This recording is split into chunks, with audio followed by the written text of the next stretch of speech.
If Bond is a traditional gentleman in a top hat and stop the pushy loud mouth with a phone to his ear, then cryptocurrency is the kid in a hoodie who sits at the back of the class, coding and doodling heavy metal album dots.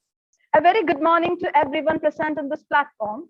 I, Dr. Chitravi Menon, on behalf of the management and the Principal Reverend Father Ajesh Puducherry and the entire organizing committee, take this opportunity to welcome our distinguished guests of the day, our learned and scholarly speakers, and all other participants to this one-day international conference. A warm welcome to our esteemed guest of honor, Mr. Michael Scott, Mr. Project Manager, University of Houston, USA. Dr. Deepu Kurian, Executive Director of Academic Affairs and Business Operations of CN Hilton College, University of Houston. Dr. S. Santosh Kumar, Professor in School of Management Studies, CUSAT. Dr. Saji TG, Associate Professor of Finance at Cochin University of Science and Technology, Kerala, and Dr. Anish V. Pillai, Assistant Professor in School of Legal Studies, Cochin University of Science and Technology. Hearty welcome to our dear Principal, Reverend Father Ajesh Puducherry CMI, Head of the Department, Mr. Ashish C. Pius, members of the faculty, and all the other participants. We are truly humbled by your presence and support. On that note, I invite our dear Principal, a visionary who leaves no stone unturned, Reverend Father Ajesh Puducherry CMI, to give the inaugural address. Father, please. Distinguished speakers of the day, Reverend Matthew Vadadara CMI Director, RCMAS, Mr. Ashish C. Pius, Head of the Department of Commerce, staff members of the department, dear participants of this international conference. A very good morning and warm welcome to one and all present online. It gives me immense pleasure to be part of this international conference on blockchain and cryptocurrency, organized by the Department of Commerce, Rajgiri College of Management and Applied Sciences. At the very outset, let me congratulate the organizing team, dynamic staff and students of Department of Commerce, especially Mr. Ashish C. Pius, Head of the Department, Chitra Menon and Mary Anthony, the faculty coordinators, Hiba Umar Farouk and Bobby Ibrahim, the student coordinators. Wishing you, the participants, a fruitful academic discussion on blockchain and cryptocurrency. Blockchain and cryptocurrency is a fairly novel and relevant topic, which is revolutionizing the digital economy. Certainly, I am not the right person to talk about the blockchain and cryptocurrency. We are the right resources in the persons of Dr. Deepu Kurian, Mr. Michael Scott, both from the University of Houston, USA, and other eminent scholars from CUSAT, who have wide experience and knowledge in the field of blockchain and cryptocurrency. I'm pretty sure that they will take us to wide horizons of knowledge on blockchain and cryptocurrency. Blockchain technologies and cryptocurrencies are rapidly changing financial and industrial markets and decentralizing the interactions between consumers, firms, and policymakers. India has warmed up to the idea of cryptocurrencies faster than many countries. Several research reports claim that India houses the largest number of crypto investors in the world. Not only cryptocurrencies, but other blockchain-based assets like non-fungible tokens and the metaverse continue to garner interest among Indians. Recently, it has gained momentum in India after the declaration by the Finance Minister of India, Nirmala Sitharaman, at the time of Union Budget presentation. She said there had been a phenomenal increase in transactions in virtual digital assets in India. Introduction of central bank digital currency will give a big boost to the digital economy. Digital currency will also lead to a more efficient and cheaper currency management system. The budget's decision to come out with central bank digital currency is also seen by the experts as a step toward making India a global hub of the Web 3.0 economy. Despite the recent hype, there is still a lot of room for improvement and development in this domain. The key issue that needs to be addressed is the anonymity surrounding cryptocurrencies. This anonymity, varying from complete anonymity to pseudo-anonymity, prevents cryptocurrency transactions from being adequately monitored, allowing suspicious transactions to occur outside the regulatory perimeter. I believe that this international conference will be of some help in throwing light onto the shady areas of crypto and blockchain technologies. It is expected to be a platform for discussing research topics, uses, cases, and mode of operation of cryptocurrency and blockchain technologies. I hope that the following academic sessions will enrich us with a comprehensive understanding of the evolving concepts of digital economy. Without much delay, I declare this conference is inaugurated and request all of you to use this platform effectively to get to know more about crypto and blockchain. Once again, congratulating the organizing team and wishing you all fruitful time ahead. I conclude. Thank you. Thank you, Father, for your warm words. Before heading to the conference, we would like to remind the participants about the do's and don'ts for the session. Keep your mic mute at all times to avoid breaking the flow of the instructor. Please do not interrupt the sessions for your queries, as it can break the flow of the resource person. The audience are requested to send their questions to 904889920, the WhatsApp number, and also to ICBC WhatsApp group. The filtered questions will be placed before the resource persons by the moderators. Kindly note that the e-certificates for the participants will be issued only to those who respond to the feedback form that will be shared at the conclusion of this forenoon session. So without further ado, let's move to the topic for the day. It's cryptocurrency and blockchain. Most of you may be familiar with the word cryptocurrency. Some of you may even have a brief idea about the same. Now it is time to get an in-depth knowledge and some insights to cryptocurrency and blockchain from the experts. First, I would like to welcome Dr. Deepu Kurian, who is an accomplished scholar, practitioner with over 20 years of expertise in business management, higher education, information technology, healthcare, hospitality, and real estate. He holds several publications in prestigious journals to his credit. Ladies and gentlemen, it is my pleasure to invite Dr. Kurian to speak about cryptocurrency as a combination of elements of economics, computer science, and cryptography. Over to you, sir. Thank you. Thank you, Chitra. And first of all, thank you, Achin, for inviting me. Michael may not know what I mean by Achin. Achin means Holy Father. So thank you for the warm welcome. So what we want to do is basically, me and Michael will go through some slides, hopefully for the next 30-40 minutes. And then once we are over, if you have any questions, we can have a discussion session. But as you know, it's 10:15 here, so it's night time, so it's almost very late for us. So we will try to wrap everything up in an hour, and I think I have access to share my screen, right, Dr. Menon? Yes, sir. I think that is enabled. Yeah. Okay. That's enabled. I got it. Yes. All right. And you can see my screens, right?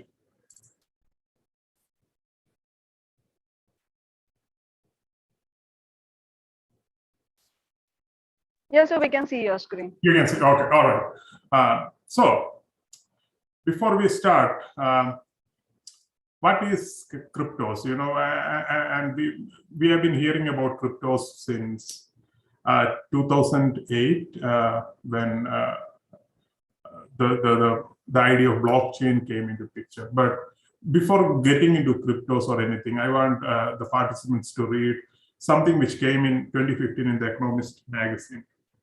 It says, to understand the power of blockchain systems. So cryptos is based on blockchain technology. And the things it can do, it is important to distinguish between three things which we normally muddle up, right? We say, oh, the Bitcoin, so which is synonymous to blockchain. And what is idea when, so we have to separate these three things, you know. So what's a cryptocurrency? And normally when we say about crypto, the first thing which comes to your mind is Bitcoin. And then the technology that underpins it, and then the idea of blockchains in general. So that's where we want to take this presentation to. Mostly, this is not a computer science or a cryptography oriented presentation. Okay, so I have to make it very, very clear. I'm not an expert in cryptography. but I can give you an idea about what cryptography is. I can get you introduced to the elements of computer science which helps this entire blockchain technology. But this is not an in-depth conversation into those areas. So let's go to the next slide. And as Dr. Menon said, I've been working around 23 years now. My experience is highly in higher education, hospitality, IT consulting, real estate, hospitals. I've been working in a lot of places, visited a lot of countries in between. And I'm a visiting speaker in leadership, technological leadership, and organizational justice. My research interest is in emerging technologies, leadership, justice in workplace, and human resources development. As far as education is concerned, I have a PhD from human resources development from Texas A&M and a MS in management from Houston Baptist. And let me take it to Michael, so Michael can introduce himself to you. Michael, take it away.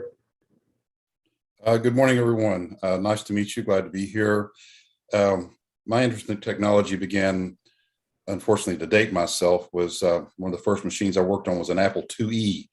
And for those of you that can remember that, you'll probably kind of put together how long I've walked this earth.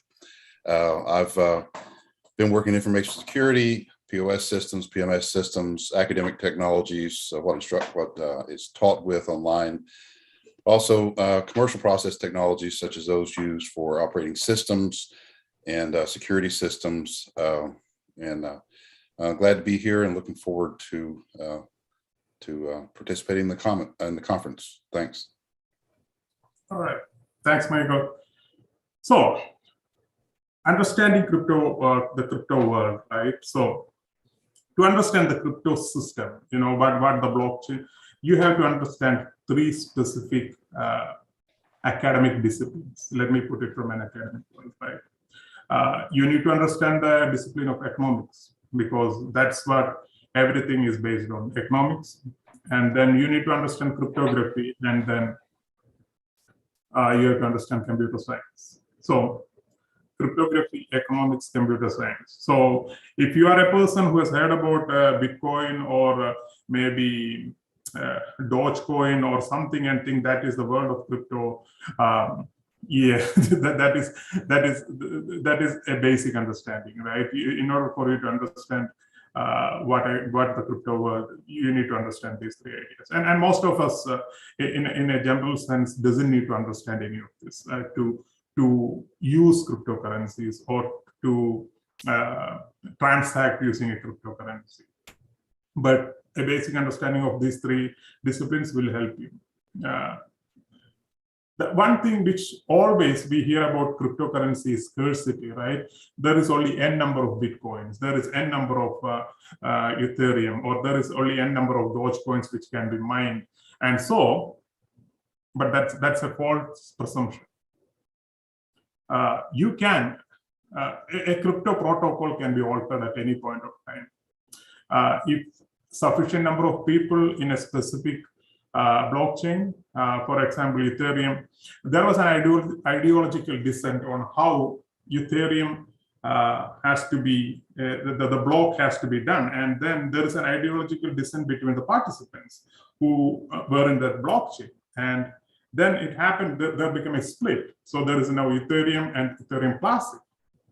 And now Ethereum Classic is died. So it's again Ethereum. But again, another thing, if you think of mining cryptos, it is a very costly affair. Most of us cannot afford that. Even most of us in developed world by themselves as an individual, you cannot afford to have to mine cryptos and get it into DAO and sell it and make money. It's practically impossible as far as Bitcoin is concerned. All these established cryptocurrencies are concerned. But then we are talking about 17,000 cryptocurrencies in the world, right? The last thing is the price of cryptocurrencies. So today morning, I have some small investments in cryptos. And today morning, when it started, the price of cryptos was at one Bitcoin was $39,000. And then it went down today. Now it's showing $36,915 a cryptocurrency. And tomorrow morning when I wake up, it may go up to 45 or it can be 28,000, right? So it's very volatile. So before jumping into, like most of the people jump into cryptos thinking that, oh, this is some easy way of making some money. Okay, we buy some cryptocurrencies, it increases its value next day, or in 5 days, or in a month, I'll become a millionaire or a billionaire. Stories are out there, but it's a very highly volatile market. So think of it before, if you want to jump into the crypto world. Well, you take in the other side of it, in the government. If you are talking about a regular currency, the government controls the supply of currency, right? So there is a demand and supply, and the government stabilizes the price. You heard about, that's where the economics play. You know, the monetary policy of the central government, that is what plays into all of this. So, in order to understand in any currencies or anything, you have to understand what is the purpose of money. Like if you are, I think most of your bachelor's degree students or seeking master's degree, right? So economics, this is economics 101. The purpose of money is, one is it's a unit of account. So basically, I can buy something using n units of money. It can be $10, it can be 10 Indian rupees. I don't think 10 Indian rupees mean anything nowadays, maybe 1,000 rupees. But again, money can be, it's a unit of account, right? So you can basically you can buy a computer using $2,000, or you can give some gold, and if somebody is willing to accept, and you can get the commodity you need. Or you can even sell corn, give them corn if they accept it, and get whatever you need. So it's basically a unit of account. Then it is a medium of exchange, right? So for example, in the US note, it says, this note is a legal tender for all debts, public and private. That means the US government protects the right to pay in US dollars. The same thing with Indian rupees. The Indian government protects your right to pay with Indian rupees. And it's a store of value. When you have $100 with you, I work today, I earn $100, that's the $100 I have. And the value holds until I give it to somebody else. There is no other better way of holding value for, let's say if I were to get $100, instead of $100, if I were to get 50 sacks of corn or rice, there are so many issues with it, right? I have to make sure that I have to keep it in safe custody. I need storage. There are a lot of problems. So currencies are always a good store of value, right? So the modern economies basically uses currencies because it can be stored easily, it can be transferred. So, and then we have to understand how money flowed over time. My computer is acting a little bit.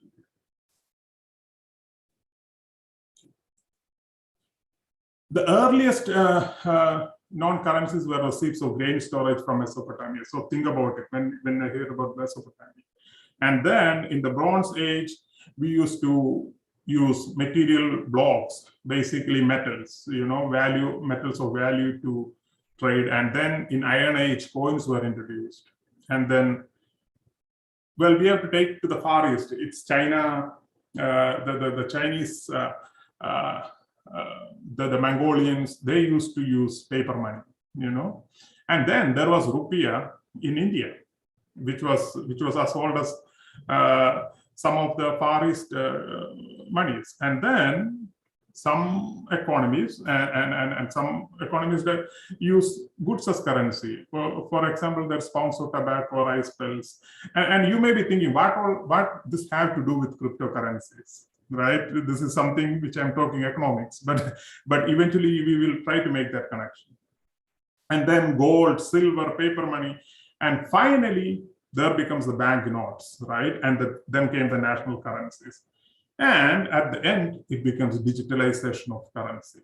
So digitalization of currency is where you started to see credit cards. What is the Paytm in India now? You can use Google Pay. And then finally, we are at the end of the spectrum where we are into the world of cryptocurrencies. So some characteristics of money. Now, I don't want you to do this exercise now, but whenever I write something down there, compare 2 or 3 examples, right? So some of the characteristics of money is durability. Whether it's physically stable. That means it is a $100 note will be a $100 note. It doesn't rust, it doesn't melt. And then it's easy to transport. It can be divided. $100 is 1 times $100. A $100 note it can be subdivided.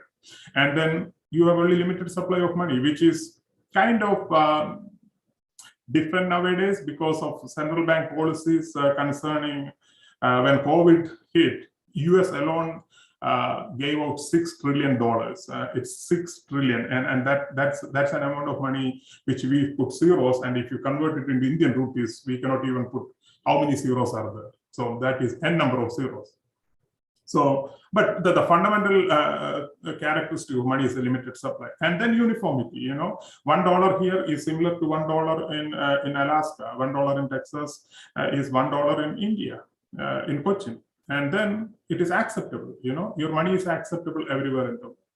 Now think about. I have put 3 things there, right? 3 different options. Take 2 of them, because in the past, cattle has been used as money at different points of history. And then you take a stack of $500 bills equal to the value of 1 cow, and then think 1 cow cost a Bitcoin. And then try to compare any 2 of them with these characteristics. So for example, uniformity. A cow can come in very different sizes, right? But the $500 bill come only in one size, or the $500 note, 500 rupee note comes in one size. See, and 1 Bitcoin comes in the same way. So now think about uniformity. Think about acceptability. So think about the scarcity. Those are the things which makes crypto special. Which takes me to the next slide. So now we have to understand the cash and existing payment systems. So cash, as you know, is represented by a physical object. The slides are very crowded, okay? So why I made the slides very crowded was just for the reason that if my communication, my electronics, it doesn't work, I just want the people to read these things and understand. That's why I made purposely the slides to be very crowded. Normally, I do 3 or 4 bullet points in a slide, but I want you guys to read if you cannot hear me. So for example, cash, I have 10 rupees, I give it to somebody, the value is transferred to the third party, right? Or if I give it to a store, the value is transferred. But there is a challenge with cash. Cash, the buyers and sellers should be present. So if I am going to buy a TV, I have to physically go with cash, buy the TV, hand over the cash to the seller, and then get the TV and come back. So that's where, if you think about, I think it's 2016, where India went highly on digitalization, right? The ideal situation in any transaction is that you can transfer the value electronically. Think about that you don't have to take tons of money. You don't have to walk there. You can transfer it electronically and you can get the things. It's the ideal situation, right? So, but again, you cannot have cache data files. A data file can be copied. You cannot have a photocopy or a scanned copy of a 500 rupee note and send it to somebody and say, hey, accept this. That's not happening, because it can be duplicated. It cannot be treated as a problem. There may be duplicates, and the duplicates come in, and so there is double spending problem. So the same 1 rupee I send it to somebody can be sent it to somebody else, right? So what happened is that at some point of time, the people who were in the bank, in the entire system, they introduced the classical electronic payment systems based on a central authority, where banks or central banks keep track of money coming in, money going out, and then they held accounts. So that's how banks came into existence. That solved the double spending problem. So if I send $100 to the bank, then the bank knows, oh, okay, I have $100 of Deebu, and if I have to transfer it to Walmart, it goes to Walmart. The bank won't be giving that same money to Costco, to a different company altogether. So the double spending problem ended there. But again, then there is a problem. You heard about these big banks. In 2008, most of the investment banks in around the world, the world economic system collapsed because the people whom we trusted misused that trust. You don't have Morgan Stanley. You hear about all these big names, Lehman Brothers, which was one of the biggest investment banks in the world. You don't hear that name anymore. Just disappeared. So the trust we gave them, it didn't work out. So there comes Bitcoins or the cryptocurrencies, right? All currencies rely on scarcity. Sometimes the scarcity is enforced by a natural authority. Why is gold valuable than soil? Because there is only a limited supply of gold in the world. Sometimes it is enforced by humans, that is the central banks. The central bank only print n number of Indian rupees, or the central bank, the Federal Reserve only prints n number of dollars. So money is always valued when it's scarce. If there is an unlimited amount of money, none of it is valuable. So what does cryptocurrencies do? You can only and when most of the times, as I said, that's why my first slide said about Bitcoin. Most of the times we use the word Bitcoin synonymous with cryptocurrencies because that was the first one, that was the leader. So bear with me. Sometimes the name Bitcoin comes often and often. That's because that's how people conceive cryptocurrencies. So cryptocurrencies solves this problem, okay? Because unlimited amount problem. It's based on mathematics.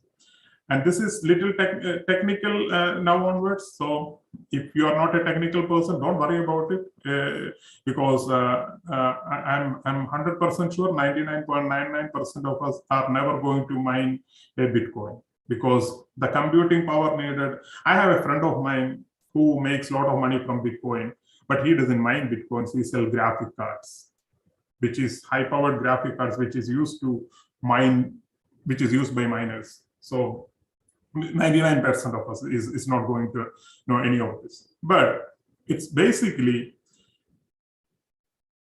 on a computer, on a keyboard, the hash, right? The hash sign. So a hash function is the base of everything. The Bitcoin is based on hash. So if the hash of, and I have some examples in between, but what the miners do is they're trying to do, they're trying to compute hashes and to create ledger blocks, which is, there are blocks built on top of one another. That is why it's called blockchain, right? Until it reaches below a certain target, or it reaches a certain target, or it is above a certain target. They try different ways. The miners do very different ways until they get a satisfying signature. And the challenge is not only getting a satisfying signature, it's like, how do you transmit? Because there is 100 other thousand, maybe 100,000 miners, a lakh miners sitting there trying to get the same signature, and who first transmits that signature into the network. There are a lot of things happening at the same time. So, as you said, a nonsense abbreviation is number only used once. So you should be the first person to find out and get this thing into into the blockchain, and then it is rehashed, and then there are difficulty, there are restrictions. So when you solve a nonce, you basically build a block, and then you are getting a block of that blockchain, which is the base of a cryptocurrency. The most difficult of them is Bitcoin. That's why it's valued at the highest level. And then you have coins which is having a value of $0.0000001, and then some of them appears today as a cryptocurrency, and then it disappears. Michael, you want to talk something about how much the electricity consumption, all those kind of stuff in Bitcoin, in mining? Sorry, say again. I didn't understand you. No, about the electricity, the power consumption, why it is not feasible for a normal person. Well, it's actually very limited. As far as those that can actually mine Bitcoins, it's limited to those that have access to exceptionally high levels of electricity, pay a low cost for it, and the computing power required to do it is exceptional because it's very competing, requires millions of computations in order to identify and validate the chains. And so it's not something the average individual can do. There are those that take it on as something to do technically because they can be rewarded by it. But the problem is that there's actually countries, there's those that don't allow mining because of the problems that it can cause. But it's very limited. Only those with the technical skills and actually the monetary ability to have the computing power in order to accomplish it. You're not going to do it with a laptop at home, at least not to any monetary benefit. So yeah, so that is the reality of it. You cannot have a laptop and you think about mining Bitcoin. It's not happening. So thank you. You will need a lot of electricity, high computing power, specialized computer equipment, graphic cards to mine Bitcoin. And again, it says the supply of Bitcoin is said to be capped at 21 million. So you can only mine up to 21 million Bitcoins, and every 2 years, the difficulty in mining doubles. So don't think about mining Bitcoin and becoming rich. It's not happening. So what is the value? So now again, as I said, we are not focusing on the technology part of it. The technology part is very, very complicated. I have a basic to medium level of understanding, and I try to work with one of the persons who does these things. But God, whoever invented this, they have bigger brains than me. That I can for sure. So, what is value? Value is based on. Are we on time, Dr. Menon? We are on time, right? Sir.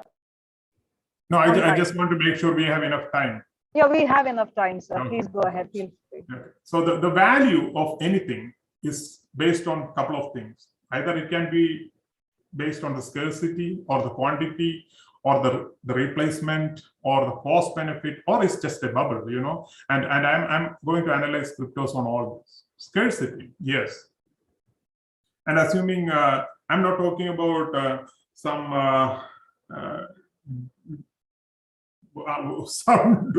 dog coin or ding coin or some coin which is, they say it's a cryptocurrency. I'm talking about the famous or the most prominent cryptocurrencies, right? So some of them is based on scarcity. They are scarce, and as I said, there is only 21 million Bitcoins which can be mined. So that is the hard limit. So that's right there. Replacement, it can be used as a replacement for the existing valuable and precious assets. That's basically cash, gold. So most people say it's similar to gold, but they say it's digital gold, right? Because there is no centralized supply. You have to go and find this thing. And then, like gold, you cannot find gold everywhere scattered on the road. It is very costly to mine. You have to mine for gold. And then gold is universally same everywhere. So it's not like a crypto Bitcoin in India is different from a Bitcoin in United States. The Bitcoin is the same. And it's the same thing with gold. The gold is same there. But there is advantages over gold because for gold, you have to put it in a container and you have to transport it, you have to store it. So there's disadvantages on this. But think about Bitcoin. You can electronically transfer it to if you have a crypto wallet, you can transfer it. And I have a crypto wallet, I can transfer the thing from my wallet to your wallet. And there is a record of the transfer. It is already there. That's one of the fundamental things which they tried to, when they were inventing this, the cryptos and the digital money. That's one of the things. There is transparency, but we will talk about transparency later, whether there is real transparency or not. And then there is relative value, right? For cryptos, it's based on mathematics, computer science. So you can make a regression model and you can ask one of your professors what is regression model, and you should be studying regression modeling at some point of time if you're doing a BBA or any course related to business administration. So you can use regression model to value the price of a crypto against another different type of crypto, right? And the model will give you a fitted price. And if the fitted price is greater than the market price, then your crypto is undervalued. And so the key word there is relative value. So it is based on, it's in relation to another crypto, right? To another asset. So it can be overvalued or undervalued. So cryptos are relatively valued. So now we think Bitcoins are relatively valued much higher than a Dogecoin. A Dogecoin is 17 cents, whereas a Bitcoin is $36,000. 100 cents is a dollar, so there is a relative value proposition. Then you think about, there is this thing, is cryptocurrency a legal tender? Is Bitcoin a legal tender? Or is it an asset, right? What differentiates it? There is a fixed supply of Bitcoin tokens. So there is limited quantity. That's what it all says. So when there is limited quantity and everybody wants it, the demand increases and then the price. Again, I go back to Bitcoin. We look at the transaction volume. Most of the days, there may not be. The Bitcoin prices are controlled by something called as Bitcoin whales. And if you know what a whale in cryptocurrency means, these are the people who has amassed tons of cryptocurrencies, and they are the ones who trade it, and they are the ones who make all the money. So most of the days it's silent, but they can control the market. So again, quantity, it's limited, but there are challenges with that limitations also. Then this is the most important thing, whether it's a bubble or not. And if you have any questions, please keep your questions for later. And I know for sure people have questions. When I talk about bubble anywhere, people ask, oh, why is it a bubble? Oh, so the fundamental thing of bubble is, a bubble is because people think this thing has value, right? But there is no real value associated with it. So is crypto a bubble? However you think about it. Some people say it's a bubble. There are prominent investors. Warren Buffett never believed in cryptos, right? So, but then there are Elon Musk alone can change the value of cryptos, Dogecoin with a single tweet. He will say Doge to the moon, and then you see, oh, Dogecoin is now 50% up in 30 seconds. So it's a bubble. God knows. Time will tell. It's too early. In a world which is at least 2,000 years having these systems in place, it's too early to say. It's 12 years, right? It's a very small period of time. You're talking about 2,000, 5,000 years, 10,000 years. And in that entire thing, 12 years is nothing.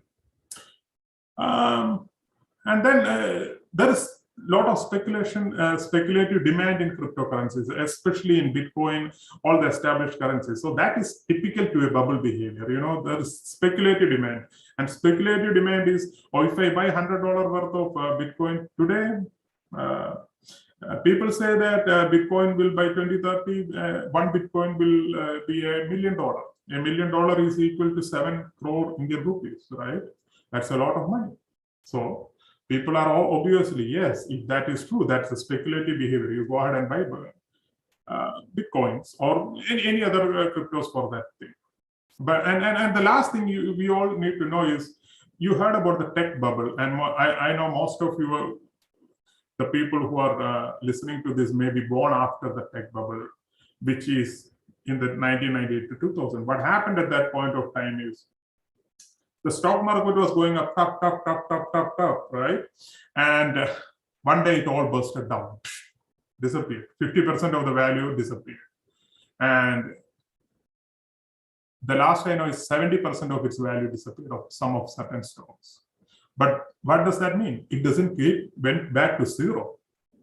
It burst, and it will take time to come back. So housing bubble, tech bubble. 2008 is called the housing bubble. The housing bubble burst, and Michael lost tons of money in his 401k. I'm just kidding, mate. A lot of us lost the value of their houses. A lot of us lost a lot of money, right? And then the thing is cost-benefit equilibrium. That is another way of thinking, right? Why do people do all this? If it is not having profit or it doesn't have value, people are not going to spend tons of money acquiring the equipment, using so much of electricity, so much of resources. There should be something about it, and it should be profitable. That's why we do it, right? So there's people look at the cost of doing a mining and the benefit associated with it, and they think, oh, okay, this is a good thing. If price go, then the mining decreases. So it's classic economics, right? If the demand goes up, more people buy it, more raw materials are needed, the price of raw materials goes up, the price of the thing goes up. The same thing, if the mining decreases, and on the other side, it's not worth of mining, then the cost of the equipment decreases and the cost. So they look at the cost-benefit equilibrium, and some people say, oh, people are doing this, there is a cost-benefit equilibrium on this. And then, so that's the economics. I covered some of the economics, some of the technology, and this is the technology of a blockchain, right? Transactions are recorded in blocks. So if you look at, and I have given a slide where each block contains the signature of a previous. That's why it's called a blockchain. Look at, it's a chain, right? That is the first block, then the hash of the previous block, then the hash of the previous block, and then the hash of the previous block, right? So you can see it's all linking together as a chain. And then transactions that administered, distributed in a decentralized way. It's not central, it's decentralized. See, that's where it differs from a central bank, where everything is controlled by a central bank. This is decentralized. We see a new way to store and exchange information. It's a new internet. It's not like a new internet, but it's a different way. Internet is again a centralized repository for information, but this is a different way. It is decentralized. So that's how blockchains work. It's a chain. A block is built on the previous block, and then it is built on the previous block.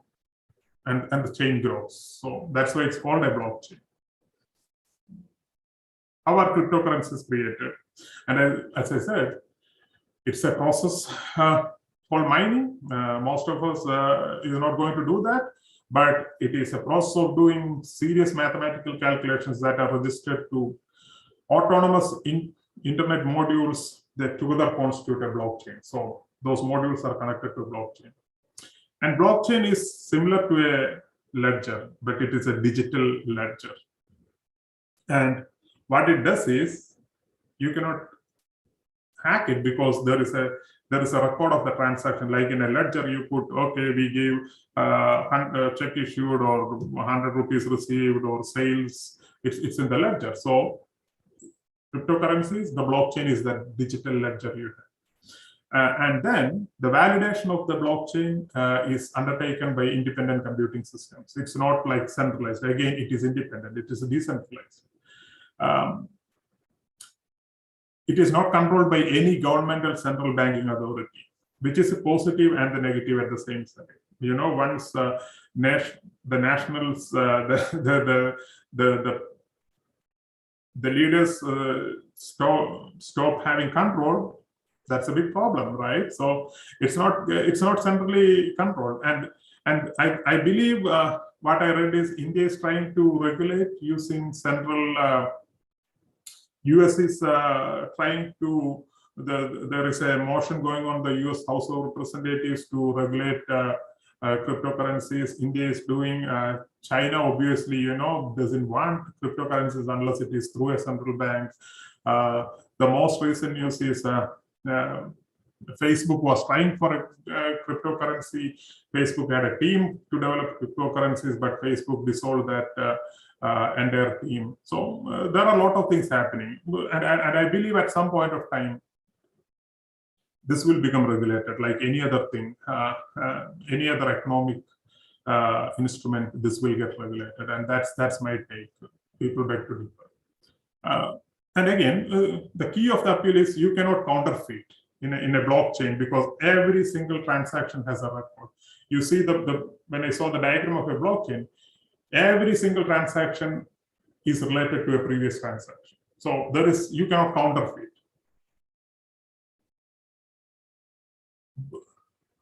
I think I read news and I see counterfeit notes in central currencies all the times, and people getting arrested for that, right?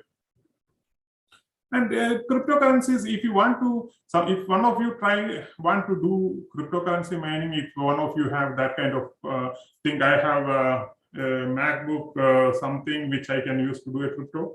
There is a program which you can use. It's called CG Miner Bitcoin software, and try it. If one of you can create a nonce and create a block, you should be successful, and you can explain how the process works. Okay. So how do you get cryptocurrencies? Miners, you win a block, and you get a cryptocurrency, right?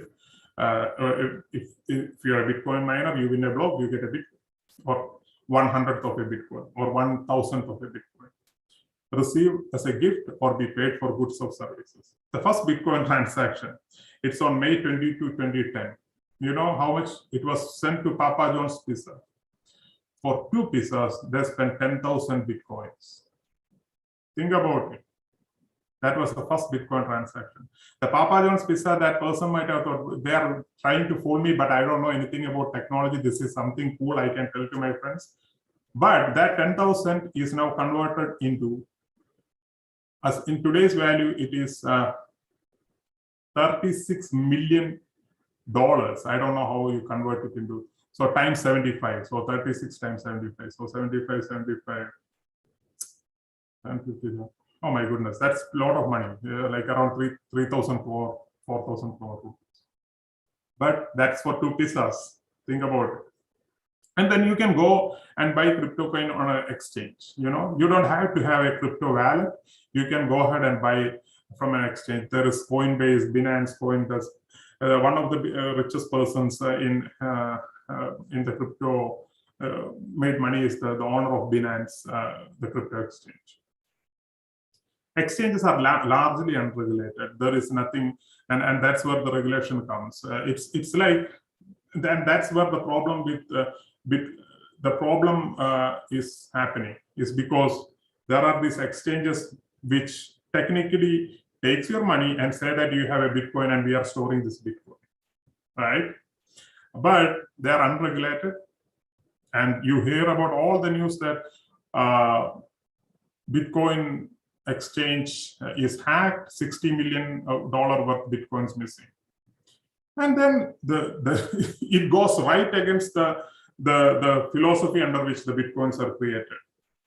There is no central force. That's what they created cryptocurrencies for. But when you have exchanges which takes your money, your fiat money, that is your cash, and exchange your Bitcoin, then there is a centralizing force, right?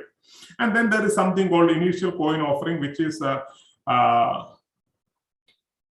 fraud prone. So if somebody comes to you and say, oh, we have an initial coin offering, and do you want to invest $5,000 a day, 5,000 rupees, and I will give you 10,000 rupees in 6 months or in a month. Don't fall on it. It's not happening, you know. And I heard about this news in Kerala that there was 4,000 crores was pulled out, saying that they can double the money using cryptocurrencies. Lot of things. A lot of things happen, right? When you are not knowledgeable about a new thing, a lot of things happen. So the competitive landscape of crypto mining, it's anybody can become a crypto miner. You just need to, I gave you the name of the software which you can use, and then you can download the software, get a most recent copy of the Bitcoin blockchain, and try to create a new block. If you create a new block, you get rewarded. Bad thing is you are not going to do it unless you have a specialized hardware. You need a lot of electricity, and if you're sitting in your home and trying to use 10 of these computers, your house will burn. The fire force has to come because it creates a lot of heat, lot of electricity is needed. And that's how you compute a block. The hash value starts with the hash function, the DSHA-256. That's for Bitcoin, okay? Yeah, that's the hash function for Bitcoin. And then the rest of the things is it should be having a certain threshold value. The hash value has some threshold, and it should have n number of zeros. And I'll show you a Bitcoin in the next slide. You know how the hash the fingerprint of a Bitcoin looks like. And a miner who succeeds in creating a block candidate, you know, that is important. You know, by the time you create a block candidate and saying, oh, I have a block, and if you are late in transmitting that, somebody else can transmit and get the moving advantage. So that's where your computing power, everything has to be to the best. All right. Is crypto an asset or a commodity or a currency or a collectible? So you have to understand the difference between an asset. An asset generates or expected to generate cash flows in the future.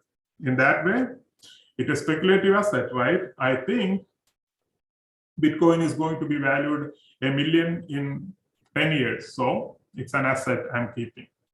It's a commodity. You know, a commodity derives its value when it is used as a raw material, right? You look at supply and demand and you create the value.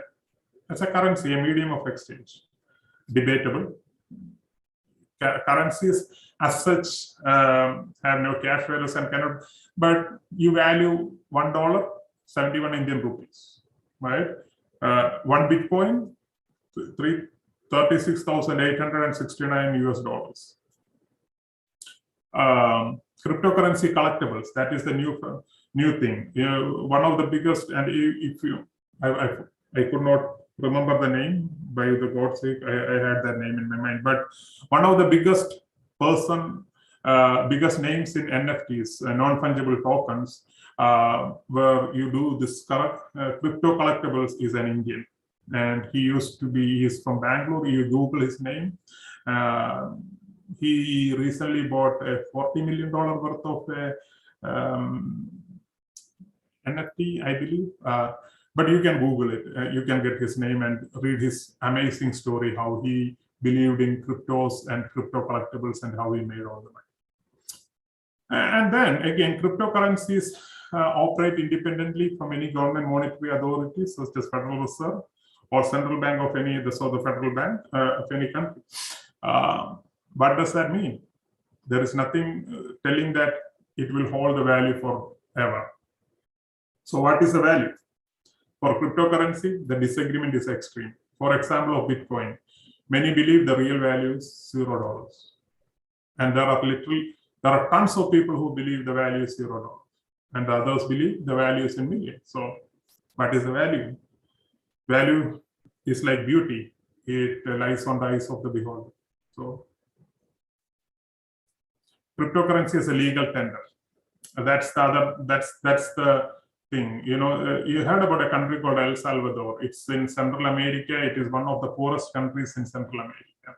And their new 36-year-old president came one day and said, hey, from now onwards, El Salvador will be having Bitcoin as our legal tender.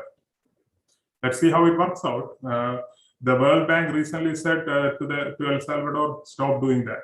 You guys are going to go in some deep trouble. For example, the value of a Bitcoin was $69,000 in the start of by the end of December 2021, and now it is $36,000. So, if I thought I was going to make $1 million, I lost a lot of money, right? But the person who sold 2 pizzas for $10,000, he still has a lot of money in his hand. And then Tesla now says they will accept Bitcoin, Dogecoin for certain items which are sold through their marketplace. But again, we are talking about the world economy in trillions and trillions and trillions of dollars. The market capitalization of the entire crypto is around $4 trillion. So it's not a huge amount of money. You cannot. This is another thing which I want you guys to, everybody to think about. Should it be served as a unit of account? Should it be served as a unit of account?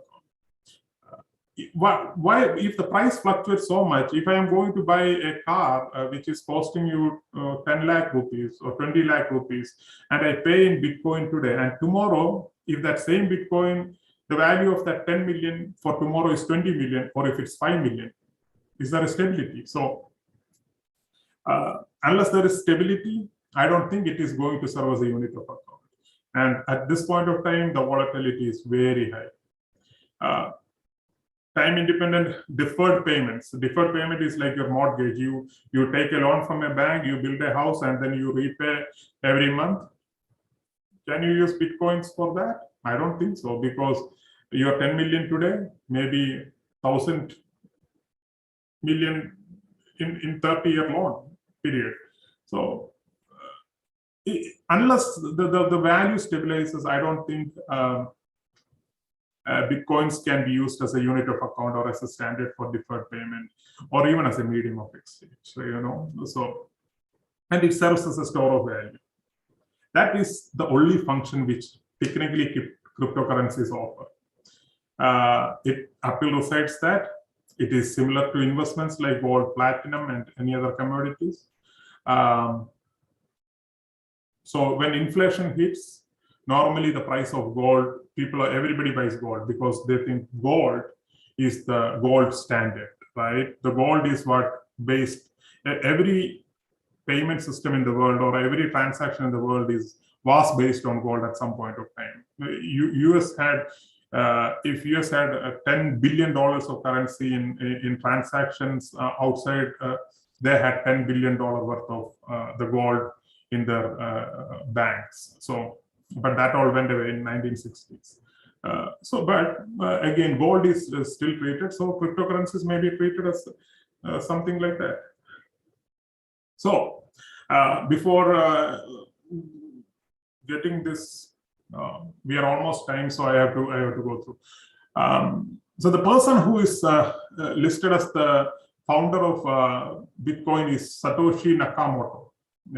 There is a Bitcoin white paper in 2008. I will provide this slide to the organizing committee, and there are references to whatever I have said in there. So go ahead, if you're really interested, read through this. So it's nobody knows who Satoshi Nakamoto is, right?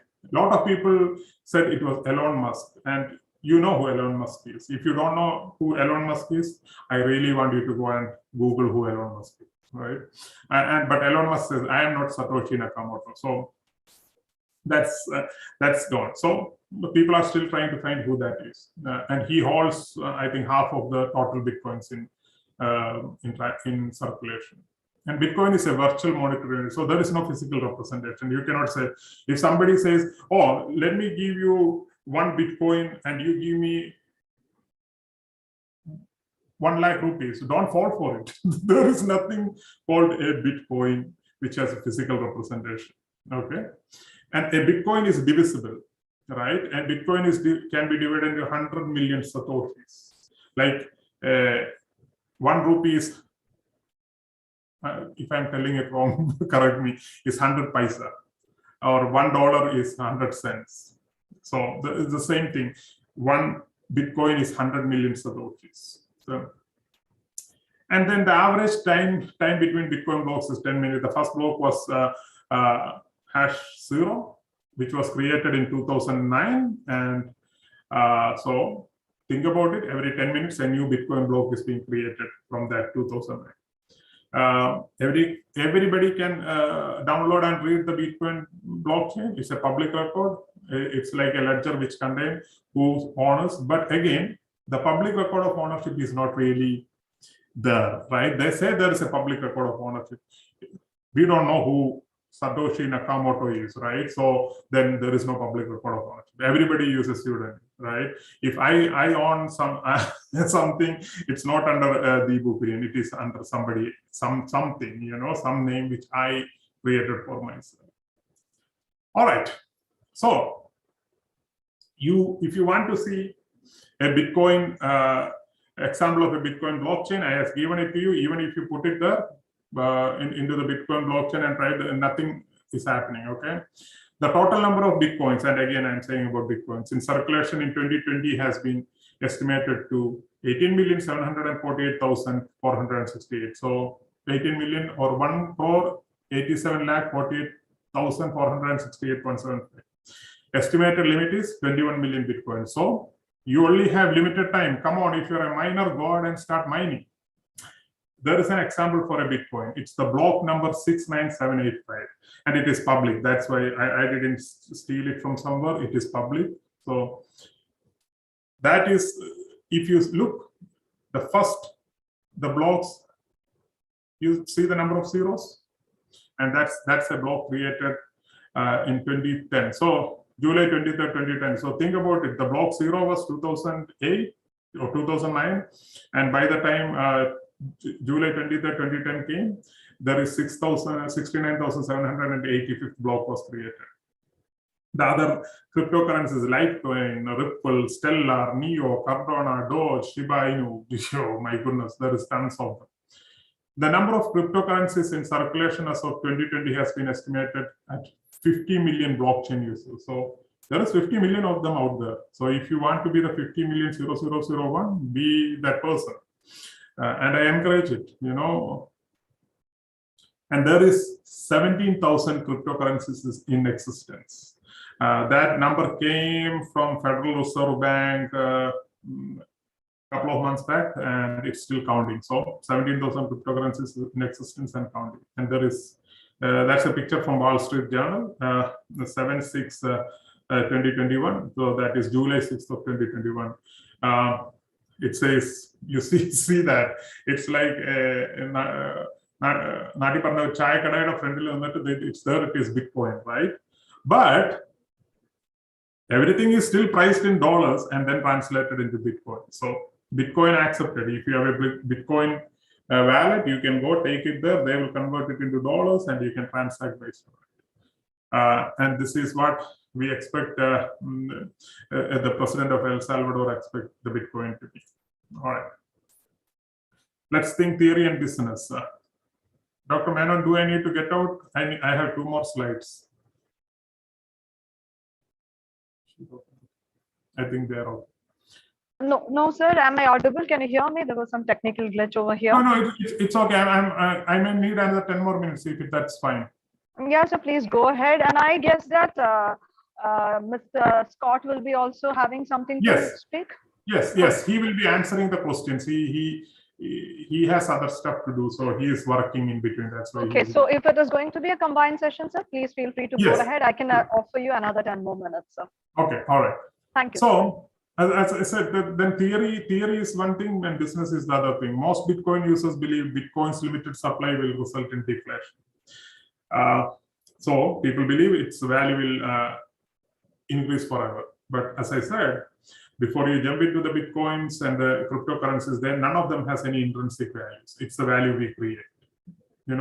It's the market we make. Because of this, it's the price currently what we see is based on the future expectations of a future price. And if I don't think there is a future price increase, I'm not going to buy a Bitcoin or any other cryptocurrency.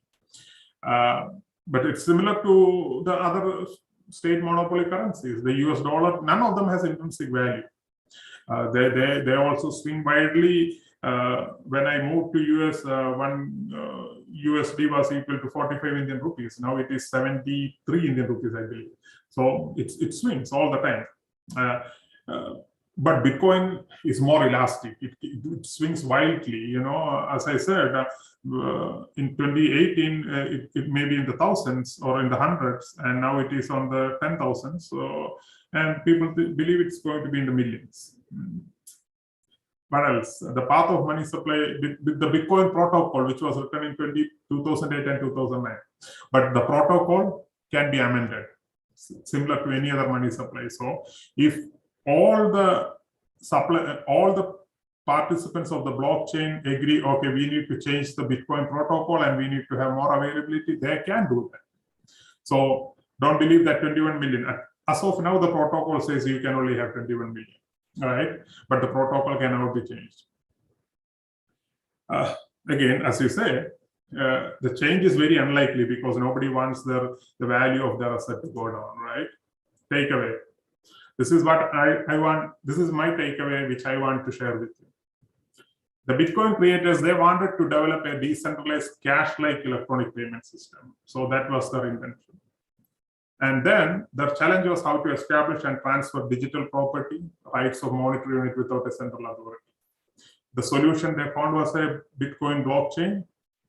It allows to store and transfer a monetary unit without the need of a central authority, like a bank. So then price volatility and scaling issues frequently raise concerns about the suitability of Bitcoin as a payment instrument. So it's not going to become a payment instrument anytime soon. Bitcoin and alternative blockchain-based tokens should not be neglected. So if somebody says it's nothing, no, and if somebody says it's some kind of fad, no, you should not neglect it. It has tons of applications, right from the Bitcoins, which is the most visible. You can have color coins, smart contracts, non-fungible tokens, then even crypto assets, crypto collectibles. So there are a lot of things. And then if you are going into the financial services industry, you should be able to understand what a portfolio and use cryptocurrencies as a portfolio diversification instrument. So any cryptos should be a part of your portfolio at this point of time. And the technology behind cryptos will bring change to the world of finance and to many other sectors. So yes, the world of finance will change, and the change is happening. And sometimes you can be part of the change, or you have to accept the change at a later point of time. So think where you want to be. And as I said, these are some of the references which it is. That 2008 white paper on Bitcoin, a peer-to-peer electronic cash system, that if you are interested in blockchains, Bitcoins, anything, you have to look at that. Read that. It's a PDF. I have the link there. And then there is a short introduction to the world of cryptocurrencies. It's by the Federal Reserve Bank of St. Louis Review.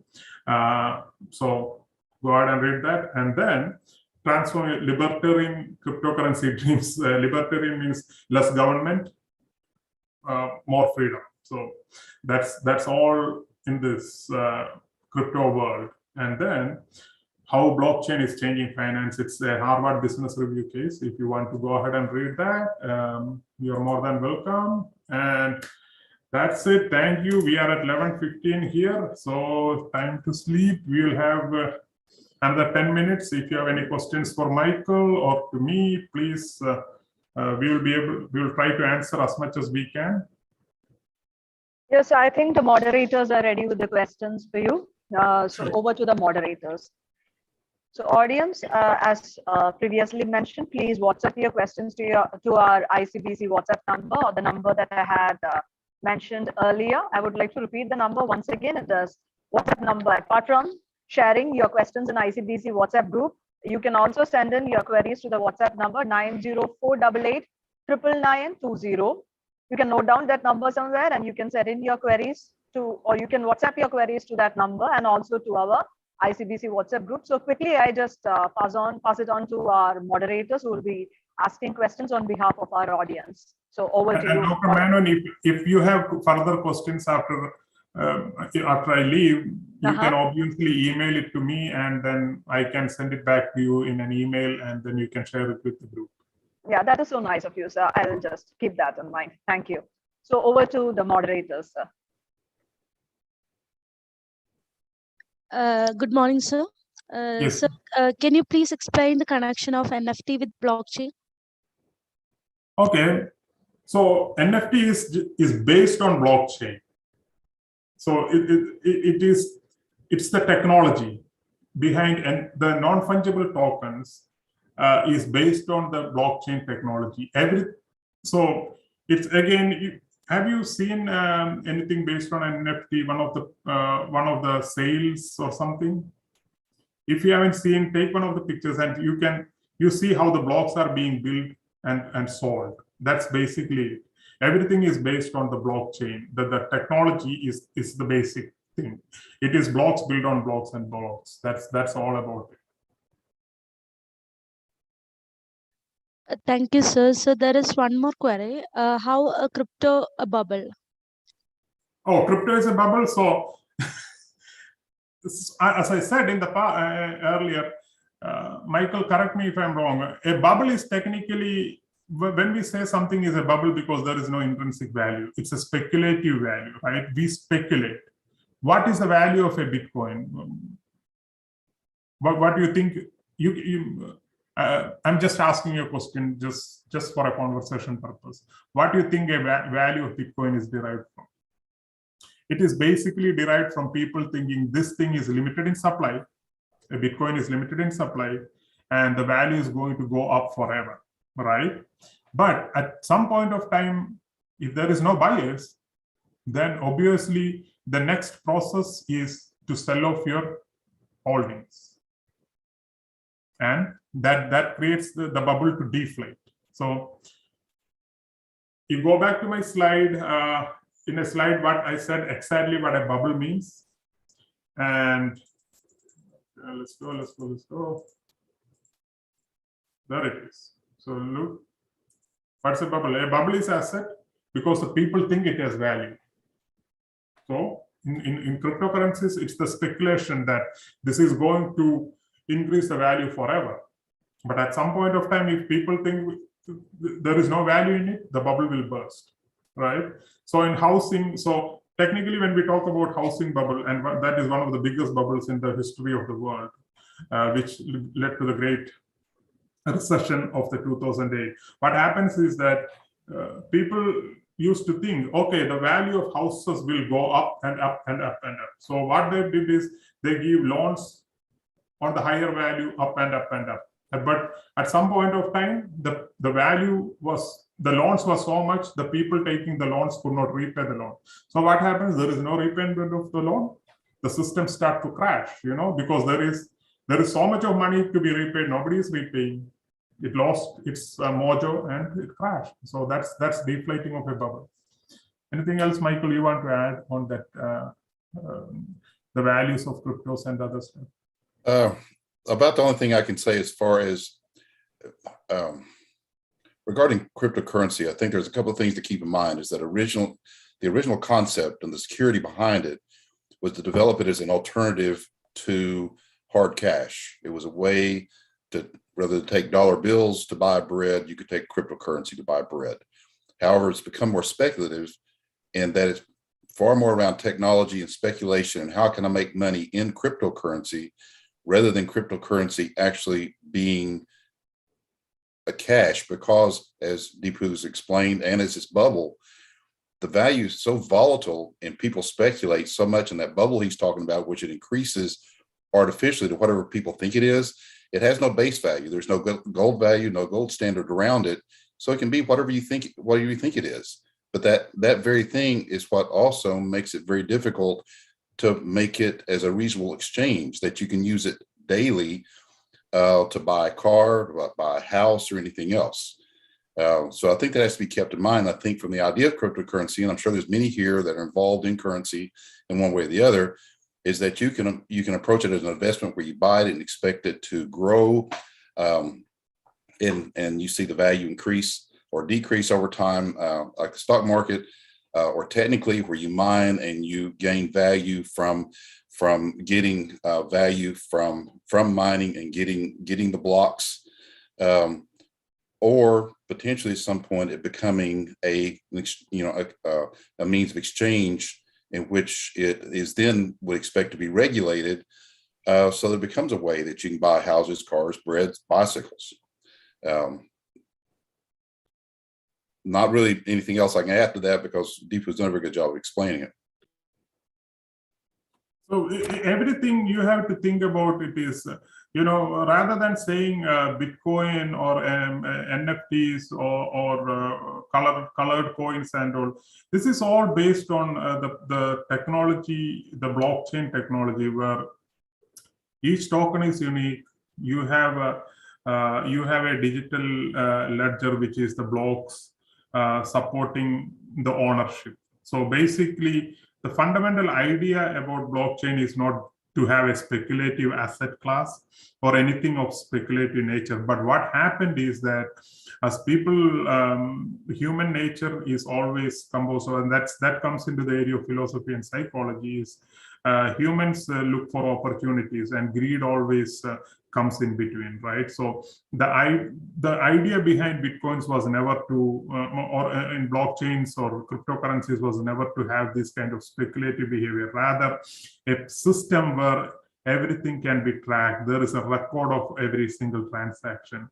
If I have a digital art supported by the blockchains, then I know what the value of that art is, and who paid what, and who is the owner, and how the ownership is getting transferred. But what happened is that over time, this all became speculative, more and more speculative things, and human nature of, as I said, greed, and then you make markets, right? The markets, the financial market just don't ordinarily evolve. If you think about financial markets in the fundamental terms, the banking systems is just, okay, you take people's money, you lend on a smaller interest rate, and you lend it to the borrowers on a higher interest rate, and you make some money. But that is not what banks do nowadays. That is all out of picture. But that is how banks started. So what they did is they created a market, they cut and slice mortgage-backed securities, and they get into selling of art or selling of wines. You won't even believe that there are wines which cost millions of dollars for a bottle. So it's about market creation. So the fundamental idea was to have a decentralized, non-government controlled process, but again, market makers took advantage of it, and now it became speculative. But the technology is promising, but the speculation is not. So disassociate the technology from the speculation. That's what I want to say. Yeah, I think that's it. And thank you so much for your time, Dr. Deepu Kurian and Mr. Michael Scott. In fact, we are getting a lot of questions, and the audience, please keep cool, because we have got other resource persons to talk to you, and they will be clarifying your doubts. We'll be placing it in front of them, and we'll pass it on to the next resource person right now. Thank you so much, both of you. And I understand that it is late night right now in USA. Thank you. Right? Thank you so much. Sorry for that.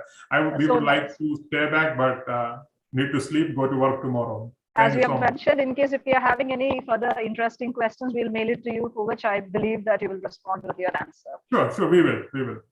Yeah, Thank thank you. you. Thank you Thank you. so much, Mr. Thank you. Scott. Thank you, Dr. Kurian. Thanks. Yeah. So thank you so much for debunking the myths and uncertainty revolving around cryptocurrency. Audience, keep sending your questions. We'll be filtering it and we'll be posting it in front of you. We'll be presenting it in front of other resource persons whom we have for the conference.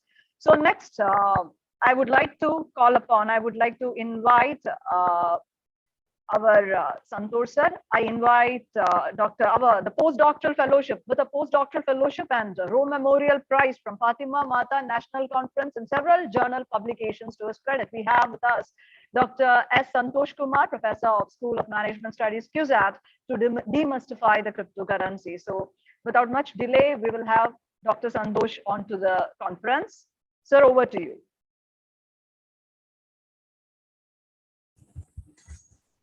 Okay, thank you very much for the introduction you gave to me. Okay, so first of all, good morning to all of you. I think I must, before coming into a formal session on demystifying cryptocurrency, I must thank the Department of Commerce and Management Studies of Rajagiri College of Social Science for coming up with such a wonderful program on blockchain and cryptocurrency. I couldn't listen to the sessions in the morning, I mean the previous sessions, but still I can imagine what kind of deliberations had been there with regard to blockchain and cryptocurrency.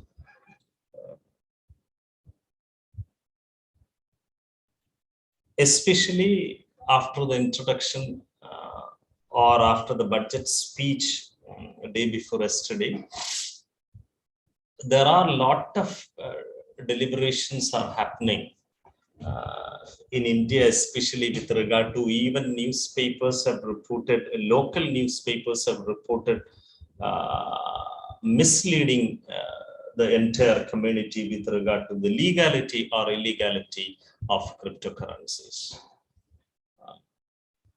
After the budget speech and the evening briefings by our finance minister,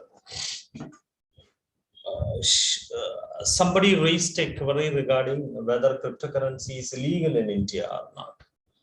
And she answered, there is a question to be clarified later, because we don't have a regulation or a legislation for saying it whether it is legal or illegal. So that aspects, I think the local dailies have dealt with the way in which it has been dealt with, because most of the dailies have given a news like this in the budget speech, the cryptocurrencies have become legal. So remember, cryptocurrencies, the legality or illegality, that is to be come as part of a legislation. So far, no regulation or a ban or continuance of what exactly the trades and other transactions with the cryptocurrency, that is yet to be decided, right? That is not yet decided. So my effort is to make clear, because I have titled my presentation in such a way that it is demystifying cryptocurrencies, because the cryptocurrency is something, there are a lot of people who are investing on cryptocurrencies, but remember, who knows it well, or whether they are making their investment or they are keeping their wallets wherein cryptocurrencies are stored. Are they investing in it? Are they keeping in it? Are they buying in it? Or are they trading it on by having significant amount of knowledge in cryptocurrency? That is a big question. And if you look into the previous news, you could see that even yesterday or day before yesterday, there was news that in Pune, 5 or 6 police persons were arrested, or they are going to be arrested for a crime related to Bitcoin. A youth who were holding 300 bitcoins or something. These police personnel were trying to grab it by taking him to a secret place and keeping him there and forcing him to transfer those bitcoin to the account. So there are a lot of these kind of frauds are happening. Okay, suppose you know about you might have heard about the volatility in the price of in the morning. Sometimes the cryptocurrency may have, suppose I'm giving you an example, I'm not giving you the real price, but in the morning it may be $100, sometimes in the evening it may be $50 or $25. That much higher volatility is present in this cryptocurrencies. So looking into the higher side, or the on the upside of the Bitcoin, somebody may there are people who may be convincing others that this is an asset which you can reap by investing into it. And they will grab money from those people. We will invest for you, and that kind of frauds. Even in Malappuram, Kerala, in Malappuram, this kind of a fraud was there, and some group of people who were collecting money from some people, and they believed them that we will make you rich by investing in cryptocurrencies and so on. But finally, they lost their money, and these people absconded, and nobody was able to trace them, and still many people lost their money. So this is one of the areas where these kind of, I would say one thing, the cryptocurrency, Bitcoin and other cryptocurrencies have no direct relationship with these kind of frauds and other irregularities happening with regard to it, because it is a kind of, cryptocurrency is a kind of innovation. I would say ever in the history of mankind, this is a kind of rich innovation. The quality or the brain behind this kind of an innovation is a high altitude one, I would say, in the sense that there can be at least 25 years of research, not by a single person, by a group of persons or persons who have lived over time, have contributed to the build-up of a cryptocurrency. Okay, so we will see it later. With this introduction, I think if I have a presentation, if you listen to it, a presentation in the sense that I have not flooded my slides with many points. I will speak to you the different points which I would like to share with you. But my slides will be giving you some questions, and I will try to answer those questions. Okay, each slide will be having one question, and I will try to answer those questions. And I think there is a best way by which you could grab or you could understand what exactly the cryptocurrency is and what is the world view towards cryptocurrency. May I project my slides? You please listen to it.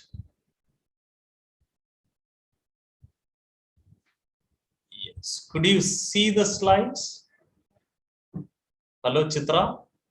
Yes, sir. Yes, sir. Your slides are visible to us. Yeah, it is visible, quite visible to you, right? Yes. Yes, sir. Yeah. Very much. So why do we discuss about cryptocurrency? Why the Rajagiri College of Social Science have come up with a webinar on blockchain and cryptocurrency? Why? It is simple. On the finance side, if you look, a lot of people have committed money in this particular asset. So there is a question whether this is a currency or an asset. Okay, how can you, who will designate something as a currency? Okay, so is there a central agency to designate something as a currency? If you ask me, I would say no, never. Okay, hope you can hear me, right? Hello? Yes, sir, you are audible, so we can hear you. Yeah, yes. Okay. So there is a question whether it is a currency. So what is a currency? A currency must have at least three features. Okay. One is it must serve as a medium of exchange. A currency as a function to serve as a medium of exchange. So will this cryptocurrencies all over the world will serve as a medium of exchange? Okay, still, if you go to a local shop here or to a big mall here, Lulu Mall or some malls like that, and if you have a wallet, suppose, we will explain it later. If you have a wallet where cryptocurrencies are stored, Bitcoin, suppose the first cryptocurrency Bitcoin is stored, and if you try to buy something using that, nobody will accept it here. But there are places across the world where cryptocurrencies will be accepted, right? You know, about 3-4 months back, the SpaceX or the Tesla cars manufacturing company, Tesla automobiles. Okay, you know, maybe Elon Musk was saying that you could buy Tesla cars using Bitcoin. Immediately the prices have gone up. Okay, it has reached a peak, and after 1 or 2 weeks he said, oh, this is Bitcoin. You can use Bitcoin to buy this Tesla cars. After 2 weeks, he said this Bitcoin mining, there is a process in Bitcoin through which this Bitcoin generation, that process is called mining. So it is through mining Bitcoins are generated, and that process is consuming enormous amount of electricity, and it is causing environmental harm, and therefore we will not accept, we stop accepting Bitcoin for our Tesla cars. So like this, there are, if you look into the largest consumer durable store in the US, okay, they are accepting, but there are even you can buy real estate using Bitcoin. So it is a matter of, there are many instances you can list out, or many transactions, or many agencies, or many parties you can list out. But remember, when you take it as a broad canvas, whether on a large basis it is accepted by people, no. So how can, but remember, there is one country in Central America now, El Salvador, wherein Bitcoin is accepted as an official currency. Their previous official currency was stopped away, and they have taken away, and they have adopted this Bitcoin as their official currency. So these are indications that cryptocurrencies are gaining momentum. Okay, it is gaining momentum, but still there is a hurdle to it. Why? So that also we will discuss. So I said I said a currency must have three features. One is a medium of exchange. So if you try to assess the magnitude of transactions which is happening, the value of goods and services which is bought using, or the number of people who are accepting Bitcoin as a consideration, it is very limited compared to the transactions which is happening with the transactions which are happening with other fiat currencies across the world. So that is one thing. So it is meager, I would say. The second one is, it is a second function of a currency is to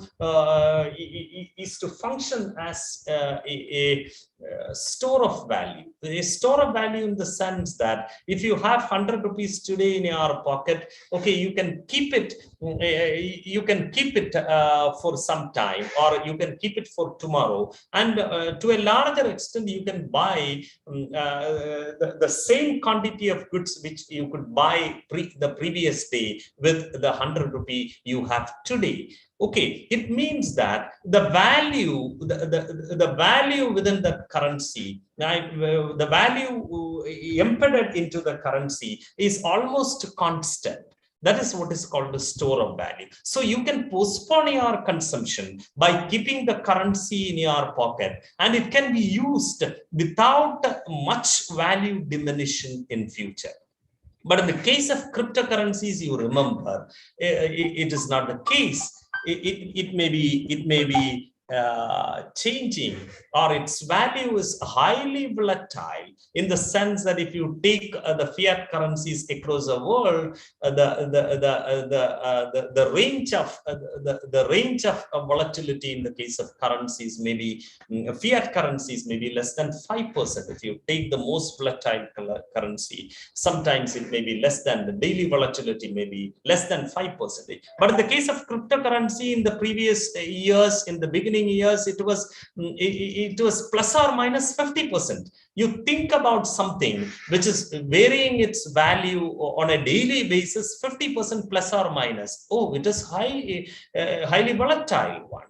So the store of value was in question with regard to cryptocurrency. You may be knowing about the statistics. $1 trillion was lost for cryptocurrency investors within a span of 1 week.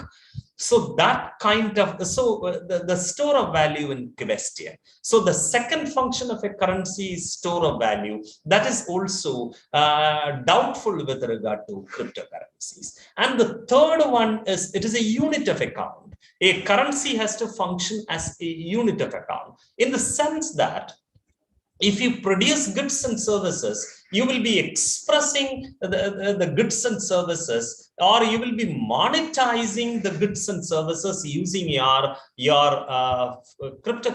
using your currencies. Okay, suppose though the goods and services produced in India, it is valued in terms of rupees. So we are expressing the value of goods and services in the form of currencies. Okay, we will not be expressing it in terms of its number. We will be expressing it in terms of its monetary value.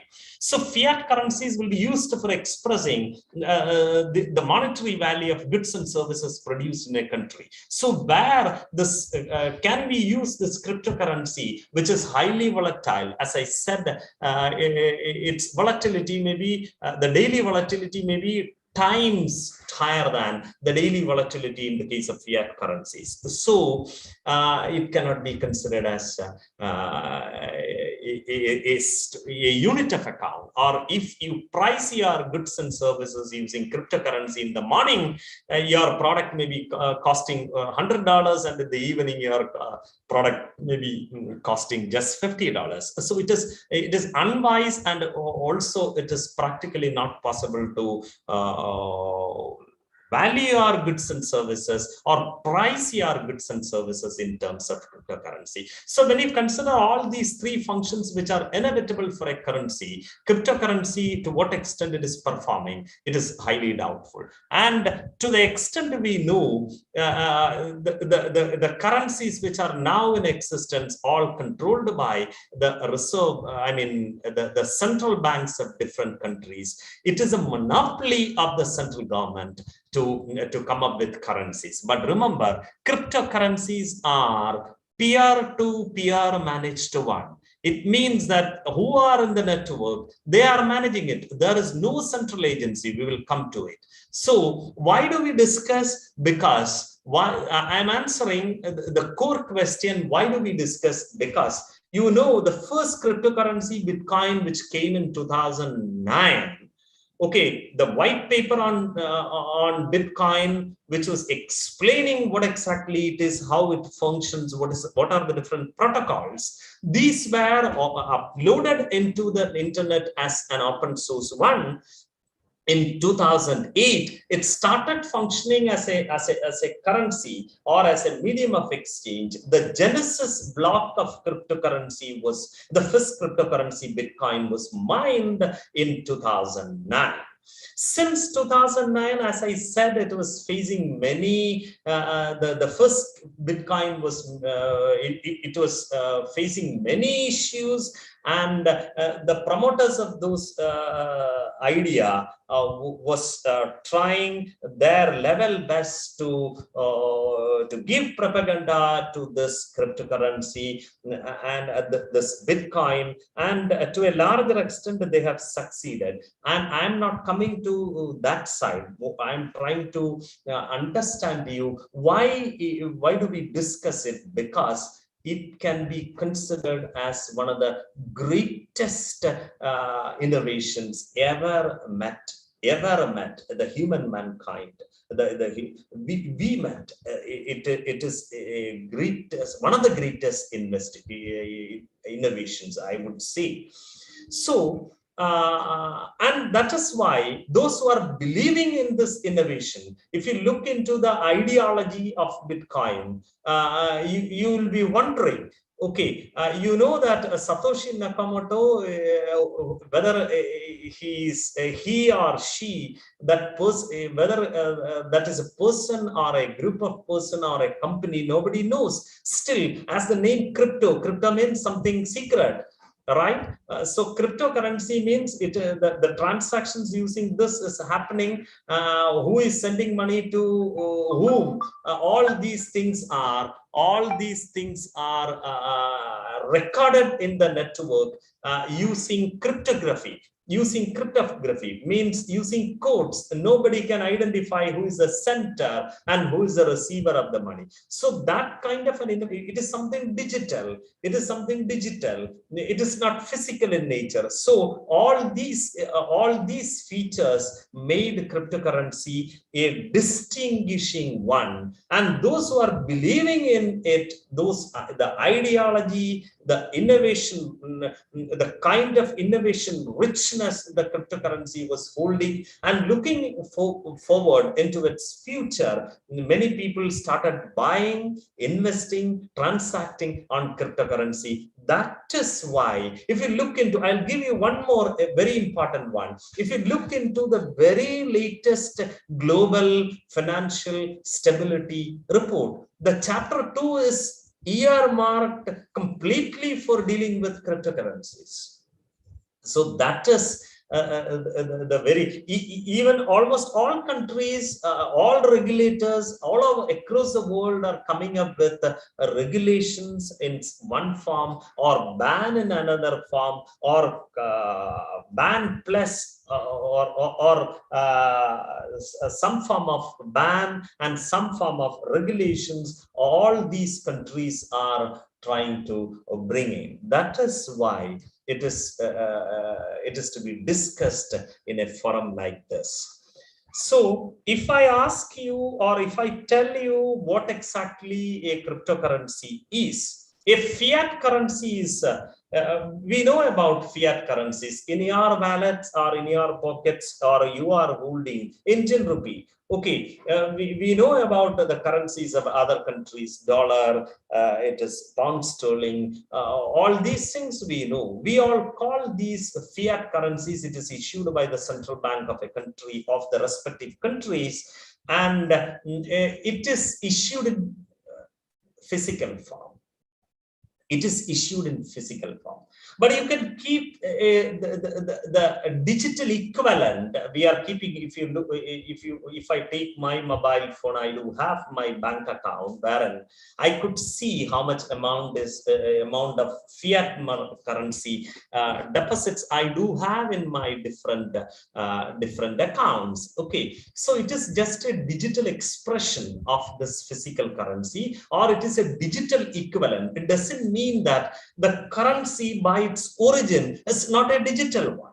Okay, I'm talking about the fiat currencies, the rupee, the dollar, all these are physically issued. But when it comes to cryptocurrency, it is not physically issued. Its issue, its birth is in digital form. So I am talking about its birth. It is digitally issued. A cryptocurrency is never issued in, it is impossible to issue cryptocurrency in physical form. When you Google type Bitcoin or some other cryptocurrency, sometimes an expression like a gold coin with the letter B may be appearing in your screen. It doesn't mean that it is something which has a physical appearance like that. It is absolutely nothing. It is something which is a digital one. It is a digital creation. It is a creation, a cryptocurrency, or if you take the first cryptocurrency, Bitcoin is a digital currency. It is a digital currency which takes its birth to a computer generation, to a computer process, or it is generated through a computer process. That is why it is called a digital one, and it can be digitally stored. It can be digitally transacted. Remember why it is called a cryptocurrency, because why don't it be called a digital currency? Why it be called a cryptocurrency? Because you can give birth to a currency in digital form, or you can digitally make currencies like Bitcoin and other cryptocurrencies. But remember, when you use it for transactions, whether you are keeping the entire account book,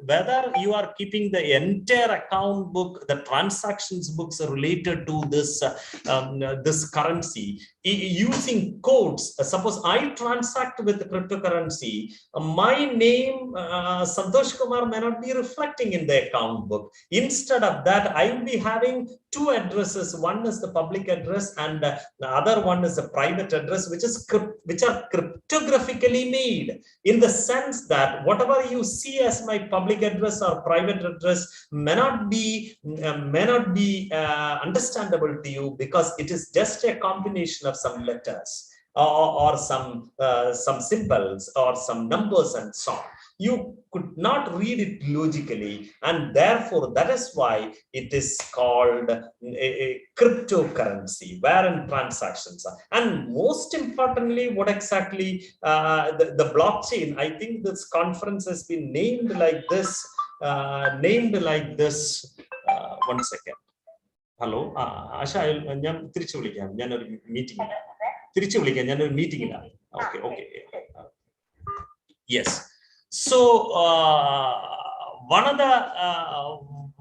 the underlying technology behind the cryptocurrency, if you ask, I'll tell you, blockchain. Okay, how the functioning of cryptocurrency, the digital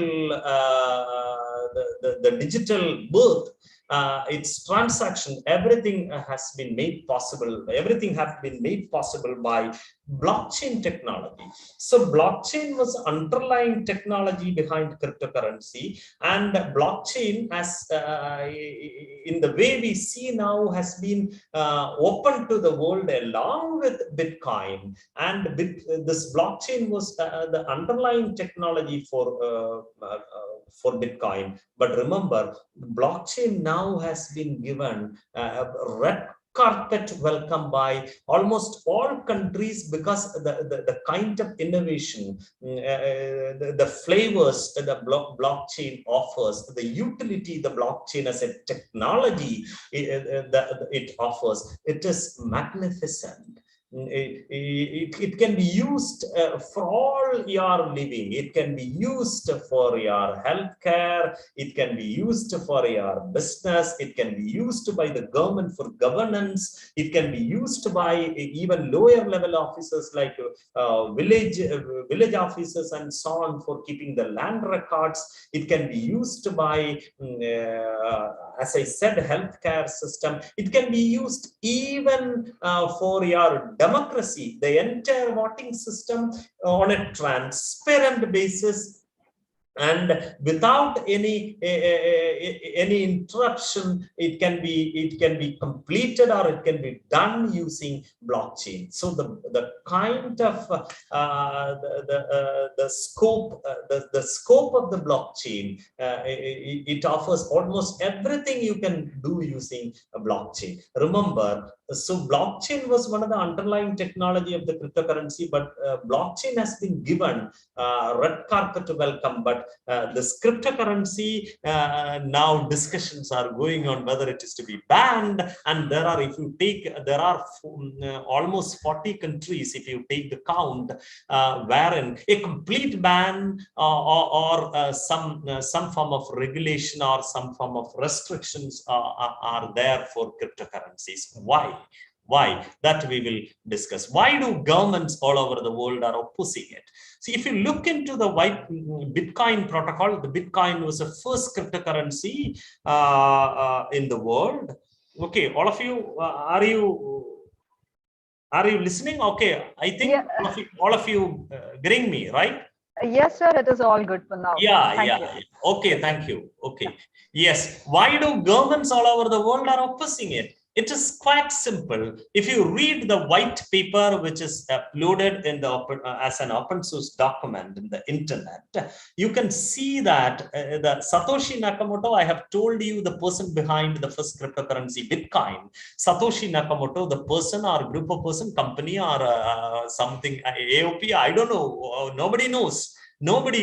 Okay, so that if you look into the writings made by the Satoshi Nakamoto or to the Bitcoin white paper, you can see that if you look into its ideology, something to be sold over a community like this, something digital which is happening, you cannot touch and feel. It must have a logic behind it. I'm talking about the ideology of Bitcoin. If you look into the ideology, or if you try to understand the ideology, Satoshi Nakamoto was aiming at dismantling the central banking system all over the world. They were trying, or Satoshi Nakamoto was planning a new currency system replacing the central bank currencies all over the world. You think about the scope, the kind of motivation or the kind of target behind the introduction of Bitcoin. Okay, an alternative currency, a currency which could replace all the fiat currencies across the world, and there is one currency, or there are currencies like cryptocurrencies which will be there and which can be used without any limitation, without borders. It can be transacted anywhere across the globe without any hurdle, with minimum transaction cost and no restrictions, because there is no central authority, because it is a peer-to-peer managed system. So Satoshi Nakamoto was aiming a currency production, currency distribution, and currency management system without the involvement of a central authority. So I think you got why governments all over the world are opposing it. I have told you that the central banks all over the country it is a monopoly of the central banks all over the country to come up with issue of this fiat currencies. And if you look into the revenues of central banks, and you just take the balance sheet of, the income statement of Reserve Bank of India, you could see one revenue which is called the seigniorage revenue, in the sense that if you take a 500 rupee note or 1,000 rupee notes, you can see that if you think about the cost of production, it is signed by the governor of Reserve Bank of India. Okay, that's a trust upon it. That is why it is a guarantee from the part of the government that the holder of this currency will have such and such value, and it can be used in future as a store of value, and you can convert it into goods and services without any loss of value. This is a guarantee given by the government. Okay, so if you look into this aspect of the guarantee aspect of a currency, in the case of Bitcoin or other cryptocurrencies, they were doubtful about this guarantee. If you look into the financial, especially the recent, I cannot say that the financial crisis, the global financial crisis in 2007-8, okay, you can see that even the largest bank in the world was bailed out, Lehman Brothers. So the financial institutions which are either regulated or run by the central banks all over the world, they have failed. They have failed in multiple ways. And I am talking about the currency crisis. You could see countries with even US now facing 1.5 basis point, 1.5% or 2% higher inflation than India. We are just facing 5.5 or 5.9% inflation. US is now facing 7%. There is a country, Venezuela, which is facing hyperinflation. If you take the case of the large economies, Turkey is facing 37% inflation. What does this inflation mean? It means a decrease in the value of the currency. So Satoshi Nakamoto, through his, I'm just using his, okay, just as an expression, not necessarily he's a man or that person is a man.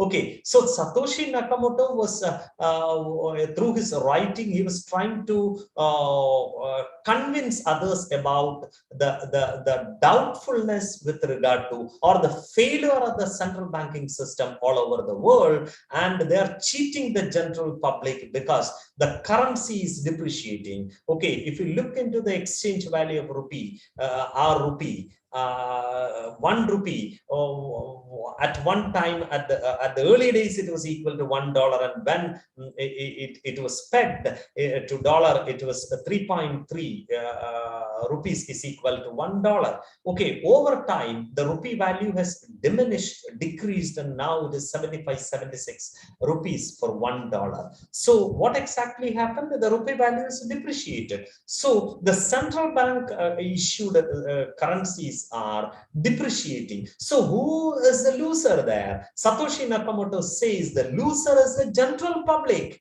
Those who are holding this cryptocurrencies, you are experiencing inflation. And he was planning a currency which never loses its exchange rate. If you look into the exchange rate of Bitcoin, you could see that. The first exchange rate, which is you could grab from the Wikipedia, if you look into it, you can see that the first exchange rate was 1,309 Bitcoin against $1. Against $1. Okay, you have to pay to buy $1. If you pay using Bitcoin, 1,309 something Bitcoin. But you remember now, if you want to buy 1 Bitcoin, you have to spend $35,000+. And in September, last September or November, it was $69,000. I am not supporting the Bitcoin. I'm just trying to tell you the facts. Okay, you never consider me as a supporter or an advisor. No. What I'm trying to tell you, the scenario. So when I say about the scenario, there may be trust. There may be trust on some point, some aspect. It doesn't mean that I'm just, I'm a supporter of this one. No, I'm an academician wherein through this, these kind of talks and deliberations, I'll be trying to convince you the positive side, the facts, the positive side, and the negative side. So if you look into the ideology, you could see that there are a lot of facts which were explained by Satoshi Nakamoto for coming up with a currency system like Bitcoin. So I think the political risk is the risk. The answer for this question is the political risk, since it is a system, it is a currency system which is aiming at replacement of the currency system run by the central banks all over the world. You can imagine, will they allow these private cryptocurrencies to do that? That is what is a high risk, or that is why the central banks or governments all over the world are opposing to it. And how does it work? How does a cryptocurrency, many people may be knowing about cryptocurrency, they may be investing in it, but still nobody knows how does it work. Okay, cryptocurrency works the currency production. When we talk about a currency, you must think about the currency production. So cryptocurrency, if you take Bitcoin, the first cryptocurrency, how Bitcoins are generated. I have told you it is a computer generation. It is generated through a digital, through a computer process. So it is having a digital birth. Okay, and how does it work? That is a very important question. To understand how does it work, you have to know something about the blockchain. I think in the previous sessions or in the morning sessions, you have got some idea about blockchain, Chitra? I would say almost, sir, not so clear. Yeah. So I will limit my explanation on this blockchain. So without blockchain, cryptocurrency cannot function. The underlying technology behind all cryptocurrencies, the first cryptocurrency, Bitcoin, it is the blockchain. Blockchain has many applications. I am talking about the application in the finance field. Okay, so you think about blockchain is something happening in the, it is a technology which uses internet as the fundamental or the basic technology for it. Okay, so it is happening in the network, and we will be internet. It will be happening in the internet, and we will be joining to internet. As we know, it is a network of computers. It is a network of computers. So I'm giving you a micro level, very minuscule scale of blockchain to deal with money transactions, not cryptocurrency, I'm talking to you about the simple money transactions. Suppose for transacting our rupee, blockchain is used. How does it work? I'll show you. Suppose in the network, for our understanding, only 4 people, A, B, C, and D, only 4 people in the network. Okay, if the government of India is coming up with this digital rupee, we all will be part of this, like this. We all will be part of this blockchain. Okay, so here, for your understanding, there are just 4 people in the network. Okay, so blockchain means, why it is called a blockchain? Because a blockchain is an account book. Simple. If you ask me what is a blockchain, blockchain is an account book. It is a digital account book. Account book, you may be knowing, wherein transactions are recorded. What is used? The use of account book is to record transactions. Or what do you call an account book? An account book may be carrying transactions. Okay. And why it is called a blockchain? Because transactions are recorded in blocks. So what is blocks? Blocks, you don't worry about it. I have just given an expression. Suppose A, this network is showing that A is holding in his wallet rupees 100. A is having. So that transaction is recorded in that rectangular shape. You are calling it as block. Okay, a block is a digital record of a certain number of transactions. Okay, and why it is called a chain? Because blockchain. What is block? A block is a book or an account book, or it is something which digitally records transaction. Why it is called a chain? Because all the previous transactions and the current transactions over a period of time will be linked together. And if you try to erase any one of the transactions, the entire block which is connected as a chain will be disrupted. So that is what is the kind of transparency and the immutability. That is one of the features of blockchain. Immutability. Once you write a transaction, it cannot be erased. That kind of a security the blockchain as an account book, digital account book, is offering. So this is a block which shows that A in the network is having rupees 100. So that is the only transaction, just for your understanding. Suppose A wants to transfer rupees 50 to B. A is transferring rupees 50 to B. How that transfer would happen, I will explain you later when I explain the Bitcoin transaction. So suppose A has an intention to transfer rupees 50 in this blockchain network to B. Okay, so immediately another block will be added to this network. Okay, A to B 50, that transaction is recorded. Okay, so transaction is recorded in the form of blocks. So B transferred rupees 25 to C. Again, one more block is created. Okay, so remember, actually the block, for each and every transaction, no block is created. A block may be containing nearly 2,700 transactions on an average. So in the Bitcoin one, I'm talking about. So you don't feel that this is just a miniature or minuscule of blockchain. So I'm explaining, when transactions are there, immediately blocks would be added because blocks are containing transactions. Okay, so C to D, if C wants to transfer 15 rupees to D, immediately another block will be added.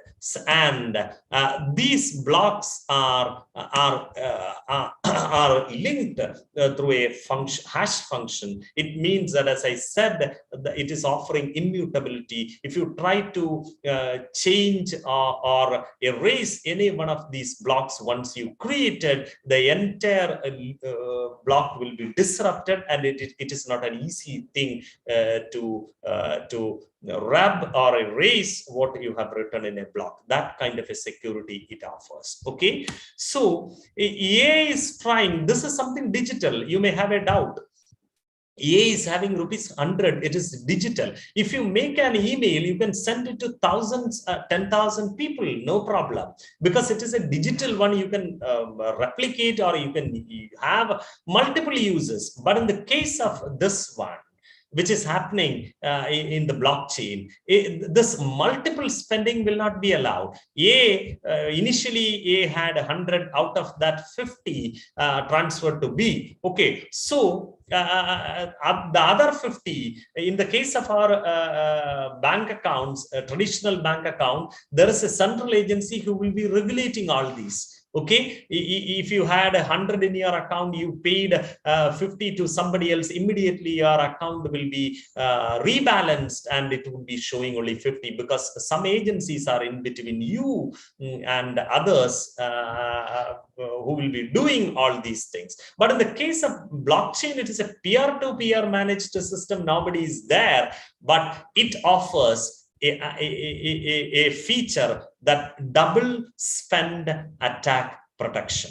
So a blockchain is offering this double spend attack protection. A cannot send 100 rupees to D because that double spending will not be allowed by a blockchain. So the blockchain was a technology which was offering that much transparency, that much immutability, and double spend attack protection. These were the features it is offered as a digital account book to keep records of transactions and to do transactions. That is what. Okay, so remember, everybody, I was keeping the record of all the transactions at the center.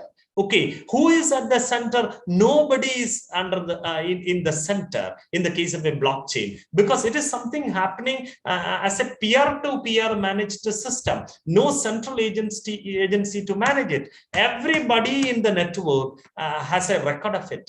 All the transactions, everybody in the network has a record of all these transactions. Okay, that is why it is called an open public ledger. It is a ledger. Ledger is an account book, right? So it is an open, or it is a public ledger. Everybody in the network has a record of all these transactions. And it is, since everybody has, it is called a distributed ledger and nobody at the center. That is why it is called a peer-to-peer managed one. So nobody in the center. So you can replace it. Nothing is there. I was just showing at the center the blocks of the transaction. So remember, this is what is the blockchain. Okay, it is just a keep of records, a digital keep of records. It is a public ledger, open ledger, because everybody has a record of it. It is a distributed ledger, and it is a peer-to-peer managed one, nobody at the center. The peer-to-peer management, it will take some time for you to understand. Okay, all of you? Yes. Sir. Hope you are with me. Yeah, very much, sir. Yeah, may I continue? Please, sir. Yeah. So I am coming to make you understand the slide which was raising a query before explaining this was, how does it work? How does it work means how a blockchain works. No, how does a cryptocurrency work? So I am going to show you how the first cryptocurrency Bitcoin, how Bitcoins are generated, how Bitcoins are transacted, and how it is happening with the with this underlying technology blockchain. So why did I explain you this blockchain? Because if you have to understand how transactions are happening in a Bitcoin network or other cryptocurrency network, your minimum know about this blockchain aspect is inevitable. That is why I said it. So I am coming to explain how Bitcoin works. Bitcoin is known by this name, this short name. It is called BTC, Bitcoin Core, BTC. Okay, so I am continuing with this. In the Bitcoin network, there are only 4 parties. Okay, for your understanding, it is a minuscule representation of a Bitcoin network. You remember, only 4 people are there: A, B, C, and D. Okay.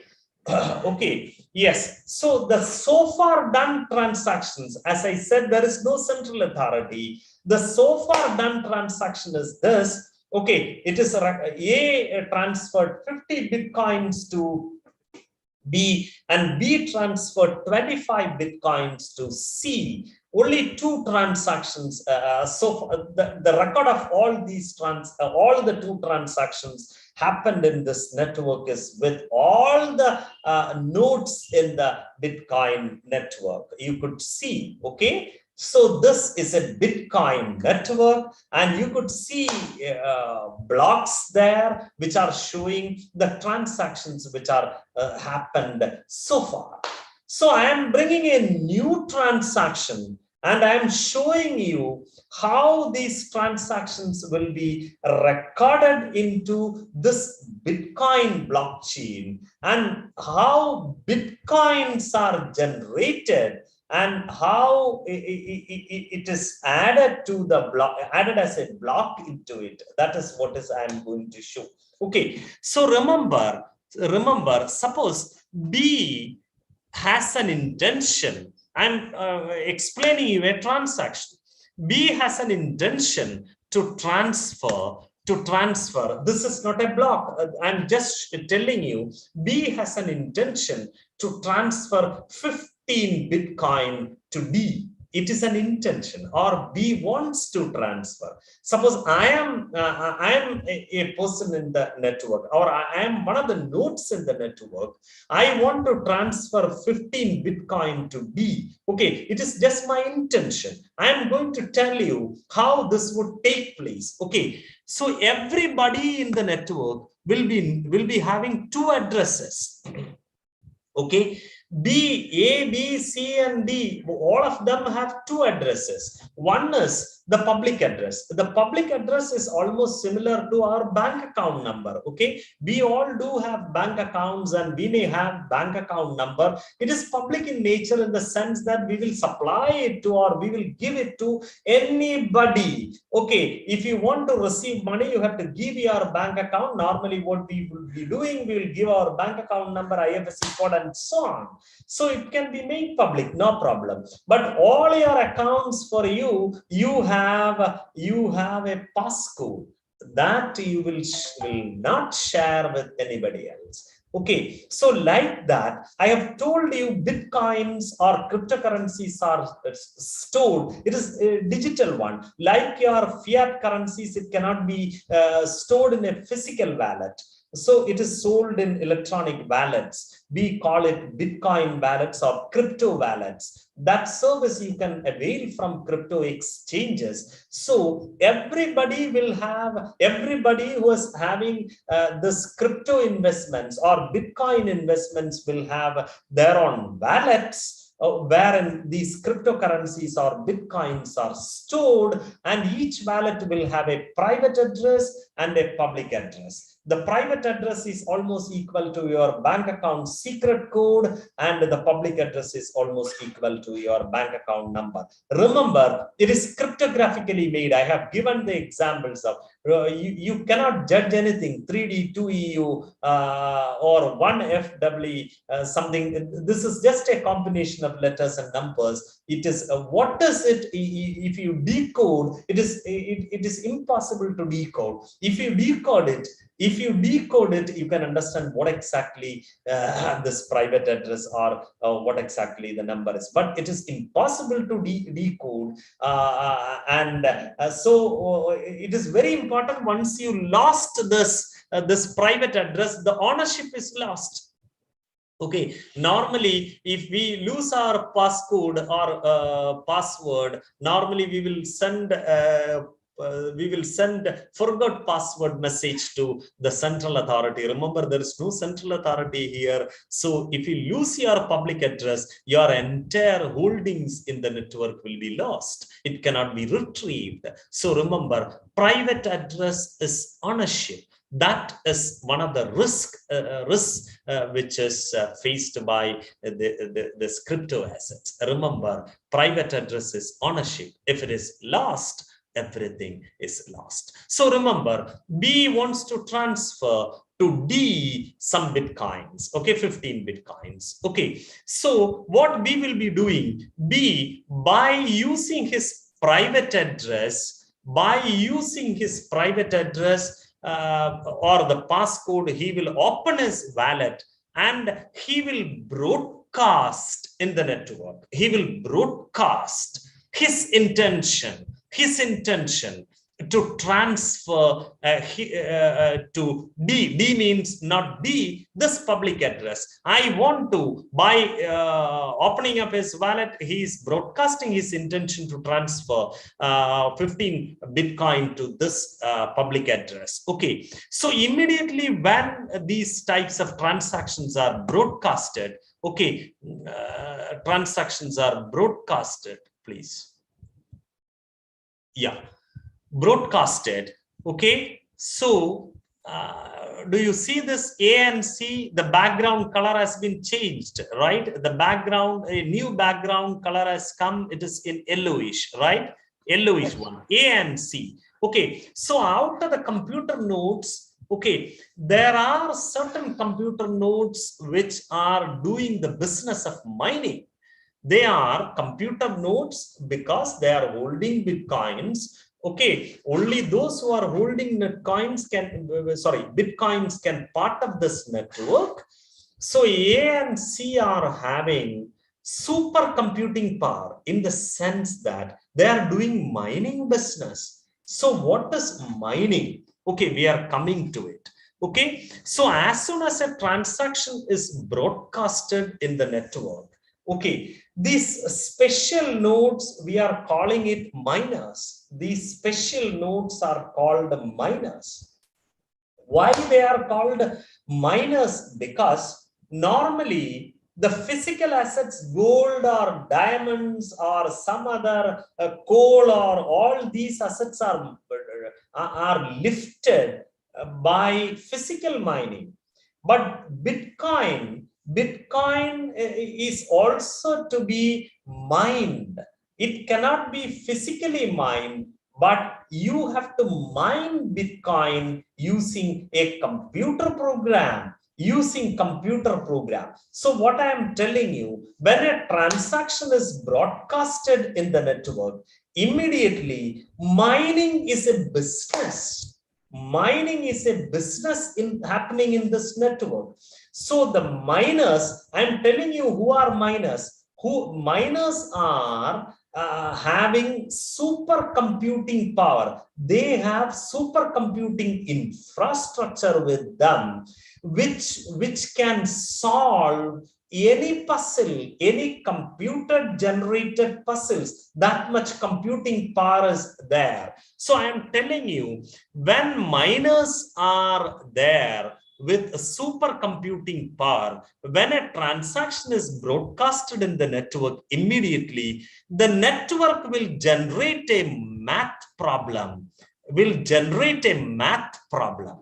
The system itself will, the network itself will generate a math problem, a puzzle. That puzzle cannot be solved by people like ourselves, or manual solving is impossible. So only computers can solve the problem.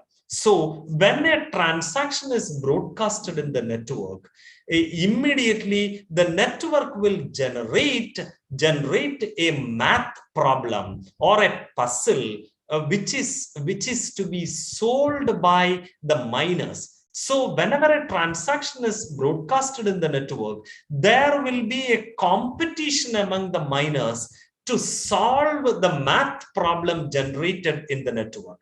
And the first miner who is coming up with a solution for the computer generated math problem will be given the opportunity, or will be given the key, I would say, for your better understanding, the key to add this particular transaction to the network. Okay, so the right or the opportunity to add blocks into the Bitcoin networks is given to that miner who comes with a solution for the computer generated math problem. They have been given the key for that. So why do miners are engaging themselves in solving this math problem? Because it is only through this process, transaction validation.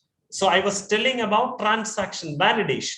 Okay, so only through this transaction validation, the reward for transaction validation, or the reward for solving the math problem generated by the network and adding this transaction as a block to this Bitcoin network, the remuneration for that solving the math problem, that process is called mining, and that remuneration is the Bitcoin. So it is the only way by which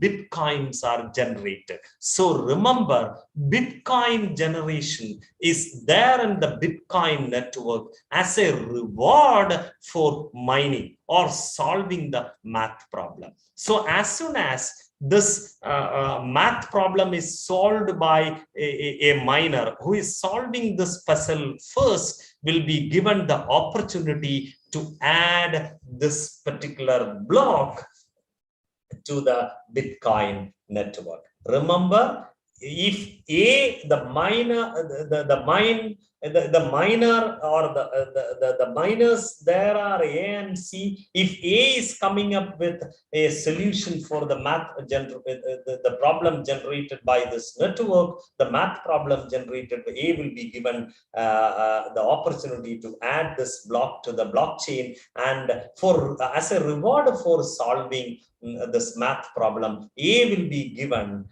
with some Bitcoin, not one Bitcoin. There is a rate for that. That rate would get declined over time. That process is called halving. Every 4 years, the transaction reward, what I said, reward to the miners would be reduced. And remember, there is an inverse relationship between the reward and the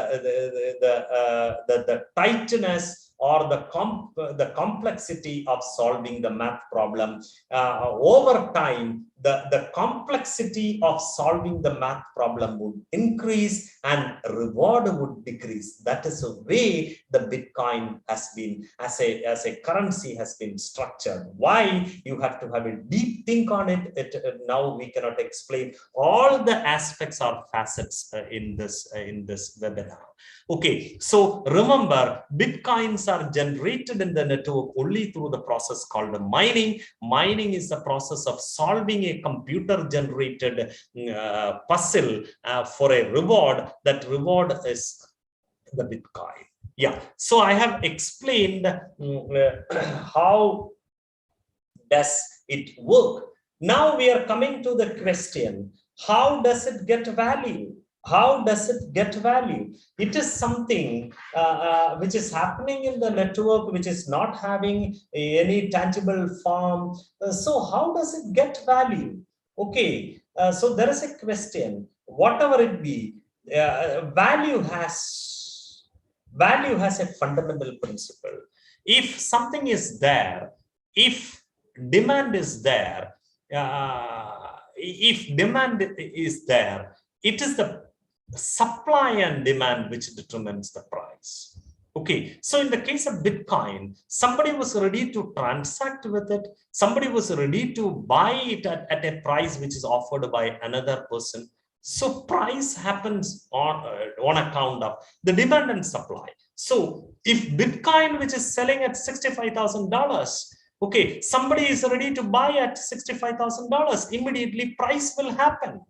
So it is the case with all. If you take your stock market, how it is happening? The price in the market is determined by the interaction of demand and supply. So there is a fundamental question. Can you create artificial demand and supply? It is part of the game. It is happening everywhere. So I'm not talking about, you take about a fish market. Yesterday, some type of fish was selling at 500 rupee a kg. Okay, today nobody is ready to buy there. Nobody is there to buy it. Okay, what is its price? Nothing. Nobody is demanding it. Okay, then what will you do? If you say that we will store it, to what extent? Until demand comes. To what extent will you store it? Okay, you will store it until demand comes. So how does it get value? It is through demand and supply. Yes. So how cryptocurrencies are stored, I think I have given a partial explanation to it. Cryptocurrencies, which are digital in nature, it is stored in digital wallets. You can open digital wallets with the crypto exchanges. If you Google type, you can see the crypto exchanges all over the world. Vasirex, Coinbase, these are some of the exchanges. I am not whatever names which came into my mind, I just spelled out. You don't take it as an advertisement for them. So it was just I spoke about it. So remember, you open an account with a wallet with any of the crypto agencies, crypto exchanges. You can immediately do transaction on it. You may be remembering it. Government of India, the Reserve Bank of India, through one of its circulars, they have brought a banking ban on cryptocurrencies in 2018 or something, and it was there for 1.5 years. But the crypto exchanges, they approached the Supreme Court, and finally the Supreme Court quashed the ban circular by Reserve Bank of India, because it was quite illegal in the sense that the RBI, instead of trying to bring a legislation through the government, they were trying a shortcut to regulate the cryptocurrency. What they did, they have given a circular to all financial institutions coming under their umbrella not to send money to crypto exchanges. Suppose I want to, if I open a crypto wallet in my mobile phone by approaching one of the crypto agencies, if I want to buy cryptocurrencies or if I want to invest in cryptocurrencies, first of all, I have to send the fiat currencies to that. What did this Reserve Bank of India did through that circular? They blocked all financial institutions for sending money from individuals' bank account to cryptocurrencies bank account. They blocked the sending of money, payment of money from individual bank accounts to the bank accounts of crypto agencies. It was an indirect, unethical block. That is why Supreme Court has lifted that ban. The Supreme Court has lifted that ban, and now, even though there are certain hurdles or there are certain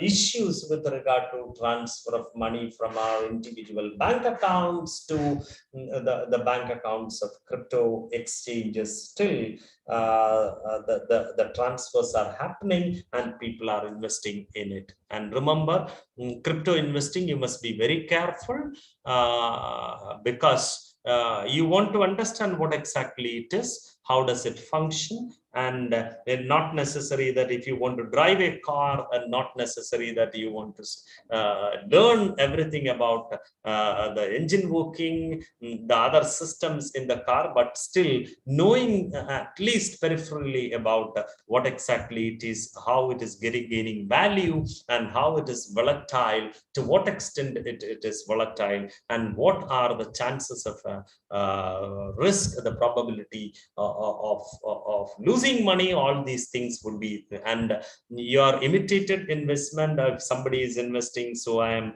also investing without knowing the intricacies, would be a false investment. I mean, it would be an unwise investment. That is my advice. Okay, get your feet wet. If you want to get some cryptocurrencies, you can do one thing. There are some websites, we call it faucets, FAUCETS, faucets. So you just Google type faucets, and you can visit those facets. And if you give your wallet number, if you open an account with a crypto exchange, you will get a crypto wallet. And if you type in the crypto wallet address there, or if you give in the crypto wallet address there, and as a reward or as a motivation for visiting those faucet website, you will be given with a fraction of some Bitcoin, not necessary Bitcoin Core or BTC. Bitcoin you don't get. Some cryptocurrencies, depending on the promoter's interest, your wallet will be credited with a mini school. Okay, you don't make it a business because there is a restriction. Once you visit, if you were given with some cryptocurrencies into your wallet, your immediate next visit will not be given with such a reward or such a freebie, because there is a time gap for giving each freebie. So you cannot become a millionaire by visiting those faucet website.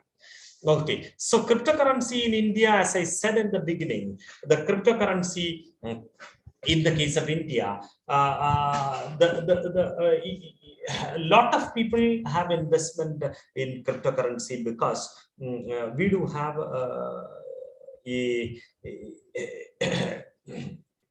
a set of or a group of people, especially in Kerala, who have a significant amount of investments, especially NRIs, in cryptocurrency. And remember, the crypto investments, as I said earlier, it must be done by having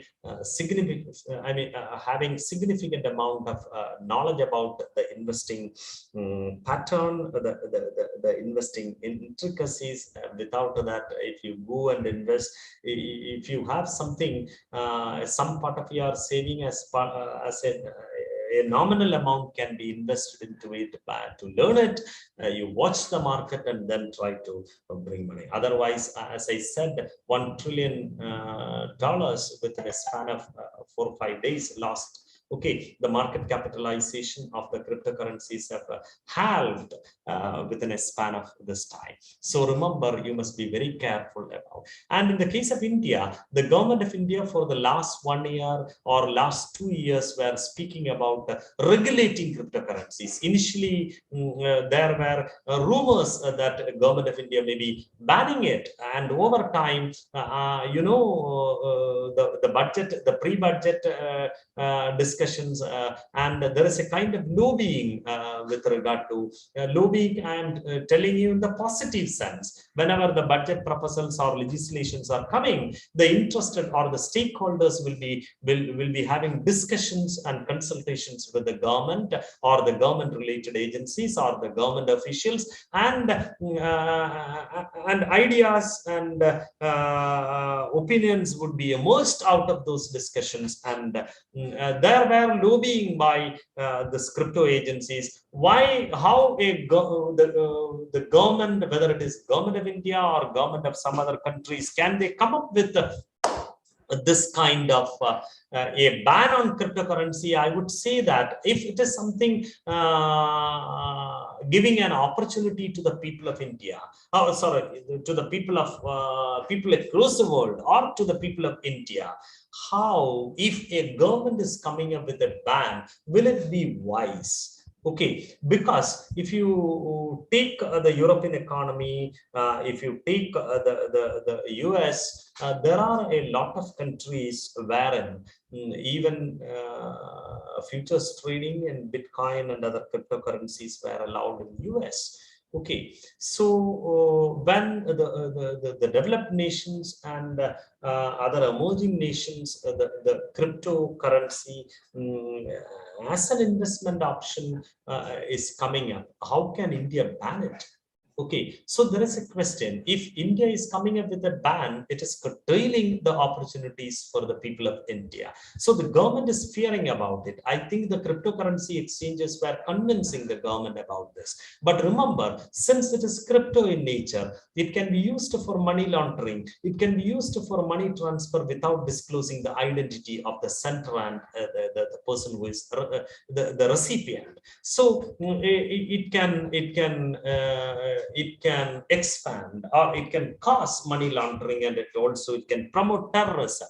But remember, money laundering and terrorism is not a new thing. It is happening since olden days. Okay, so it is not something which creeped into the economy of a nation since the introduction of cryptocurrency. So it is not wise to say that it is promoting that, and the kind of regulation would be bringing. And India is planning, you remember, whether the cryptocurrency is going to be banned in India or not is not yet clear, because the government is planning to come up with a bill on crypto regulation in the near future. That is what is the input I got from the so far discussions which were there in the media and in the press. But I am not expecting a complete ban. I am expecting a regulation. And remember, the virtual digital asset which were spoken by our honorable, our respected finance minister Nirmala Sitharaman, is all about digital assets. Digital assets in the sense, it doesn't mean that cryptocurrency alone. Okay, there are you might have heard of tokenization of asset. You can buy instead of gold, you can buy now tokenized gold. Okay, so there are different tokenization of assets, digitization of physical assets. So now what we are seeing, now there is a trend of digitization of physical assets. Okay, instead of mining the gold may be there under the surface. Okay, it would be there. You are not lifting it by spending energy, personal, by harming the environment. No, there is no need for buying it. Let the deposit be there, and that deposit, if it is certified by a competent authority, that digital that physical deposit can be converted into digital deposit, in the sense that that is called, if a gold mine, instead of mining the gold outside, keep the gold there, because mining it out will be incurring cost and it would be bringing environmental harm. Instead of doing that, why not it be kept there? And if you are mining it, what you will be doing, you will be transforming it into bullions, gold bars, and you will be keeping it at some places, or you will be making ornaments and you are wearing some part of it, and some part of it would be kept in safe lockers. What is the use of it? Okay, instead of instead of mining it, you can hold the deposit which is there in the mine itself. Why do you harm the environment by spending electricity and so on to mine it, other forms of energy, to bring it up and keep it in your safe lockers? Why? What is the need for it? You can come up with a tokenized gold, digital form of that deposit, with the help of blockchain and smart contracts, which can be made possible through this blockchain network. So asset tokenization, generally you can do, you can classify those digital assets into two: non-fungible tokens and fungible tokens.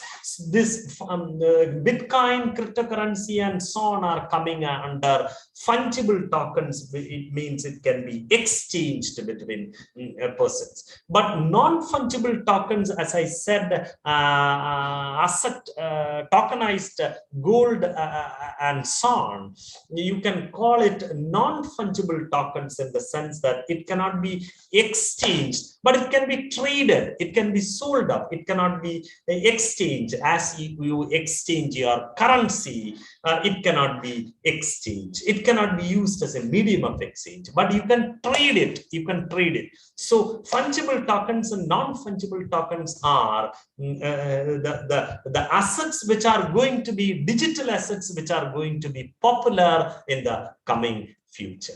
Okay, I'm talking about, I'm coming to the last part, the future of cryptocurrencies. Remember, there are, I have told you in the beginning, there are nearly 50 countries wherein a complete ban is there, with 9 countries or something like that. Okay, including China. But there are some other countries wherein partial or there are some restrictions for cryptocurrencies, and more countries are coming up with regulations of cryptocurrencies. I think it is one of the greatest innovations in the fintech sector. So, being the greatest innovation, being one of the greatest innovations in the fintech world, I think it is never going to be erased from the world. Sometimes there may be regulation, because the governments all over the world, especially the advanced governments, are viewing it as something innovative, and since it is digital, we are in the digital era. As I said, all assets, including physical assets,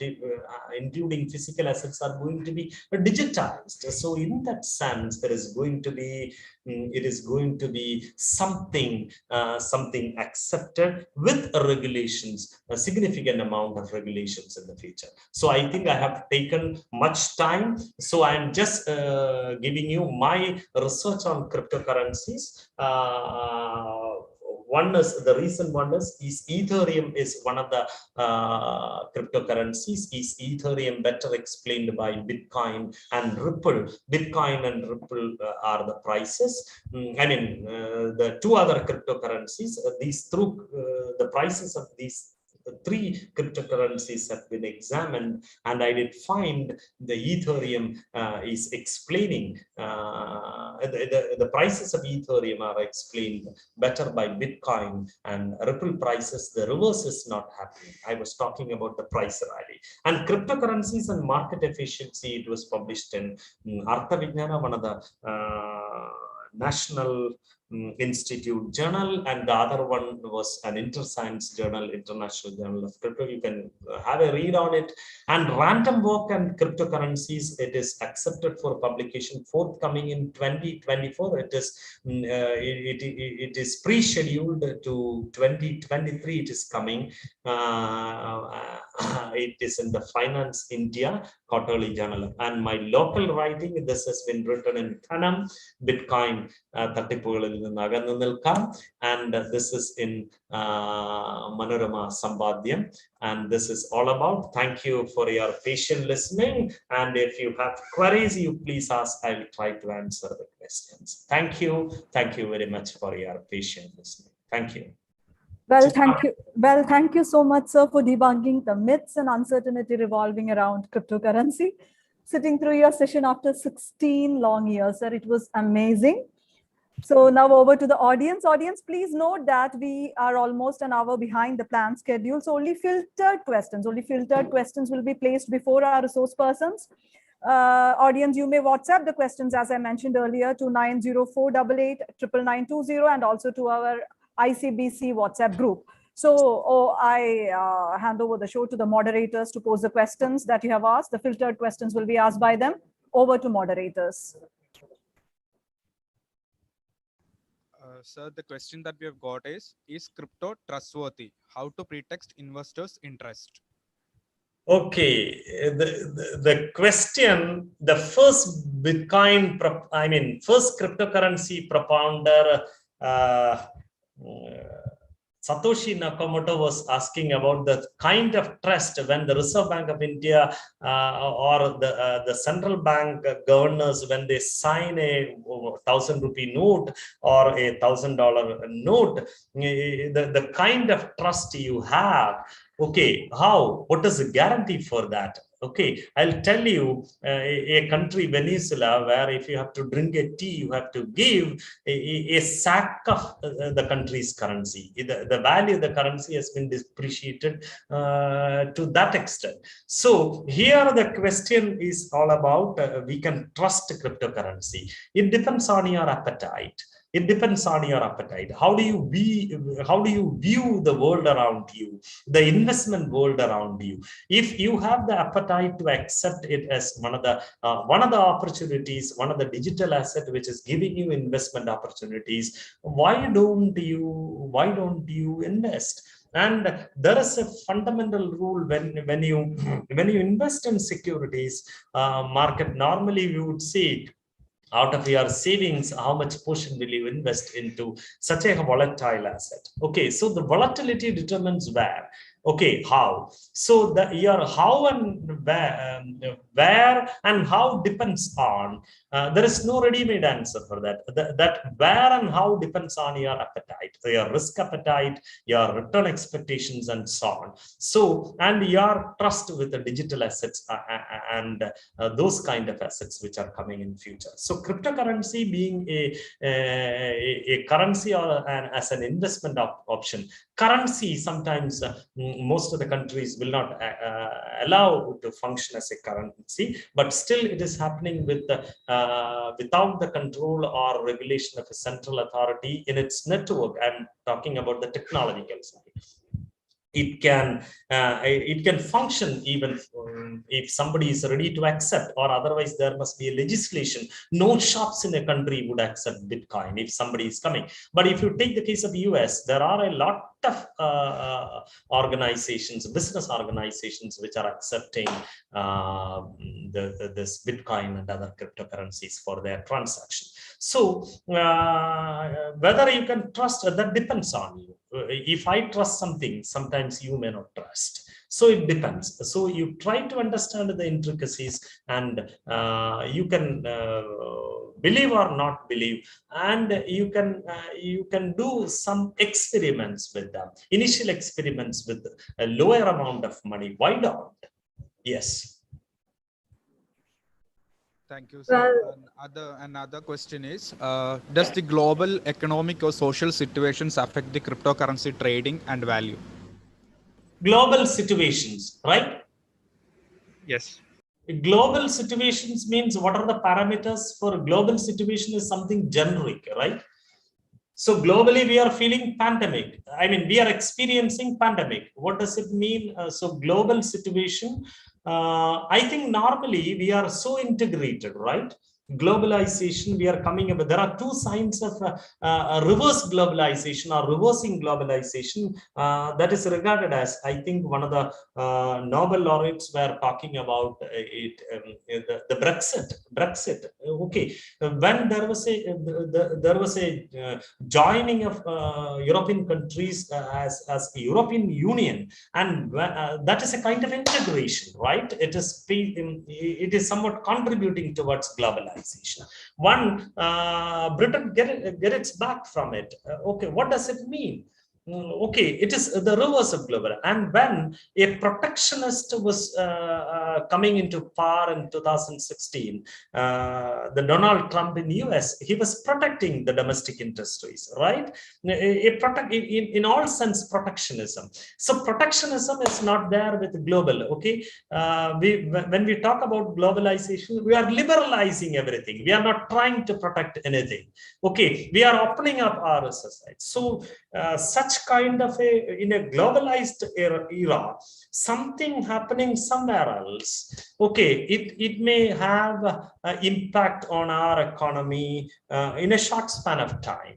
So normally, what kind of an acceptance these kinds of assets, or especially cryptocurrencies, are getting in the modern, I mean, advanced world, or developed nations and also emerging nations, normally it would impact it. So because we are integrated, we cannot keep ourselves isolated. But remember, these have given an open this have given an open open market, in the sense that the price, as I said, it is determined by demand and supply. There will not be any mechanism to protect you.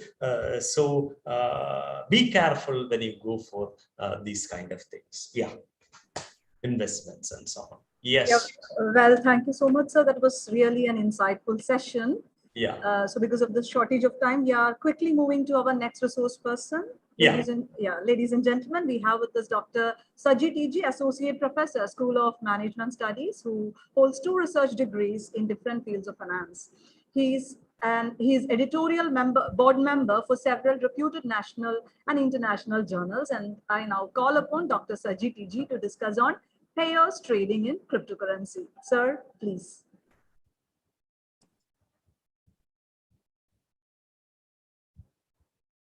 Sajid sir, I hope you are ready. Am I audible to you, sir? Yes, you are audible. Thank you so much, sir, for the response. Santosh sir. Yes. Good afternoon. Good afternoon. Good afternoon. I think I have taken your time, right? No, I was here for the last 15 minutes. I am hearing you. Actually, basically, I am no one to speak about the cryptocurrency, because I am talking only about the investment side. Okay. The mechanism, underlying mechanism, the blockchain technology, everything. Actually, I am not much familiar with that. Okay, I thank you for giving some insights about how the cryptocurrency is working. Previously, I haven't heard any session regarding the crypto coin, even though I am talking about the investment and other side. Okay, thank you, sir, for your Okay. valuable insights. Yeah, thank you. Okay. So, sir, I do have some other engagement. So, may I leave with your permission? Okay, okay, sir. No Yeah, problem. Chitra, No Chitra, problem. I'm leaving. Okay, sir, it was very nice to have you for our discussion. May I leave? I do remember you well. Okay, I did see you now. Okay, so I am remembering you. Yesterday you asked me, sir, do you may be remembering? Yes, still I remember you. Okay, It's my you are pleasure very, to hear. very much word. Okay, okay, Sure. all the best. Thank you. All the Thank best. you. Thank you so much, sir. Thank Yeah, you. yeah. Thank you.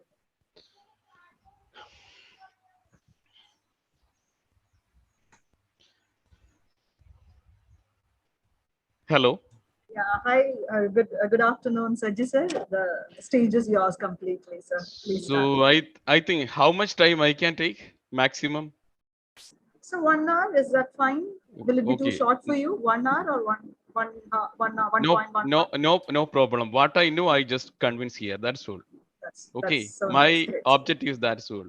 Okay, sir. Please go ahead. Okay. First of all, let me thank my dear student Chitra and other organizers of this team for giving me an opportunity to talk about the pair trading in cryptocurrency. As I said earlier, I am not a person is seriously talking about the crypto coin, but from the investment side or investor point of view, I have done some work on that. So I want to share some of the work which I have published regarding the crypto coin. The concept is pairs trading. Actually, I have never traded in crypto coin. First of all, let me say, frankly, I have never traded about crypto coin. Even I am not watching the prices of crypto coin because I am a very curious fan of Warren Buffett. Actually, his famous quotation is that you should never invest in a company or in a sector where you are not aware of the technology behind it. If you are not aware of the technology behind it, you never invest in that company. For many years ago, for many years, Warren Buffett, the famous investor, had never invested in IT sector because of his illiteracy regarding the technology. Not only that, he has also commented that if I invested, I should invest in a manufacturing company because when I am investing something, there should something I can see it, I can touch it because there is a large building is there, plant and machinery is there, and other kind of physical and tangible assets are there. So obviously, I will invest in a manufacturing sector. And during the time when he was biggest or the wealthiest person in the world, and his main stock included in the portfolio was the Berkshire Hathaway, the name of the company owned by him, and the portfolio of that company, the main stock included was the Coke International or Coca-Cola, because he know that company has a great potential in terms of assets. We can see the assets. It is holding large acres of land, large amount of plant and machinery. So even though company is crashing, we are getting something from the asset value. Even though asset may be valued in the open market at a higher price or lower price, still our risk can be congested, or risk can be hedged to a particular level. This is possible in the case of a manufacturing company. That is why he fond of investing in manufacturing company and never invested in IT sector during that time because of his lack of confidence in the technology behind it. In his discussion or in his an interview, he also commented that if I invest in IT company, what I can see there, a lot of people are working there in a building in front of a computer. Some people are working without having any asset value. So how I can value the assets, even though it may be a human capital, but as far as IT company is concerned, the human capital is fastly, they are large level of employee attrition rate is there. So obviously we cannot say that the employee who is working today may be in that company in the next year. Then how I can value the value of that human capital? That is why he always keep away from the IT sector. And recently some amount of investment he's made after the present pandemic time comes. So this is the story. Why this is the reason why I am not believing in crypto coin, because even though many the originator of crypto coin and other academics as well as the practitioners who is seriously telling about the investment potential of crypto coin, we can say one reason that if many companies, many countries in the world, for example, Venezuela, Zimbabwe, Italy, and many Greece, many countries are facing the problem of inflation. That is the hyperinflation. Even though in IFRS, there is a separate standard in 2000, IAS 28 is saying clearly that you should value the assets of a company belong to a hyperinflation country very carefully. That is why we have to deal that separately according to our accounting standard, and the IAS 28 is talking about that, how we have to deal with assets, or when you are consolidating assets of a company in your books of account. Okay, that time you should follow that standard, especially the hyperinflation economies. So, barring these economies, when you consider India or any other economy, a developing economy, the mighty China, etc., even though the currencies are maybe overvalued or undervalued, depreciated or appreciated based on the market moment, still we can say confident that this currency is issued by a government. As far as the government is concerned, as far as Kerala government is concerned, Indian government is concerned, the present budget, we know that about 90% of our budget is financed by the borrowings. No doubt at all. Still, we have a large amount of public debt. About 60% of Indian GDP, average GDP for the last 10 years is financed by those borrowings, public debt. And similarly, in the case of China, if it is about 35%, in Brazil, it is around 50%, and South Africa also almost the same scale. But still, we are trust in our government, because as far as the country is concerned, government is the largest asset holder. Even though government is the largest borrower, the government is the largest asset holder also. Government is keeping huge amount of assets, including the forest. Most of the assets in a country is owned by the government, whether it is federal system or unicameral system, doesn't matter. It is owned by the government. So whatever happen, we have a trust in government. That is why we believe in the currencies. That is the real currencies issued by central bank. So I don't think that the introduction of crypto coin is a challenge of, or is an alternative of the risk which is associated with the issue of currency by central bank. I don't believe that, because whenever the currencies are issued, they have a different principle, like we know fixed fiduciary system or minimum reserve system, proportional reserve system. Whenever government is issuing currency, there should be some kind of asset backing. Even though asset backing are not there, still we know that the government is owning large volume of asset. That is why none of the government, I think, even though some of the private companies are accepting cryptocurrency as a currency for trading or a currency for payment, I don't think that it is much pervasive in nature. Even the government of India is introducing the digital currency, and very few countries in the world, I think almost 9 countries in the world, have already issued this digital currencies, and about 50 countries are on the verge. Still, there is a lot of confusion when you are replacing the paper currency with the digital currency. There are a lot of confusions. Let me say, the introduction of European Monetary Union, Economic Monetary Union in 1992. After the formation of the Economic Union, one of the main agenda before that, we have to form a currency union. We have to form a currency union. That there were agenda. Accordingly, in 1998, they have introduced a new currency called euro as an electronic currency in the year 1998. From 1st April 1991 onwards, it was in circulation. But even though the European Union at that time, about 14 countries were signed in the European agreement for introduction of the euro. And some countries like UK, still they are not the part of that. And also some other countries, Sweden, Denmark, they were not agreed to do that. But about 14 to 15 countries were agreed to identify or agreed to sign on the introduction of euro as a electronic currency. Their intention was to just introduce euro as a currency for making transaction between them. That is, if they have a trade, common trade, export and import, in order to make the payment of that trade, we have to use this currency. That is why we can substitute our local currency with this digital currency. But what happened is that within the 3 years of inception, the government the concerned European government or European Central Bank has to withdraw that currency because of the fact that electronic currency was not workable. One of the reason why, because this, since even though electronic currencies are there, it is a currency which is trade between them. But when there is a trade outside the country, how it is possible? And not only that, when the countries are introducing this electronic currency, along with each of the country have their own currency.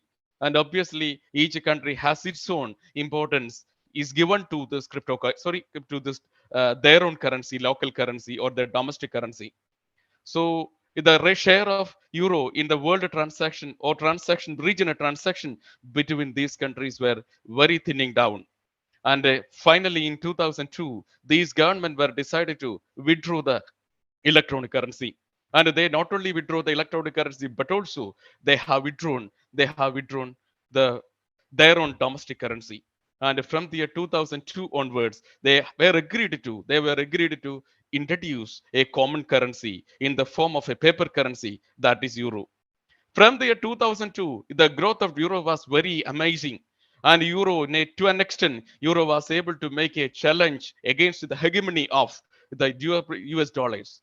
And still we know that about 70 to 80% of the world transactions are still traded through the dollar. That everybody know. But still we know that euro has its own presence in the market. And now, after the euro became a paper currency, it has gained much market momentum as well as market confidence. That is why still the countries are following the paper currency.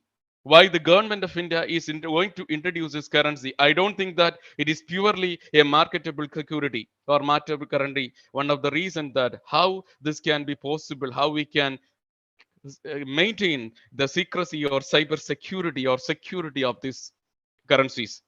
Even the government is able to reduce the cost sizably by issuing these currencies of digital currency, because we can save the price which is required for the printing of paper currency.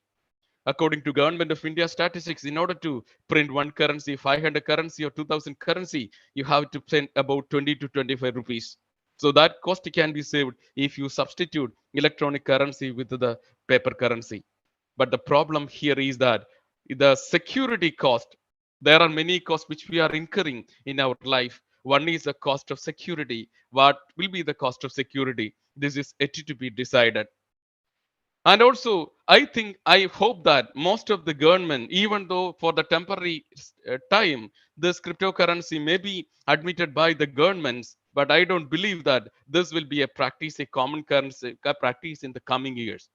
It is not. I'm not believing that. I'm not strongly believing that, because of the fact that we know no government. What if government is accepting crypto as a common currency?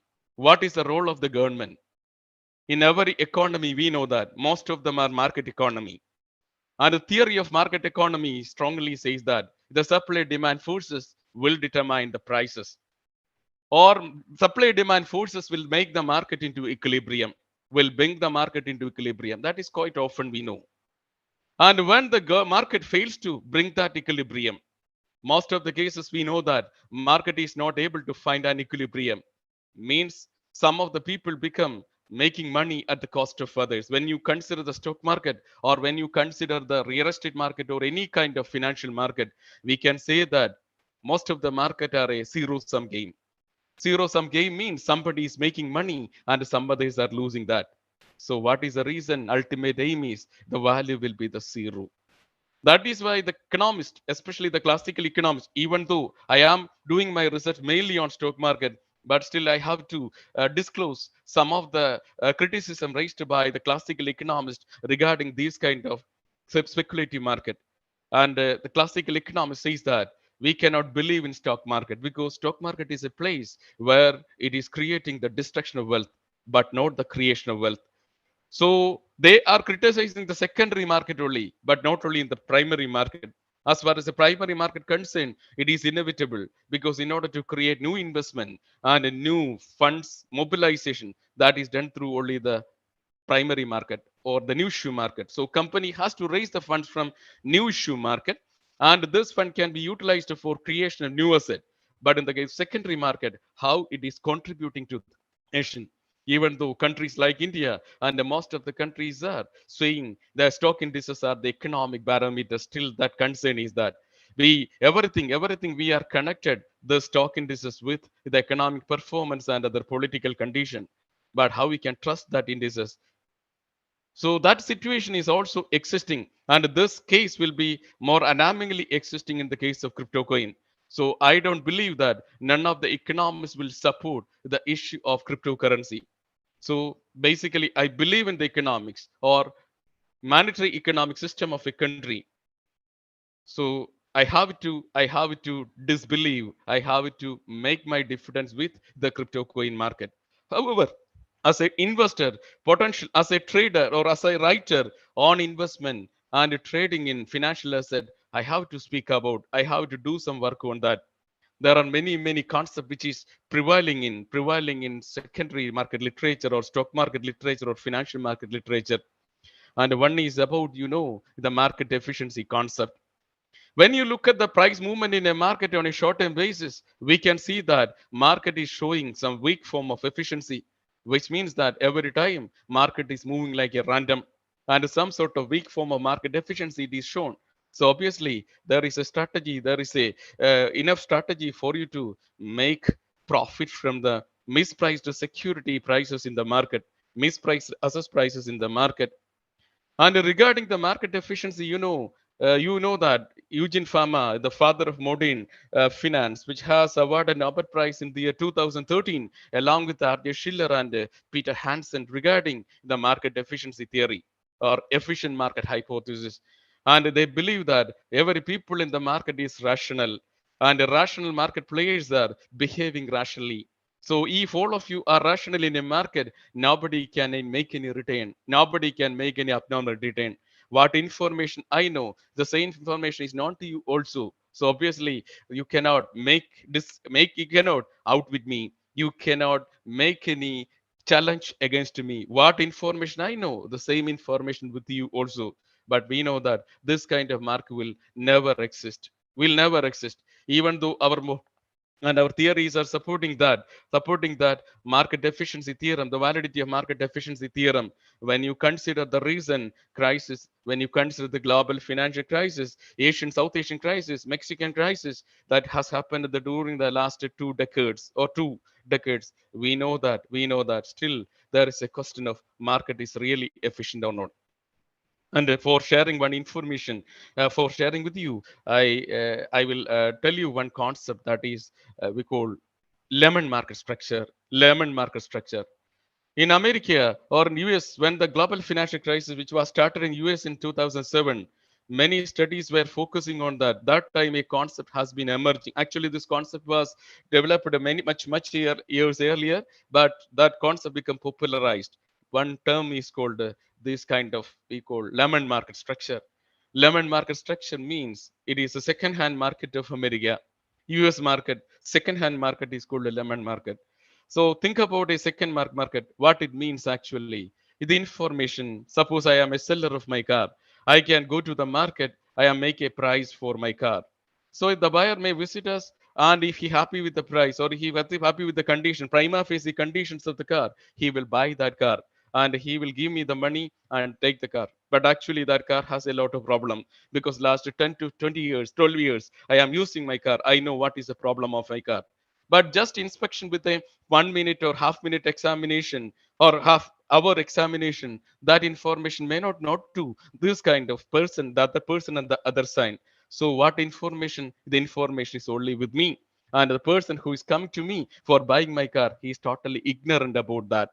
So that kind of information asymmetry, okay, we call it as information asymmetry or information skewness is strongly persisting even in 200 or 300 years of stock market. Then how we can say that, how we can trust the cryptocurrency market? I have heard I have read many papers written by the people who are talking about the positives of crypto side or who are arguing for the crypto coin market or other side. Still, the question which was raised by some of the colleague earlier, I think, what is the trust? So the same, I haven't heard any solid answer from the other side. If you ask a question, what is the trust? How you trust the crypto coin? The question reply is that What is how you trust the central government, or how you trust the central bank of a country, how you trust the stock market. So even though we cannot trust fully the central bank, or we cannot trust fully the capital market, still we know that the prices of asset which is issued behind, there is a stock, or there is a asset, there is a company. So company has some value. So the market may overvalue or undervalue the stock, or undervalue the stock. That is, a market may give the value to that company at a price highly, really higher than its fundamental value or intrinsic value. So we may lose some money when the one day that market was crashed or that company failed. We may lose some money, but still we are getting something back. At least we know what is the mechanism behind that. How much money you will get based on looking at the book value, or other side, we have some probabilistic prediction about what will be our loss, how much money we will lose. Even in a derivative trading, even though these derivative assets are backed by some underlying assets, still we can say that this derivative asset has some background is there, then backup is there. And what asset you are valuing, that can be valued based on the value of the underlying asset. Still risk is there, no doubt that a risk is there, because investment is a game, or trading is a game where you have to assume risk, without which no return will come. But that risk can be to what extent, that can be predicted, or at least you can control the risk through some opposite mechanism, like through writing derivatives or other process. We can control the mechanism, or making the straddle or strangle type contract. You can control the mechanism with regard to the derivative contract, but this is not possible in the case of a crypto coin. Okay, crypto coin. However, market analysis says that there are some alternative possibilities how we can hedge the risk, how we can optimize our return through the crypto coin investment or cryptocurrency market investments. That I want to share one paper I have published in Investment Management and Financial Innovation. It is a journal, actually a B-rated journal. ABIT is a B-rated journal and a Q2 journal actually, but it is not a really the journal. Usually I am publishing my papers in Sage or Emerald or Wiley, that journals I am preferring. But this paper, when I am submitting this paper there, they were not ready to publish my paper. That is why I have withdrawn the submission, or they will reject the paper. I have taken it and give it this journal. This journal is exclusively, most of the papers are publishing on that. That is why publishing. Still, I am not much believing in the cryptocurrency market. I just tell you, I just want to convince you what actually the pair trading. Actually, the concept pair trading is not used only in the crypto coin market. It is a very old age concept which was being pervasively useful in stock market, or it may be useful in, is useful in derivative market. I have written another paper on derivative market, is published another B journal in Journal of Financial Economic Policy. There I can found how the pair trading, potentials of pair trading is possible in a derivative market or in a metal market. But here I am taking crypto coin for in order to say, inquire about what is the reason why we should, whether is any possibility for doing pair trading in a crypto coin market, cryptocurrency market. So that paper was published in the year 2020, I think in the October only, recently, very recently, 3 to 4 months back. And it is not a highly rated journal, but it is an ABDC-B journal and also a Q2 Scopus Q2 journal.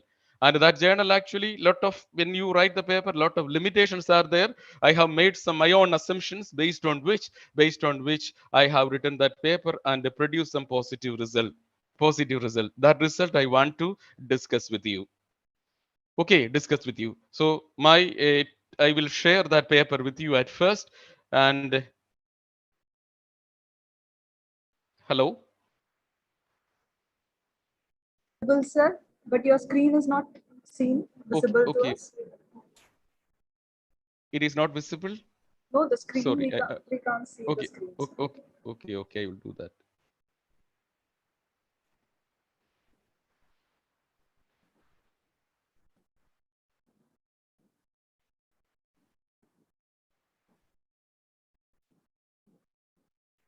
Yes, so we can see it now. It's visible now. Thank you. Yes.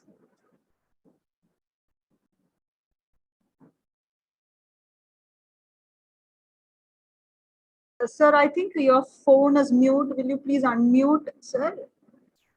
By mistake. It has been muted.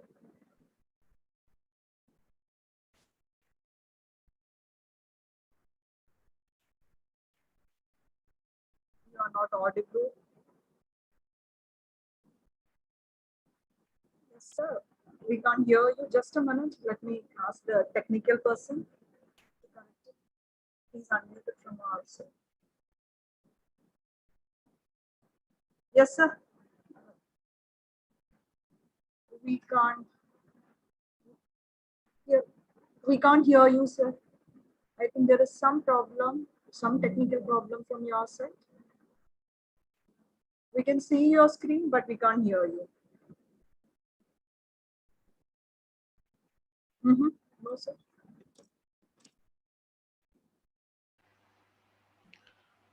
Hello. Now it Yes, is. sir. Yes, sir. You are audible, very much audible now. So please go ahead, but your screen is not visible.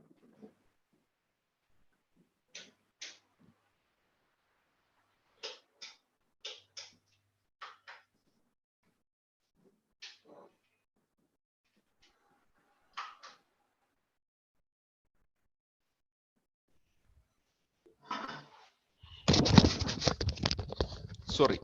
Yeah, no problem, sir. Okay. Okay. We can hear you now.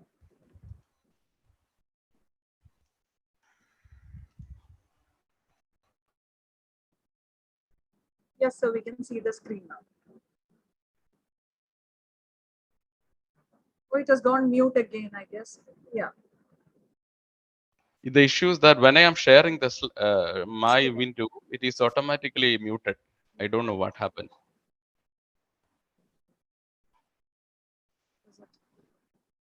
I don't know how to fix that. I will look into that. Let me. Okay, so please.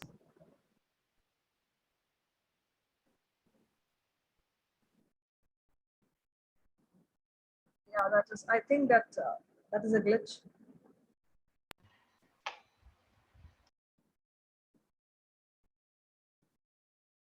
It's been muted.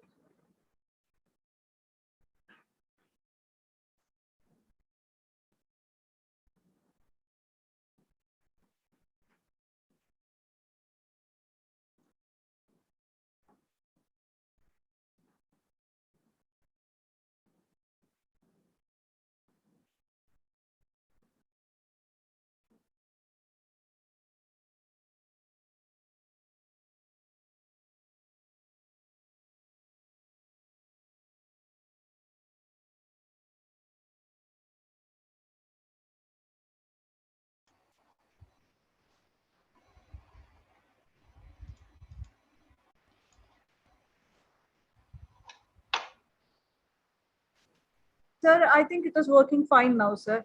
Okay. Okay. Okay. Okay, Actually, yeah, it has been the issue I found is that I am just telecast on the net itself. That is why. Now I have downloaded my paper and that paper is now presenting. Okay. Okay, thank you. Now Sir. no issue. No Yes, issue. sir. No Yes, issue. sir, I think. Sorry for the disturbance. No problem, sir. Okay then. The topic is like that pairs trading in cryptocurrency market, a long short story. So before understanding this concept, you know what is that name term relating to long and short. Actually, in market we have two concepts. I think most of them are knowing about the long position and short position.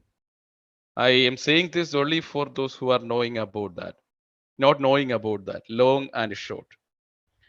Long position, when you make a long position, you are buying an asset and wait for the future period.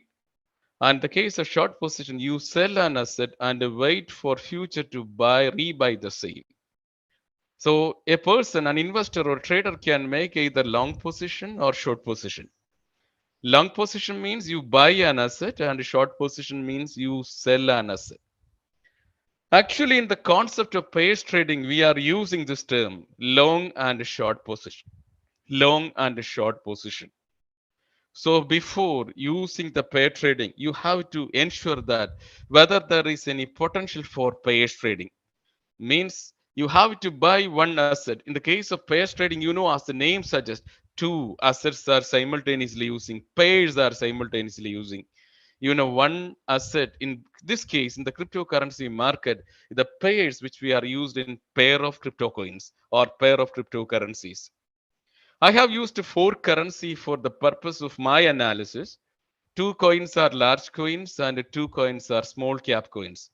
Large coin, obviously the BTC, Bitcoin, Litecoin, and LTC. And also I have used two more coin.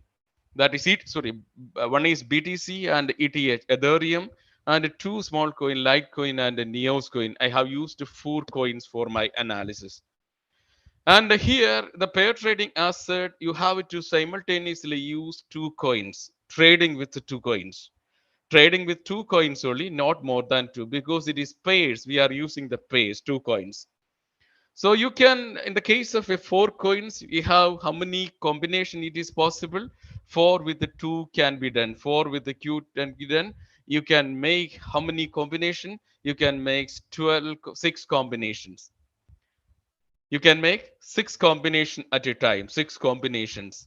So this combination trading using the long position and short position simultaneously will help you to make profit. That is my hypothesis. Crypto market provides the potential for pair trading, and use of pair trading will help you to make profit. Make profit means optimum profit, means max, that is profit per risk unit will be maximum. Pair trading will help you to increase your profit, not increase your profit, but you can increase your profit along with decrease your risk. That means was that your profit per risk will be increased. That is the ultimate aim of my object or the objective of my paper. That is how the pair trading is working in a cryptocurrency market. Before jumping to the pairs trading, you should understand what is the meaning of pairs trading. Simple. I mentioned that it is a type of arbitrage trading. Arbitrage trading, relative value arbitrage rule. We will say relative value arbitrage rule. Arbitrage is a common mechanism which were ancient in the past onwards, where we are buying one currency, one asset in one market and sell the same in another market. Okay, about 20 to 30 years back, when Indian capital market is concerned, the possibility of arbitrage was truly existent because that time technology was not much increasing. When you talk about the market efficiency, we have two types of market efficiency. One is called transaction efficiency and other one is information efficiency. In the case of information efficiency, still we are a question whether the market is efficient, because people are having different background and people have different levels of information. People have different capability to understand the information. That is why all the people in a market cannot be performed efficiently.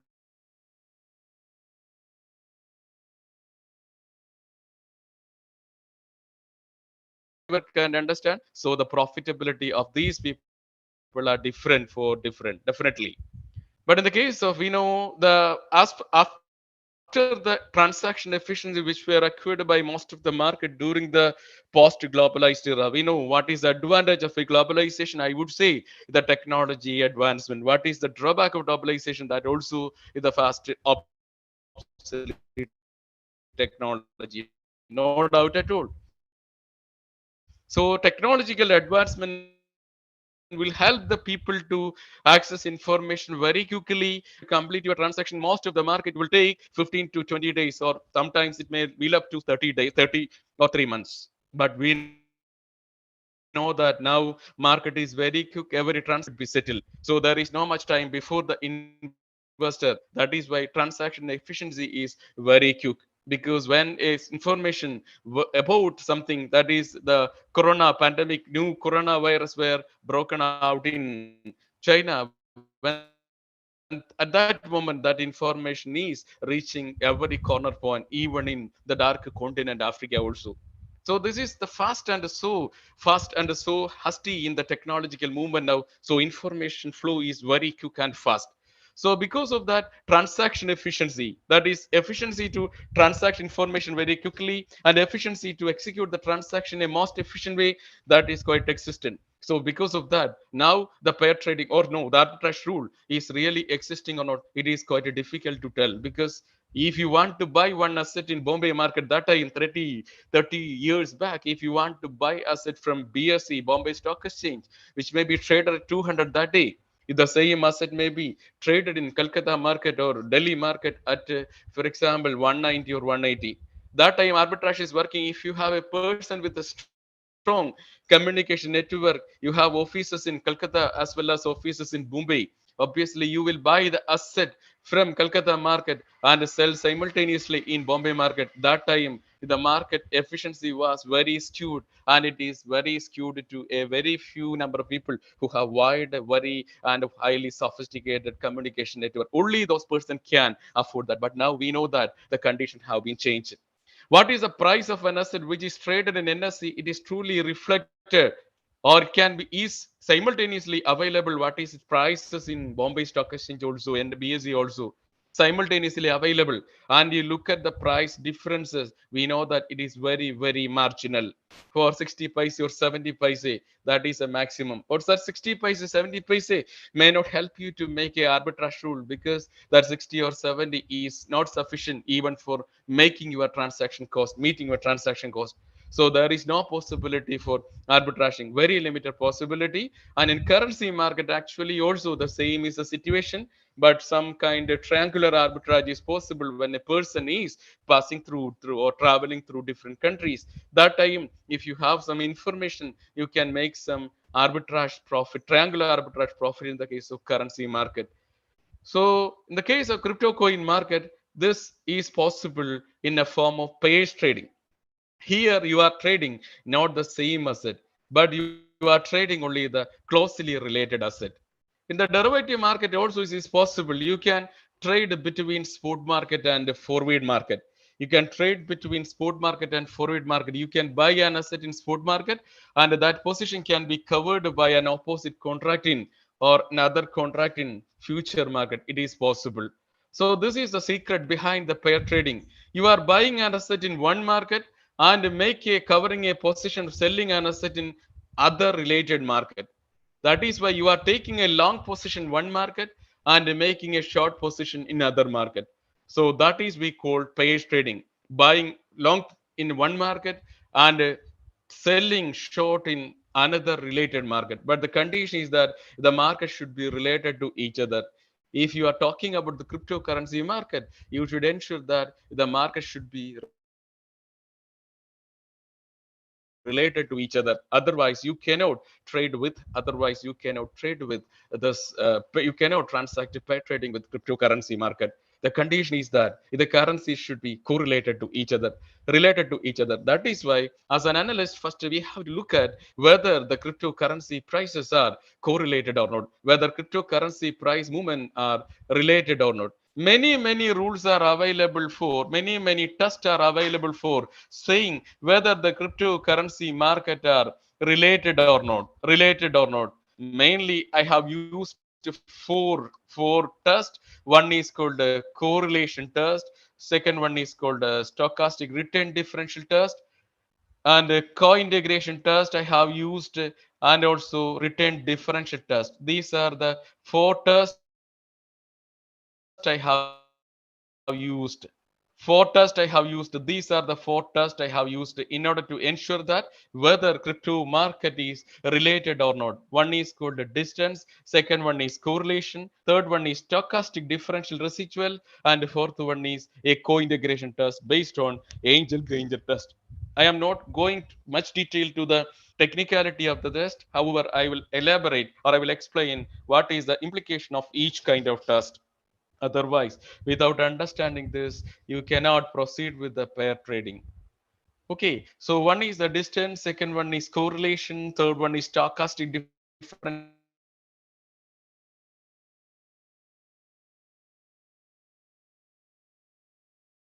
one is a co-integration test based on Angel Granger test.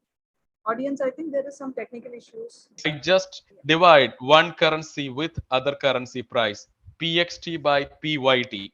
Pxt by pyt, that is the way I have measured, and that will be transformed into a coefficient function, coefficient mode. So that is the first method. One is called correlation. That is, I take an index of that. That index is standardized.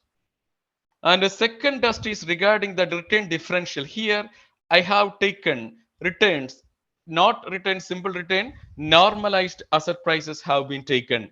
Normalized asset prices, a normalized asset prices, we have to normalize it using a simple formula. Everybody know about that.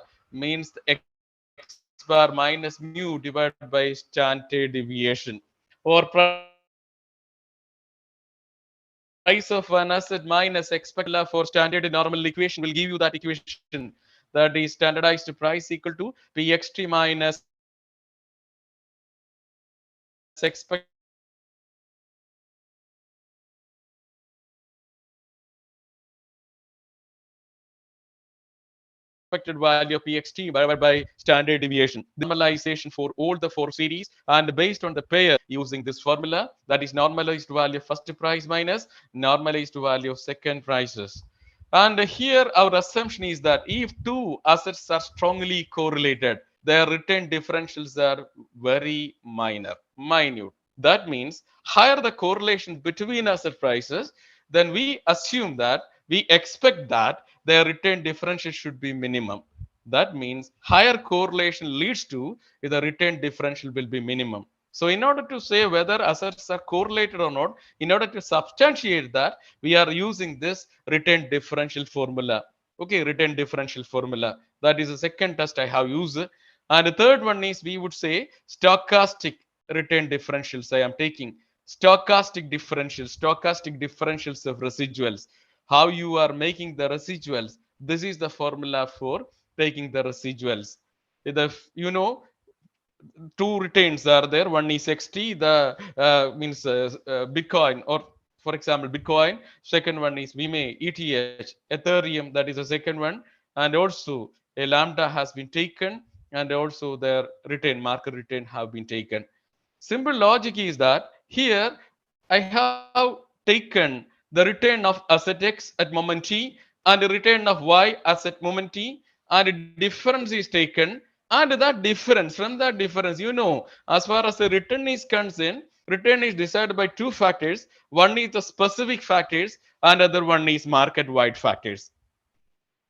One is the specific factors, written specific factors, and other one is market wide factors. For example, somebody has told the crypto coin market whether it is affected by global forces or domestic forces. Obviously, every market investment is affected by the global forces and market forces. Every, because almost all assets are speculative assets, where the people, two things we are known. One is your greed. One factor is that your greed and your anxiety that will guide it. Your greed and anxiety is often affected by, there are some domestic forces, or maybe by the company forces, but so maybe by the external forces. So how these external forces are commonly affecting the crypto market? That means a specific asset, whether a force that is affecting the bitcoin, that force may not be affected the ethereum at the same scale.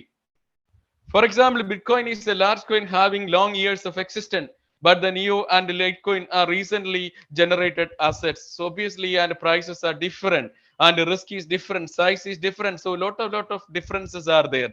So market forces are affecting this crypto coin, no doubt at all, but the impact is different. Impact is different. So we have to remove the impactual differences. We have to remove the impactual differences. That is why stochastic differential residual we are creating.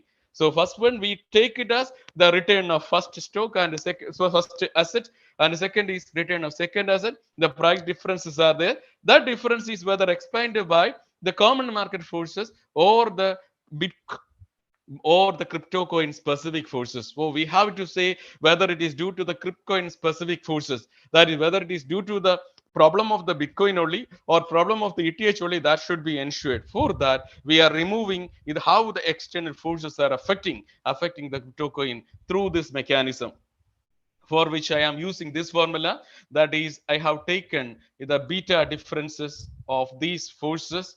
That is, the total of this beta differences is called your lambda.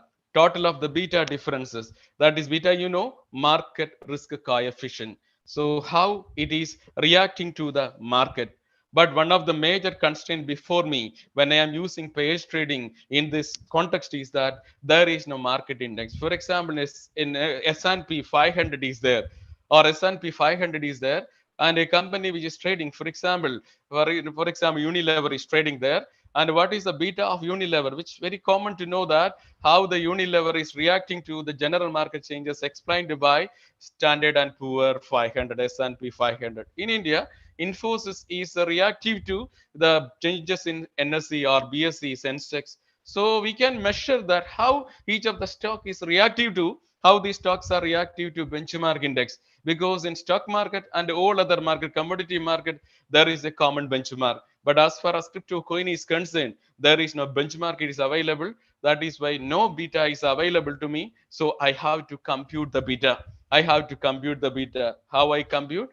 Since there is no benchmark index, I have identified the major or prominent cryptocurrencies in the market, and I have taken the average price, weighted average price of that crypto coin, and into a single series representing the market, And what coins I have used? I have regressed this individual coin I have used with the benchmark return, and how this individual stock return series or individual crypto coin series are reactive to the benchmark series which I obtained. That is the average of the 10 coin prices or returns, and based on that I have computed beta for almost all years. I have used only 3-year data, very recent data from 2018 to 2019 only, maximum 3-year data I have used for even testing the sample evidence also.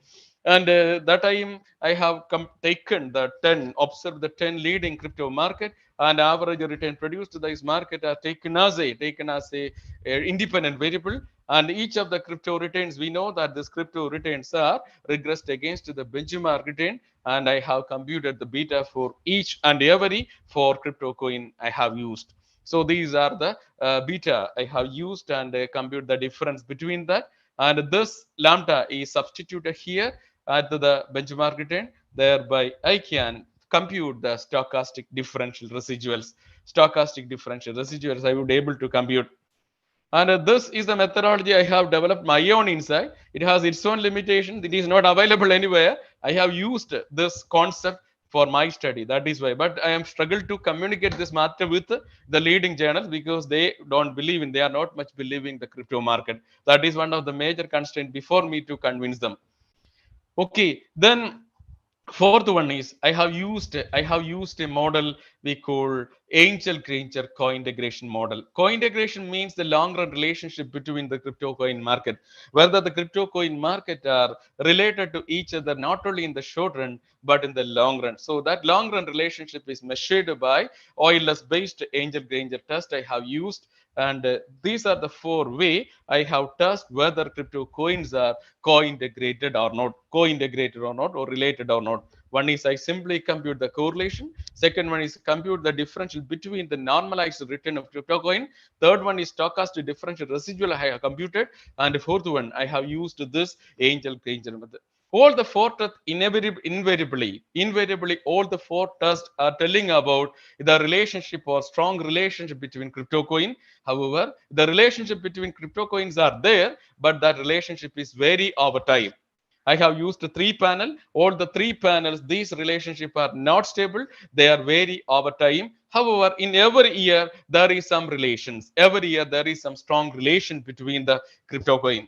And another thing I have found is that remember when the assets are okay. Oh, before I coming to that, I just explain what are the main summary statistics.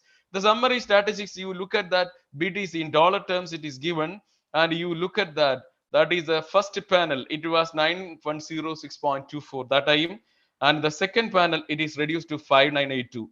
Third panel again reduced to 5615. Fourth panel it is again. That means the return which is generated by a crypto coin in a particular year or particular period, that is recovered or that is compensated or that is absconded or vanished in the next few years, next few periods. And once it is becoming lower, then coming period, it is again gaining re-momentum and growing up. This trend was visible in almost all cases market. In the case Ethereum, first case, what is the value? Second case, it is decline. Third case, it is again decline. Fourth case, some amount of recovery was possible, some amount of recovery. And third case, LTC, you think that 141 point, it is reduced to 49.93, but the third year it has been increased, and the fourth stage it is. So we can say that this type of picture is quite visible. That means there is no consistent pattern. We cannot see any consistent pattern in the price movement, return movement, as well as the risk also. That is one of the observation I have made. That is one of the observation I have made. That sense, we can say that even the people that is highly efficient, so that is why I would say we cannot say that it is highly efficient, because Jacobera test is also proving that.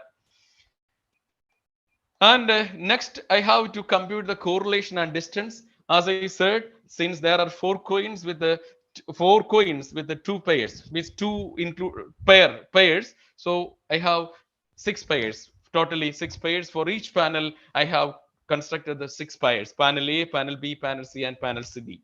In all the cases, you look at that. In the case correlation is high, you look at distance. So where the correlation is highest, here is the correlation highest. Where the correlation is highest, then distance is lowest there. Distance is lowest there. So this approach I have used, that is, highest is the correlation, lowest is the risk and differential. The second panel, you just think of that. The second case also, 0.973 is the largest, and 13.791 is the smallest differential distance. And the third case also, third case, but the third period, I found only this case only 0.91 and 30.178, which is not persisting in all cases, but in every panel there is 1 or 2 pairs which is fulfilling this principle, that larger relationship indicates lower differentials. So that has been proved, and I have found that the crypto market, that means the pair trading with these assets are giving some opportunity for pairs trading. Actually, in market mechanism or in portfolio market, we have a two concept. You might have heard about that. One is that when you are using the portfolio diversification, it is an accepted rule that the asset should be uncorrelated. If the assets are positively correlated, you cannot optimize your return. You can only average your return. Only on the other hand, if you are investing to negatively related assets, perfect negatively related asset, your risk will be zero. Your risk will be zero. Your return will also be zero. That is why many advocates of capital market theory, like Sharp, Markowitz, or even Eugene Fama, is saying that you should invest in assets which are uncorrelated. So obviously we cannot form portfolio. If you form portfolio in cryptocurrency market, since most assets are highly positively correlated, you may not get enough return. Some years, some surprise return may be generated, but other cases means some extra momentum is occurred in a market, some return may be generated, but other cases it is not possible for you to make any gain. So pair trading is a strategy which is existing now, or it's important is lying here when the stocks or when the assets are really correlated, you should use the pair trading. Means if you follow the diversification strategy, portfolio diversification strategy, your strategy is like that, you will buy two uncorrelated assets and wait for the future. This is a strategy we have. Okay, that will give you the best return. But in the case of pair trading, instead of uncorrelated asset, you should invest in correlated asset, but in such a way that your transaction should be opposite to each other. You should buy assets from one market and sell assets in other market. Asset from buy one market and sell in other market. Or buy one currency or one crypto coin, take a long position one crypto coin and take a short position other crypto coin. Okay, other crypto coin, not in the same crypto coin but in the other crypto coin. That is the secret of pair trading. My strategy, my objective here is to weather the pair trading, outbeat the traditional portfolio. That That means when you are mixing an asset having the perfect correlation, so you are getting a return. Sometimes you make it a surprise return, but whether that return could be challenged by the return which is produced by the pairs trading. That is my intention and that is my claim or hypothesis in the study.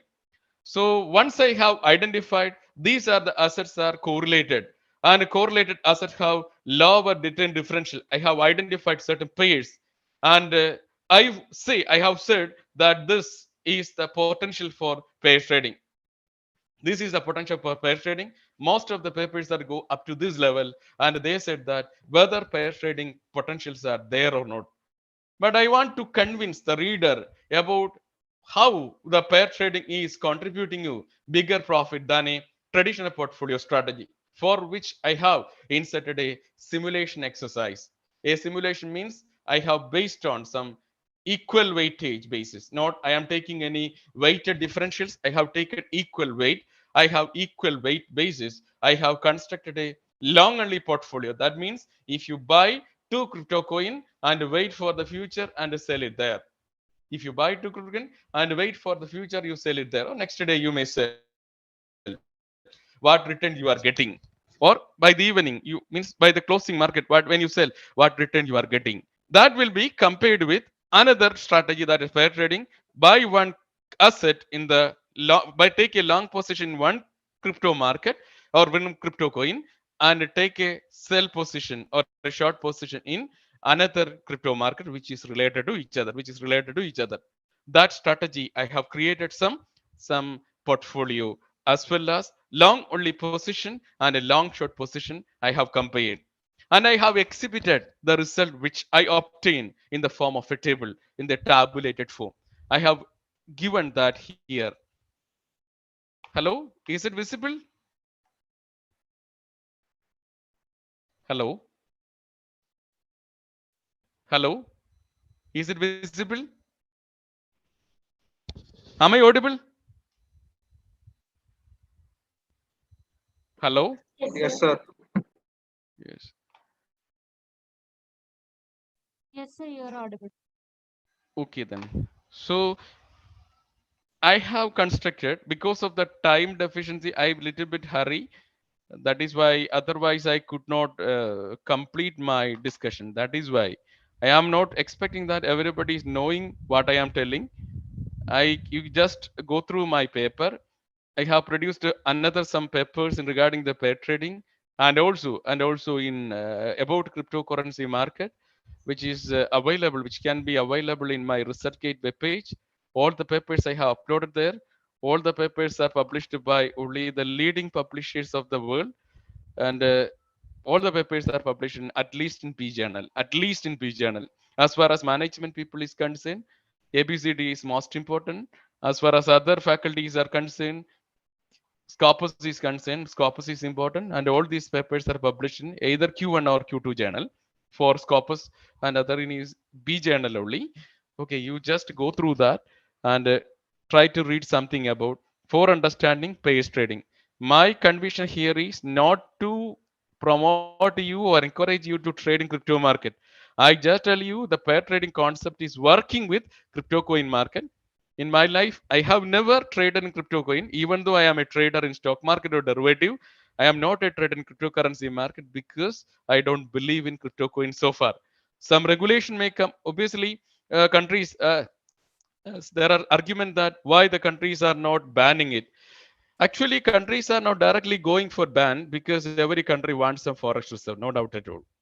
At the same time, no country is promoting that. Even in the present budget, we haven't so far not initiated any regulation. But this year, this time we have imposed 30% flat tax rate on this cryptocurrency return. Why? Because in India, as far as India is concerned, both speculative game and both the speculative and the gambling business income are taxed at the 30% rate. It is permitted as per income tax rule or as per any rule. These are permitted in India. And when you are making this type of speculative gain, you have to tax at 30%. But so far that tax was not on Bitcoin market or crypto coin market. This time it is compulsory.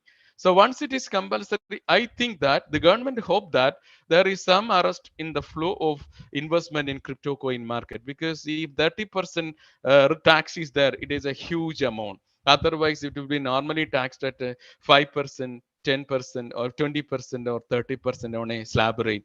And then normally the return from a crypto coin market, even though some alarming return is opening, but most of the cases return over the period will not be much huge. So that is why government is getting only 5%, or the payee has to pay only 5%, or average 10% has to pay on that. But this time 30%, obviously people will have some hesitation to trade in crypto. Even though you are getting the return, you have to pay 30%. So what is the benefit you can take back? The risk you are taking is huge, but the return you can be enjoyed is little bit low. So obviously people, there may be some skepticism, or maybe people may be hesitated to invest in crypto coin market. That is one of the move taken by recently the government of India for controlling the investment in crypto coin, at least for the time being. At least for the time being. So we cannot say that crypto coin is not regulated. Indirectly, we are regulating that. I think a totalitarian country like India, or utilitarian countries, especially country like India and China, totalitarian countries, they were not showing much courage to promote this kind of investment, because our economy is not much strong, even though bubbles are very common. When the bubbles are happening in the world, it is easily transmitted to our country like China as well as India, Brazil, Russia. These are very vulnerable to the global economy. That is why the policymakers will be little bit vigilant about implementing this one or permitting this one as such. Obviously, some control will be here, no doubt at all. I hope that. Otherwise, what is the logic behind this kind of trading? So one day this price is shooting a $1 lakh, $10 million. This way it is going. What is the strategy behind that? When one people is getting $10 million, which means that other is losing something. We will go back to the old age rule of that English. That is why we call it the British rule that time. We know that they have promoted a trade called like absolute cost advantage. That means mercantilism, theory of mercantilism, which means that they will get some money from us and we will lose that. They will take money from us, they will lose that. Even the cryptocurrency market, somebody is making bigger money, but others are losing that money. So what is the contribution to the nation? Even stock market, even though in the stock market, secondary market, government is not getting anything but some sort of security transaction tax, or it may be a motivation for the working of the primary market. That type of contribution is given to the secondary market or the stock market for investment or economic development and growth of our country, or most of the countries. But here I don't know how it is working. Even though we would say that it is trust or this mechanism is safe, one day if a cyber attack comes, what will happen? We are not sure.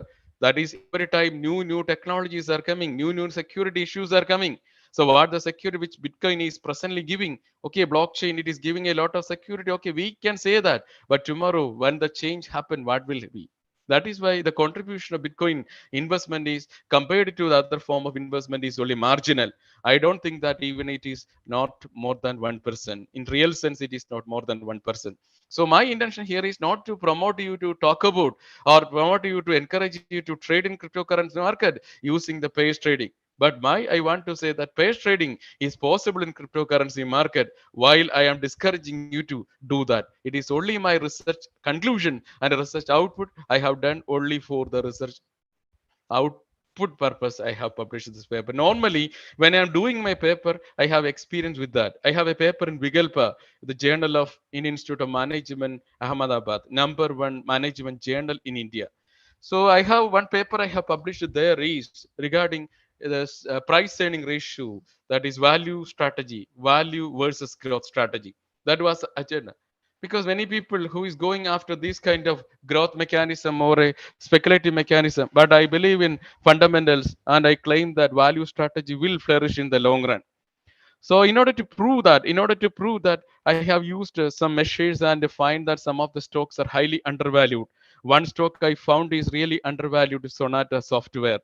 That time the stock is average price is only 22, and the stock is giving an average earning per share, making earning per share of 9 to 10 rupees that time. But the public is not attracted towards that because their business is very narrow. But I hope that the company will flourish and its price will move up, no doubt at all, because its earnings are very good, book value is very strong, fundamentals are very strong. Even though companies wind up, we will get a value more than the real value, more than the market value that time. That is, I have invested only 100 shares that time. And after 5 to 10 years, or after 5 years, when I look at the price was about 400 to 500. And after 10 years, it is happened in 2012. Now almost 10 years completed. When I look at the price now, its price is now 1070. It go up to 1170. Now it's trading at around 900. So based on that, I have published that paper. I have done my research. That research is published in a reputed journal. I have experimented with that also. So because I believe in that practice. But here, even though I found that this is profitable, I am not ready to invest in crypto coin because I believe in fundamentals. That is only my perception. You have your own perception. Somebody may accept it, or somebody may challenge it. Most of them may challenge it. I don't mind about that. It is only my perception. So here I just demonstrate that whether pair trading is bringing extra profit to you. Pair trading, remember, we are buying asset in one currency and selling it in another currency. That is, we are taking a long position in one currency and taking a short position in other currency. That is why I am demonstrating this result, what result I have made based on my experiment. Okay, this is the result I have produced. These are about the co-integration analysis. You can go through the details in the paper. It is already available on net. Please visit my research gate. You just tap the TG Saji, that's all. TG Saji, just tap it. You will get entire publication I have made. About 70 publication will be there. About 40 or 45 will be the good publication. Others, I am not saying that it is a very good one. At least 40 or 45 was very good publication. You can take it as a reference if you want. That's all. So here I have used this one in 4 panels. I have used 2 strategy. One is the pair trading and other one is portfolio. Pair trading means I have taken long short position, buy asset in one currency and sell the asset of another currency. Okay. And the portfolio, I have used only the long only position, buy 2 currency and wait for the next day. Wait for the next day. And I have taken the cumulative profit over the period,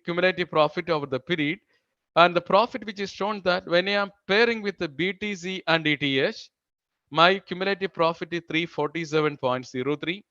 Standard deviation is 34.80. That is measured by risk. And the profit per unit of risk is 10.450. If during that period, if I hope portfolio, that is long only position, that day year, that combination brought a loss of minus 895.64 and standard deviation 90.53, profit per risk, that is portfolio made a negative return. But every time when I am making the pairs trading, it is contributing larger profit. And I said earlier, the larger correlation and lower differentials, more pair trading potential was existing, as I said earlier, between ETH and NEO and ETH and LTC. Ethereum and LTC and Ethereum and NEO, which have a stronger correlation in the first panel.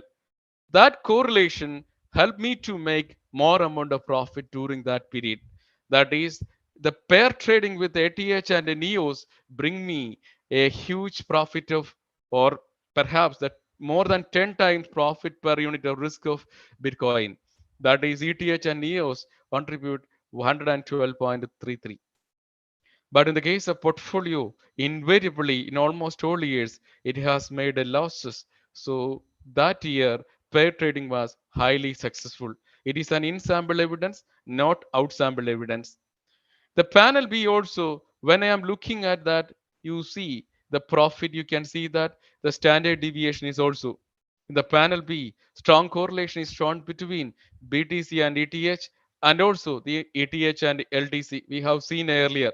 So we know that this time also the country, the shares or currencies with a stronger correlation was able to make a huge return than other one.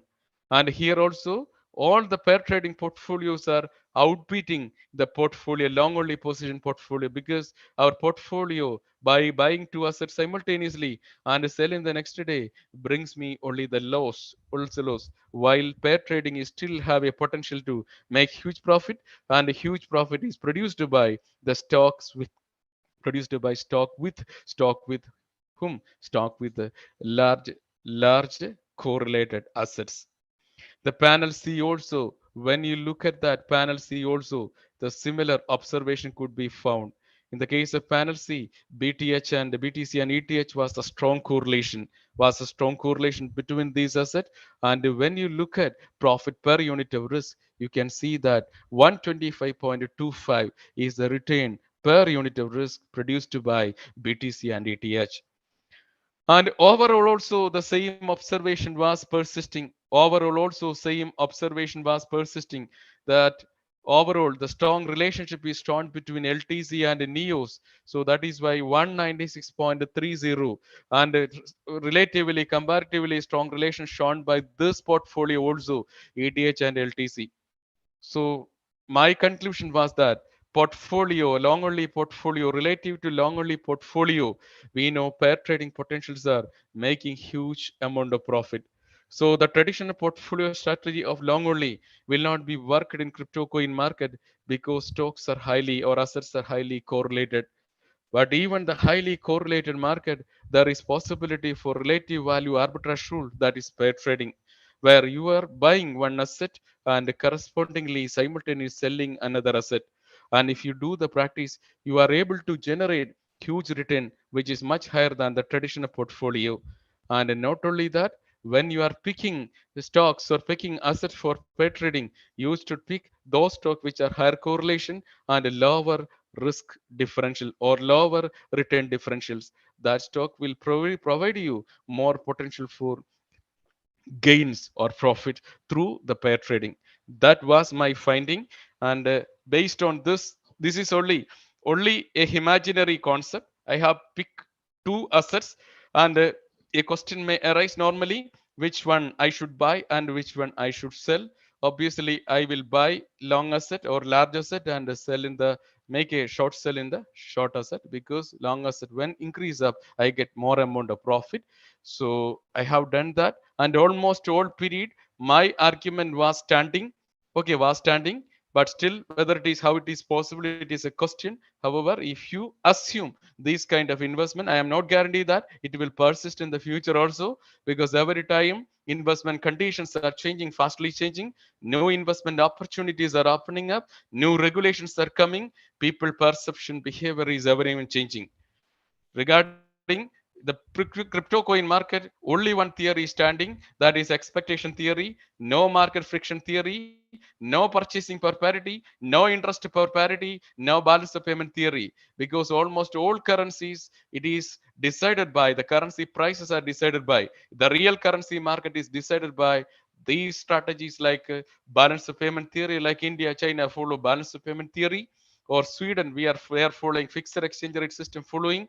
And in most cases we can see that the purchasing per parity, when you consider BRICS currency, there may be the relationship between I have done one work on that cryptocurrency currency market in BRICS region, whether can BRICS form a currency union like Europe, and whether any possibility for forming a currency union BRICS. I have used Marco regime switching model that is also available on net. You just take it up that.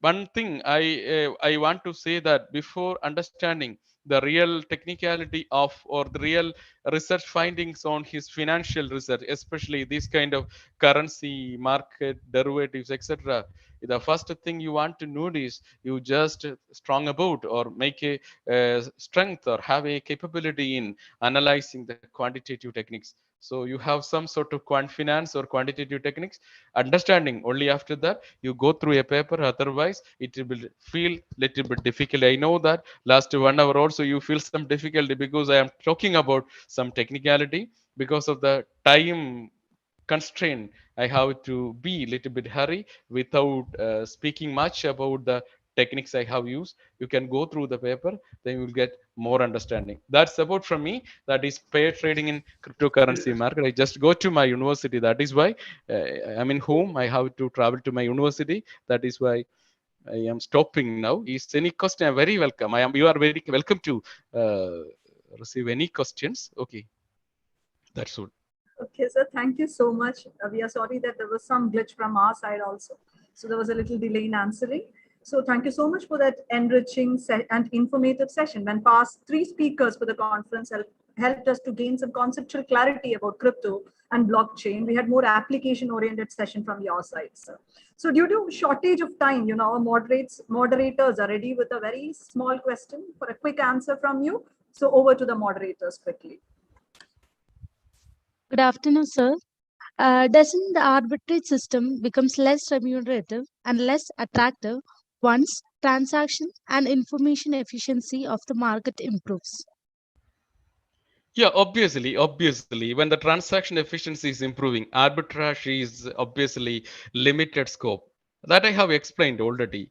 As far as the market is become transactionally efficient, in order to work arbitrage, there should be time gap between executing two transactions. But when the market become transactionally efficient, that time is losing. Even though you are in front of your computer, trading with the BSE and NSE simultaneously, you can see, I have seen many times there may be 1 or 2 rupees differences, but that difference, even though you are not able to do that. But about 20 years or 30 years back, I mentioned that you have no network, nothing is there. You have only phone communication. Suppose I'm a broker in Bombay, I have an office in Calcutta, and my people are there. I will make a call to that broker. Okay, my office, what is the price there? At the same time, I am making a call to Delhi or Cochin Stock Exchange also, what is the price there? So only I can afford that cost, because almost all people have no communication network, nothing is there. If I want to buy a share, suppose I belong to Kochi, I want to share from purchase a share from Bombay Stock Exchange. I cannot directly make a call to Bombay. I have to make a call to the Cochin office, their Cochin officer. Then Cochin office make a call to that broker. Here is a demand for one share at that price. You just go and buy it. So I don't know what price they are actually buying it. Only the concerned broker will go into the exchange and he will buy it at what price. I don't know. Everything is not transparent at all. But now the transparency and transaction efficiency. One other dimension is that Kumaranashan, one of the famous poet of Kerala, actually he was dead in an accident, a boat's tragedy. And actually, the news reports of Kumaranashan, the picture of that boat, everything is released only in the third day or fourth day. But remember, if something is happening in Kunku or something is happening South Africa, at that moment, that image will be at your fingertip. That way, transaction is very quick. This is applicable to market also. That is why arbitrage, the scope is slowly depleting. That is my argument. This is my perception. Okay, that's all. Thank you so much, sir. It was really great listening to you after 16 long years. So thank you once again for your valuable, insightful talk, and also for spending your valuable time with us. Now, ladies and gentlemen, let us lend our ears to the legal expert, and I would like to invite Dr. Anish V. Pillai, Assistant Professor, School of Legal Studies, QZAT, a recipient of numerous prestigious awards. He also serves as a visiting professor in Department of Law at Dhaka International University, Bangladesh. I now invite Dr. Pillai to speak about regulations of blockchain and cryptocurrency in India, issues and challenges. Over to you, sir. Thank you. Thank you so much. So how much time I will be able to take? So 1 hour, one hour you can take 1 hour. Okay. Is that enough, sir? Is that okay? Yes. I will wind up because most of them are hungry. So I don't want to prolong their lunch. Okay, thank you, sir. Please go. Too much hungry, they can have it in the meantime. Don't worry. Okay. So let me share the screen. Can you allow me to share? Yeah.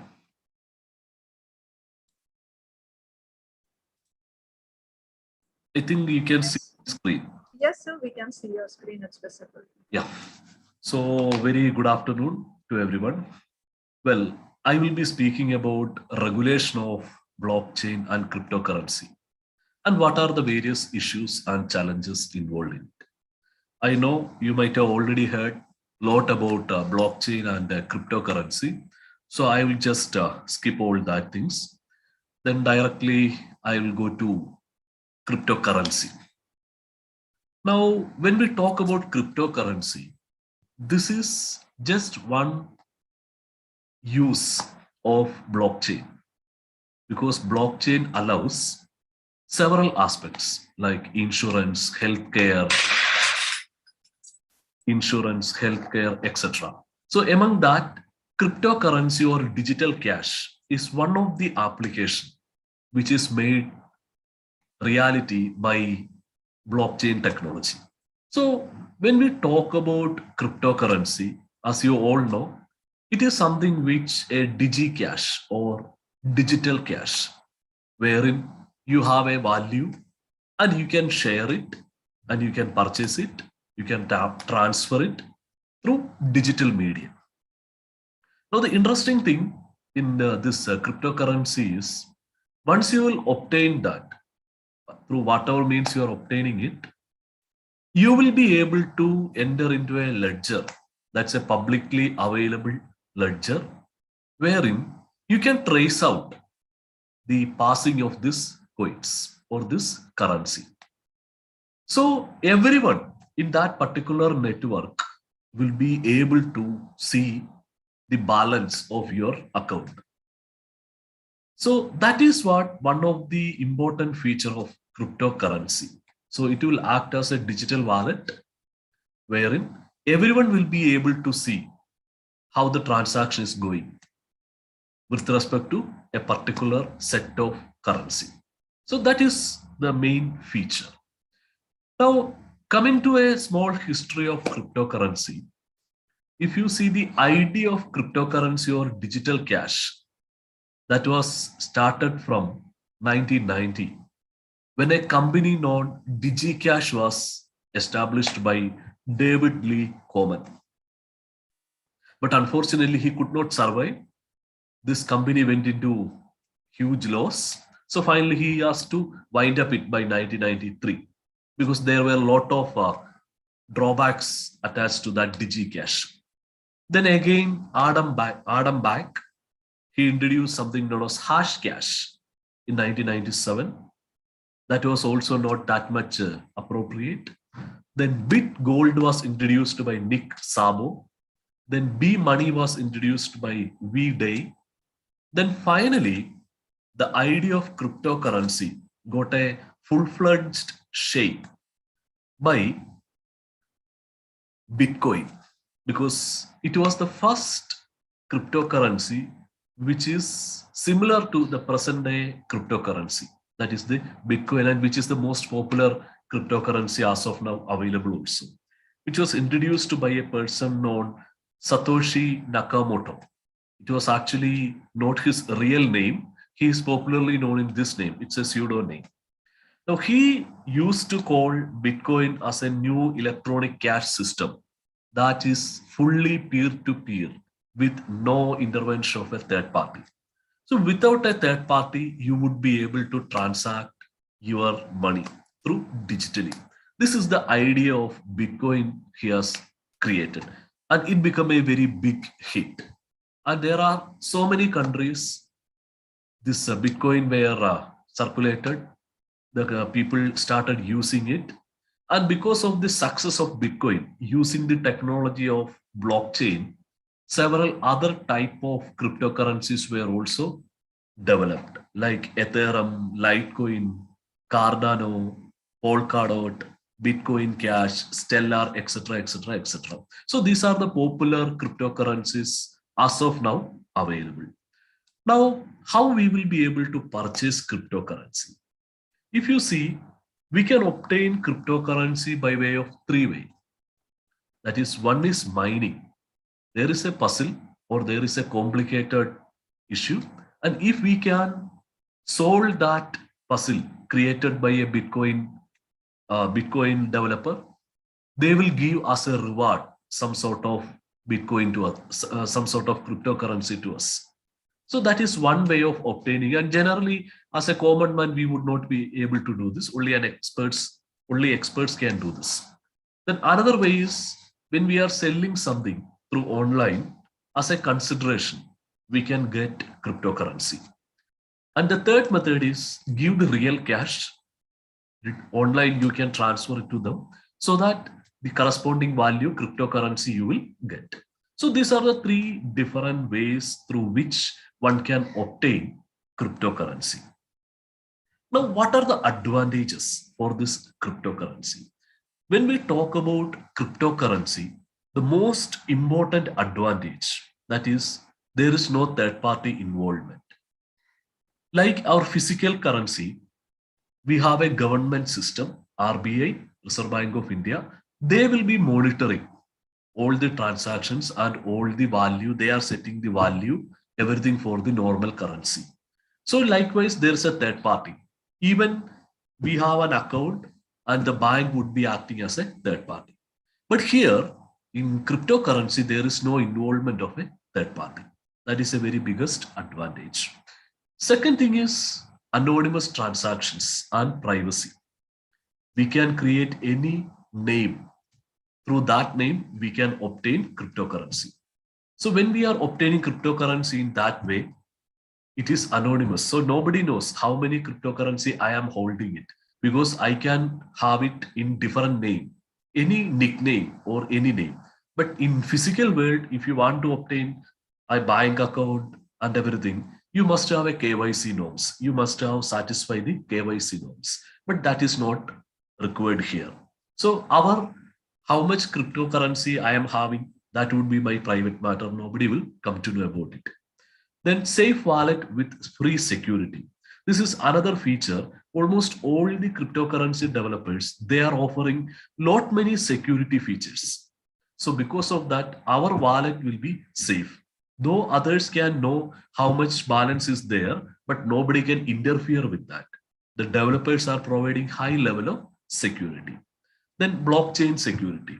Each blocks will be locked. So once the blocks are locked, blocks are created, thereafter nobody can go back and change that. Even I cannot change what I have created through that particular transaction. And once it is converted as a block, thereafter I cannot change it.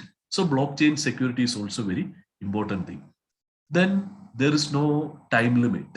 Like if you want to transact through our normal physical world, we have to wait for the banks. We have to see whether there is any public holiday or strike or anything.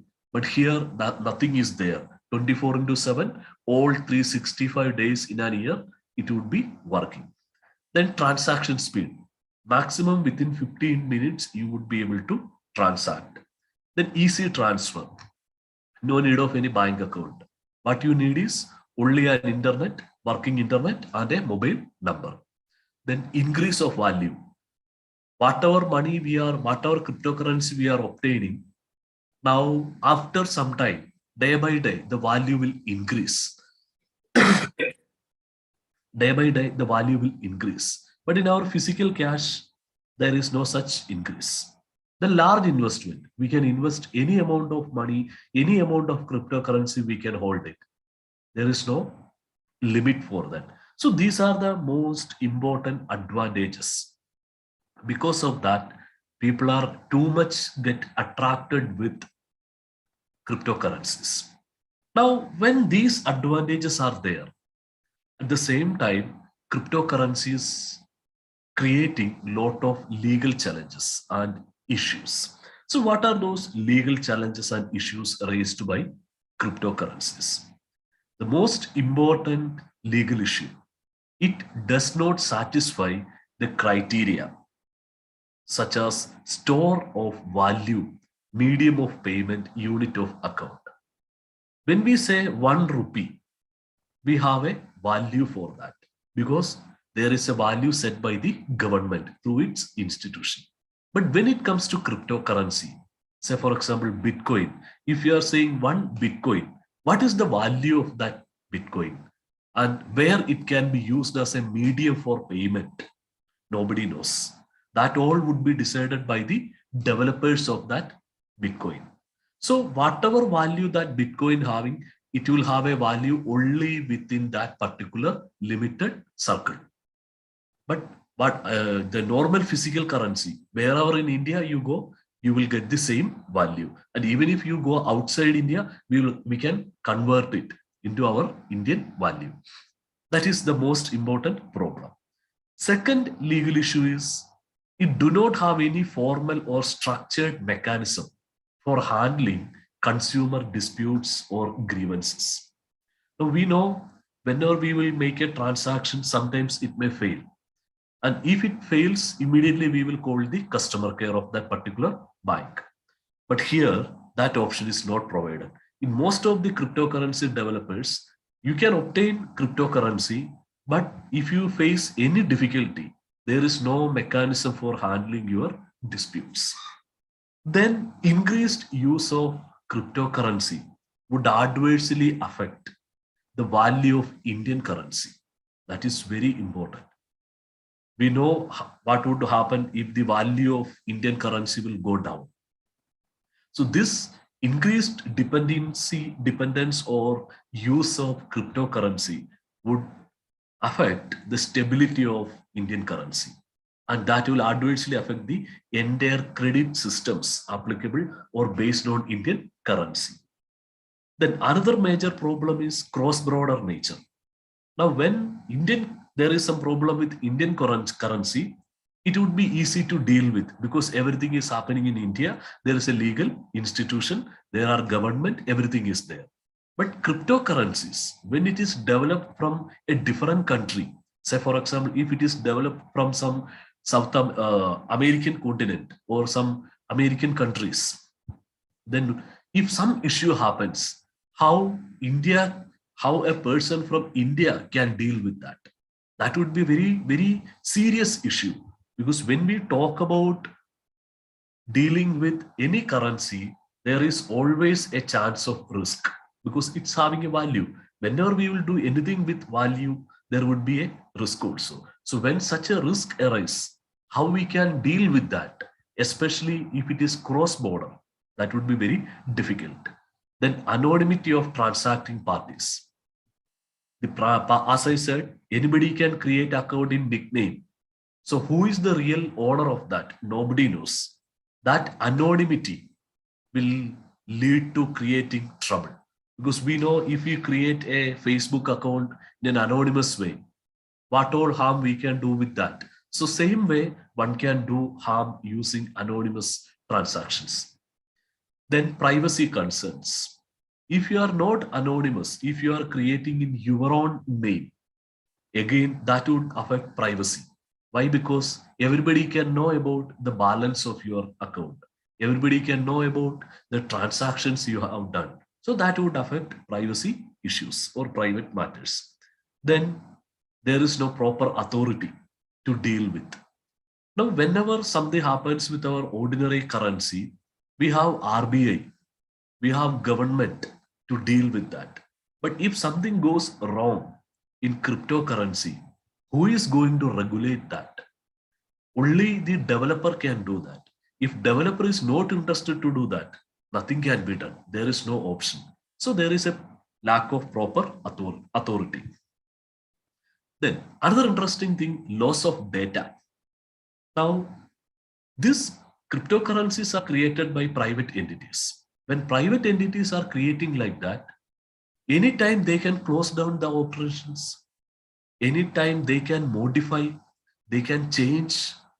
When they do so, there can be loss of data. And when they do so, that will affect the interest of the holders also.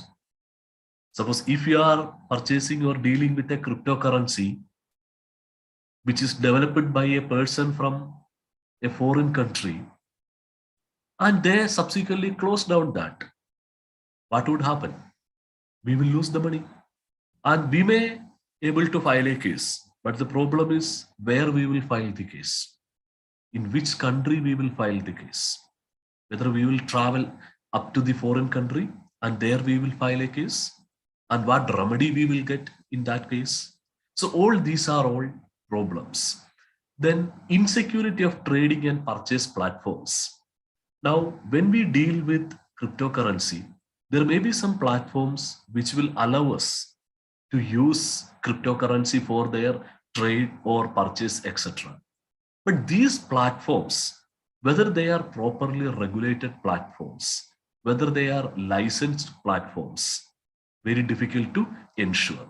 So any lapse in that trading platforms may adversely affect the interest of users of cryptocurrency. Then another major problem is these cryptocurrencies may be used for financing terrorist activities, because the opportunity of anonymity and the opportunity of investing large sum, people may use it for terrorist activities. Similar to that, cryptocurrencies may be used very well for deep web or darknet. Now it is anonymous. Who is the person? It is anonymous. So since it is anonymous, there is whole chance of using this cryptocurrency for illegal dealings, like pawn sale or narcotic drugs or arms or weapon sale, weapon purchase, etc. So this use of deep web or darknet may be encouraged by the cryptocurrencies. Then tax evasion. This is most important issue in the country's perspective. Country may suffer lot of problem because of this, because the country's national economy is based on taxes. So when people are more and more using cryptocurrency, how it can be taxed? Even if you know, the taxing online sale is also a very difficult task, since imposing tax for online sale is difficult thing. How the government is going to impose tax to this cryptocurrency, that would be really a challenging task. Then it may lead to money laundering and betting, gaming, etc. Then phishing attacks, that is another interesting thing. We all will be dealing with a cryptocurrency using a particular website created by the developer. Anybody can make it. Those who are having a technical knowledge, they can simply mock that page. Thereby they can create a page similar to that cryptocurrency page, so that we will enter into that duplicate page and thereby we will suffer the loss. And along with all this, absence of well-defined laws, that is also creating a lot of problems with respect to cryptocurrencies. So these are the most important challenges while dealing with cryptocurrencies. Now, how the countries have dealt with this issue? If you analyze the world position, we can find around 51 countries out of 194 countries in the world. Around 51 countries have completely banned the use of cryptocurrency in their national jurisdiction. And there are around 30 countries, they have specifically made it as a legal tender and they regulate it, like United States, El Salvador, then 27 countries belongs to European Union, etc. Then when it comes to, and other countries were silent about this issue, they were not worried about this issue. So as of now, they haven't made any response. But when it comes to India, I can tell you, in India, cryptocurrencies are legal. It's not illegal because it's not prohibited. At the same time, there are no regulations. At present, they are in India. Now, I will tell you how India has responded towards cryptocurrency. If you see, we have several legislations dealing with currency. Payment and Settlement Systems Act, Negotiable Instruments Act, Coinage Act, etc., etc., etc. All these legislations were dealing with currency. But unfortunately, none of this legislation is applicable to cryptocurrency. So in the absence of a provision in any of the legislation dealing with cryptocurrency, our government through Reserve Bank of India tried several times to create an awareness about cryptocurrency. You can see the first official statement about cryptocurrency in our country was released by RBI. It was actually a press release published in December 2013, which is titled as RBI Cautions Users of Virtual Currencies Against Risk. This was the first official statement in our country. Then subsequently in 2017 February, again RBI released a press release titled RBI Cautions Users of Virtual Currencies.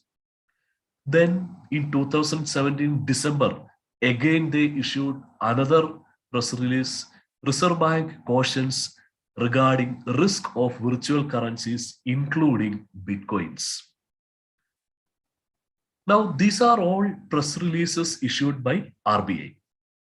Then, interestingly, in 2017, December, then January, February 2018, then Finance Minister of India, central government, that is Arun Jaitley, he has answered the media's question about the regulation of cryptocurrency. And he said very clearly, cryptocurrencies would be considered as would not be considered as a legal tender in India. So the statement of Finance Minister was very clear. India is not going to consider cryptocurrencies as a legal tender that is equivalent to our present currency.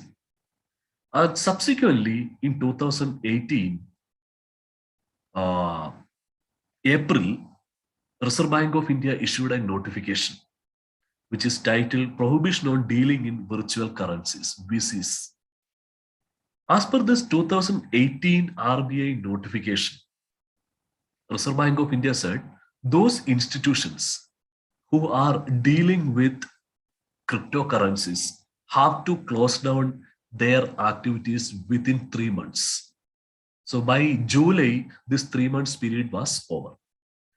So this notification is considered as a prohibition of use of cryptocurrency in our country.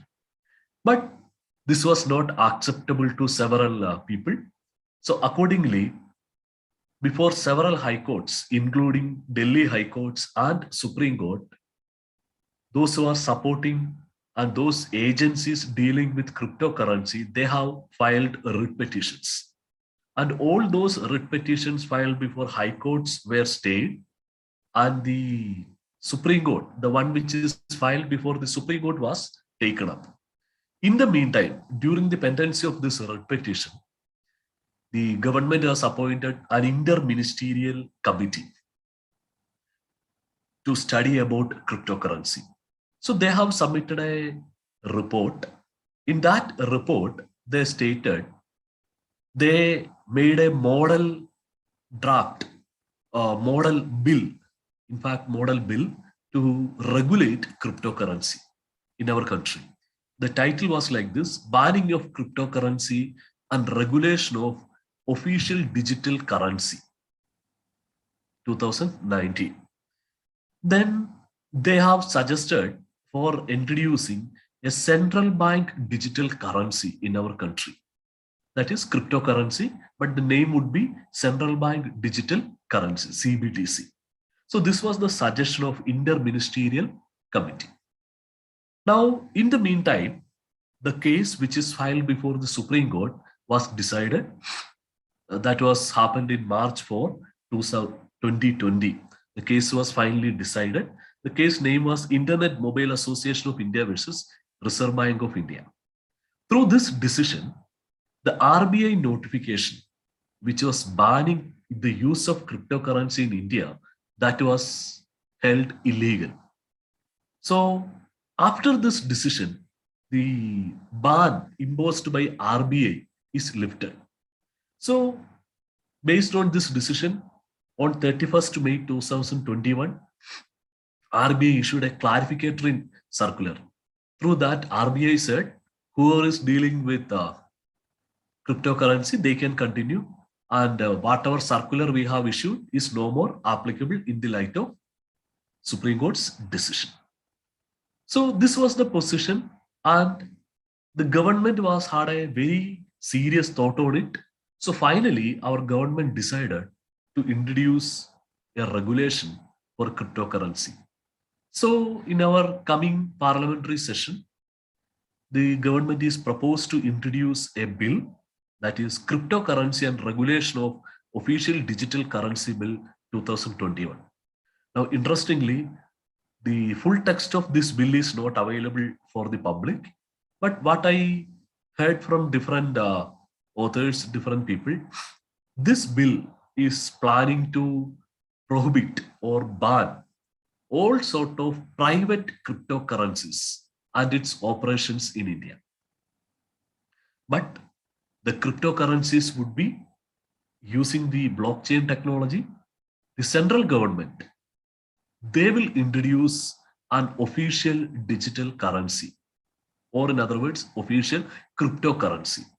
So people, those who are interested, they can make use of digital currency, which is authentic and official. So that is what the object of this bill. So hopefully this bill would pass the test of Lok Sabha and Rajya Sabha.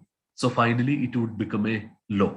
Once this bill become a law, that is an act, I am sure the cryptocurrency, whatever positive things are there in cryptocurrency, that can be enjoyed by Indians using the official cryptocurrency, and they can avoid whatever harms, whatever challenges were raised by this private cryptocurrencies.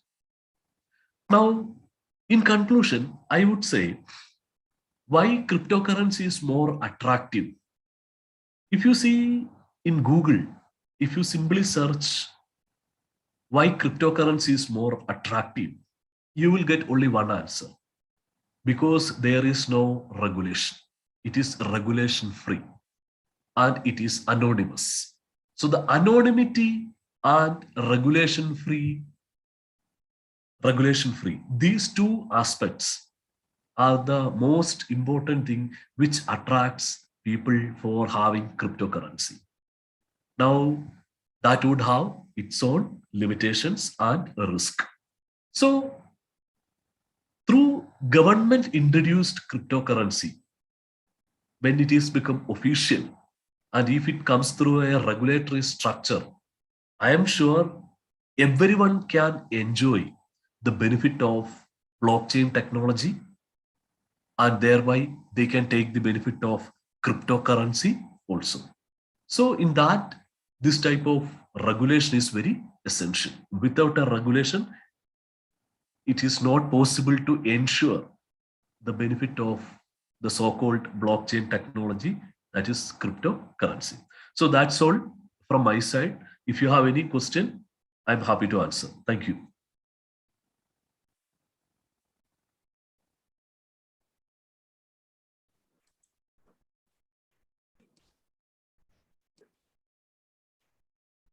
Yeah, thank you. Thank you so much, sir, for making us aware about the issues and challenges regarding the regulations of blockchain and cryptocurrency. In fact, when we started off with this concept of ICBC International Conference, we have been receiving a lot of questions about the legal side. So what I did was, as a matter of escapism, was that I told that we'll be having an expert from legal side to address that. So I believe that, majority of the questions that we have received so far is something related to the legal side. Okay, so sir, I think I will ask that questions. I'll just take up those questions with you. Yes, please. Okay, sir, thank you. And the first question that we have received is, taxing cryptocurrency transaction as announced in the budget means indirect legislation of it, doesn't it? That is the question that has been asked.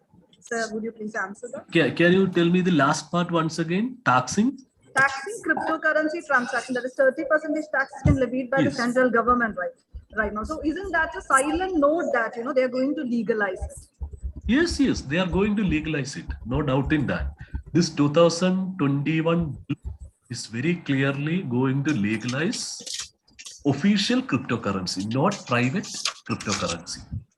Official cryptocurrency in the sense something which is led by RBI or RBI approved agencies. That was stated by our finance minister also earlier as a question to a media person. They are going to introduce a government regulated cryptocurrency and they are going to ban all private cryptocurrencies. So when it is government led cryptocurrency, it is very easy to tax. That is why they have made this clause in the budget. And one more question, sir. Shall I? Yes, please. Yes, please. What is the considered view of international financial institutions, especially World Bank, on the circulation of cryptocurrency in financial markets?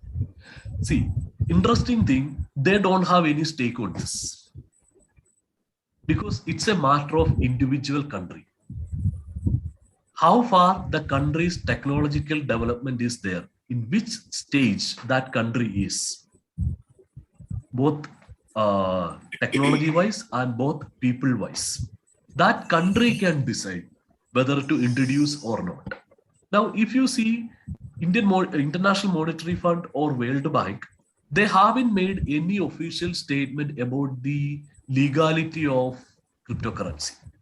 They left to the discretion of the member nations. So the countries can very well decide, depend upon their stage of technological development, their stage of people's development. Because if you want to ensure the real benefit of technology, two things are very essential. One is technological development in the country.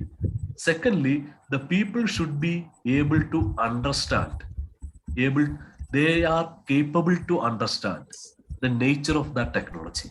If both are on a particular level, then only you can enjoy the benefit. If one thing is missing, you cannot enjoy the benefit of technology. Like we are all using mobile phones, but how many of us know the exact use of mobile phone? Very difficult. Everybody having mobile, you just see how many functions you are aware of in that. There are several apps, pre-installed apps are there, but most of us doesn't know how to use it and what is its real use. We may do only some part of it. So that understanding will create problem. That will create the risk. That is why the countries are waiting for that. Yes. So one more question, in fact. Yes, please.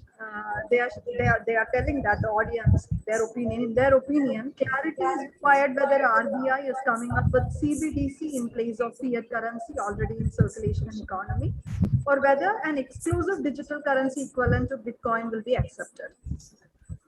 See, if government-led digital currency comes, it would be equivalent to normal currency. Now take the example of digital contracts.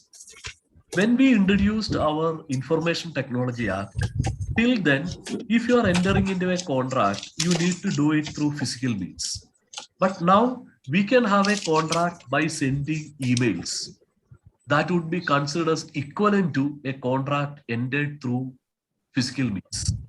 So that is the legal base of contracts. So same way, when central government or the accredited institutions comes up with a digital currency, it would be considered as equivalent to our normal currency. There won't be any difference.